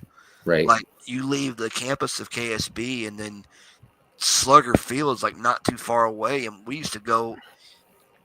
Our PE teacher used to take me and some buddies of mine to bats games every May around the end of the school year. Oh, that's nice. We would go to Slugger Field to see bats games, and then I remember when I was a senior, we did it. The last time we did it, it was like Right.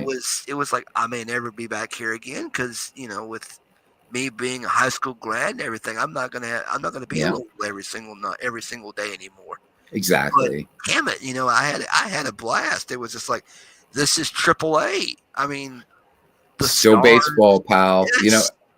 And the thing is and we're gonna start winding us down now. We're at 4 hours. Is the game was 3 hours ago.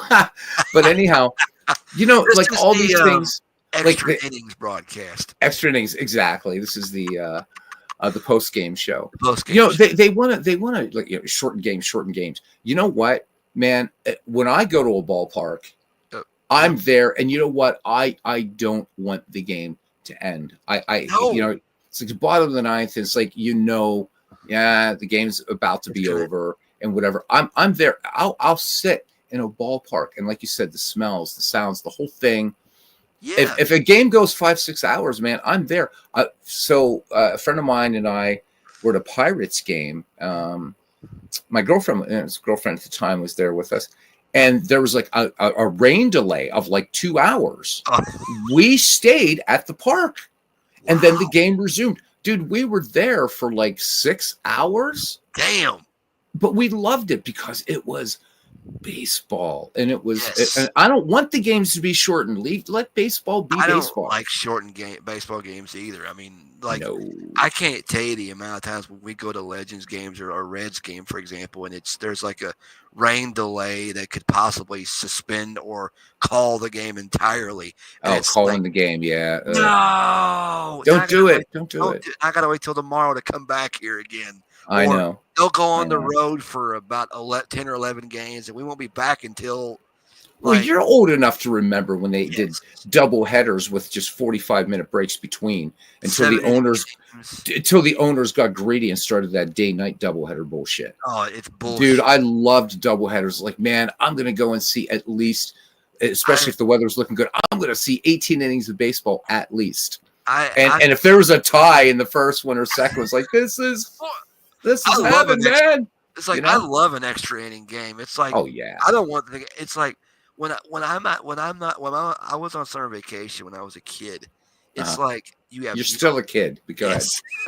But when I was in school and I was on summer vacation, and again, it's like you got nothing that you don't have to get up early in the morning. You don't have to go to school.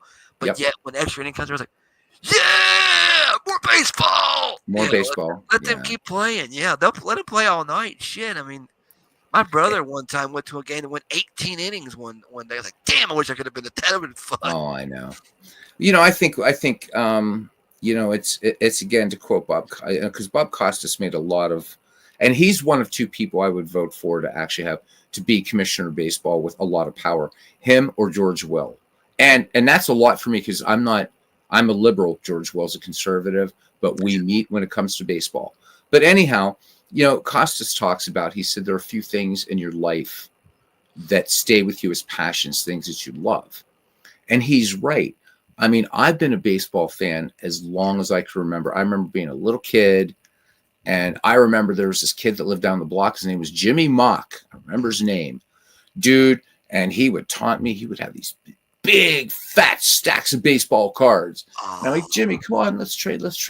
But I've loved it. And I mean, every year. So the thing, because I'm a little bit older than you. So the thing for me every year was, wow, here's Street and Smith's baseball. And I mean, I grabbed that thing and I'm like just reading it and excited. And the Street and Smith's, I think, came out like end of February, beginning of March. I forget when, right? But and as far back as I can remember, I've loved baseball.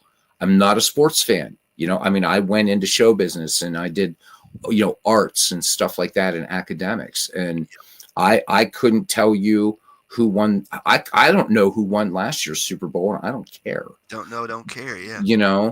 But it is something that I know for all of the rest of the days that good God allows me to stay on this earth, that I will always be a baseball fanatic. Yes. I mean, yep, I'm sure that God rest Bob Uecker. I know. Oh my God, 90 right? years old. God bless him. He died calling Brewers games. I mean, that man they're going to do I guarantee you when at whatever that ballpark's name, American Family Field in Milwaukee, they're going to do a huge tribute to Bob Uecker. I mean, they should name the damn booth after him. If the Bob Uecker Express booth, whatever it is, whatever you want to call it. I mean, he still had it after all these years. I mean, sharp man. I mean, he had it all: the wit, and you know what? Not only that, but people, I mean, and he did that kind of self-effacing humor as well. But I think people forget. So when you get guys like like Bob Uecker, like Joe Garagiola, right? You got to remember, people forget this. They were good enough athletes to make it to into the majors, right? So they didn't do well in the major leagues, certainly, right? They weren't, so Bob Uecker was no Johnny Bench. He was no Roy Campanella. He was no Yadier Molina, whatever. But he was a good enough athlete to make it to the major leagues. There was a story that he told. That's something that's an accomplishment right there. That if you're that good, Legends was talking one night, just very quickly. He was saying, a lot of people don't realize just the difference in skill level. He says, as you're going, so down in the minors, right? He said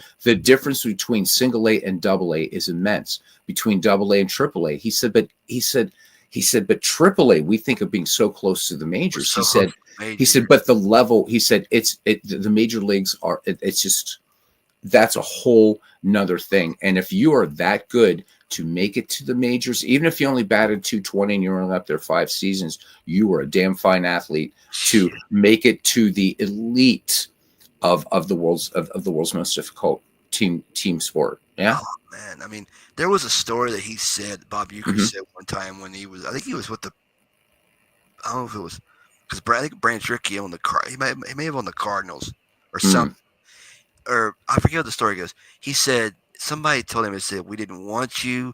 We never, what was it? They didn't want him at all, but they got him. And he played for several years. And then of course, now he was a legendary broadcaster for forever. I mean, like Joe Nuxall, he played 1944, was the youngest person to play the game, and he didn't come back till the 50s. Yep. Yeah, he was a kid. What was he, 16 or 15. something? 15, yeah. 15, and yeah. According to the app, I think he's 15. But he, after 1964 or 65, he went and did commentary with the Reds for that whole time until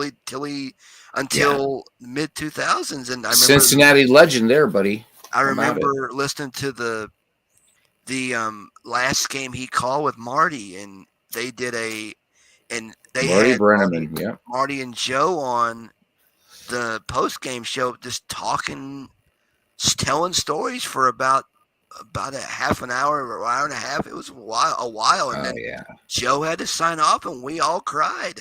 Yeah, I mean, it was just like one more, and then I remember the day he died.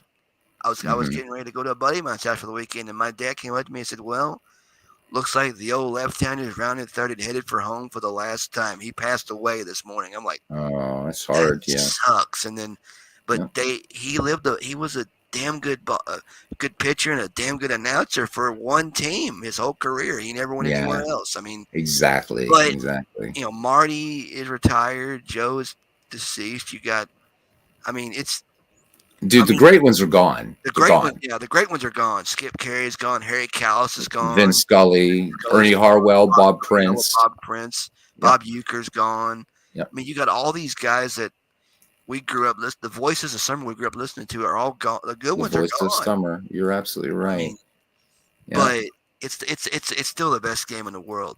Damn right it is. And you know what? Nobody can beat that line. So let's close with what Aaron said. Say it one more time, please, brother. Baseball is the greatest game in the world. Amen. And with that, guys, we're at 4 hours and 19 minutes. Too many people to thank because YouTube doesn't let me scroll back that far. We capped out tonight at 23 people. Awesome. Thank you, everybody. There's just a few. And I think of the 8 people here, so you're one of those 8. So there's actually 9. I think you and I are the only 2 that are awake. So Aaron, thank you so much. And I will get that stuff to you. You know what we're talking about. I haven't forgotten, man. But thank you, man. It's always good. I love talking baseball, listening to you talk about baseball and this greatest game of the world. Guys, tomorrow night's going to be a much shorter broadcast. If you got a second after the stream, I want to show you something real quick. I don't tonight. Is there any way you can show me tomorrow? Because the reason I'm closing off is I've got to get some sleep. Yeah, definitely. I'll be around tomorrow. Just message me on Discord or whatever. On Discord. All right, man. I will. Somebody else just came in. Like, what the hell's going on here? I missed something. Damn it! You missed Aaron saying the most true thing in the world. I'll say it again. Baseball is the greatest game in the world. And with that, guys, Aaron and I we'll see you around the batting cage. Good night, everybody. See you, everybody. All right, Aaron, take care, man. Good night. All right, good night.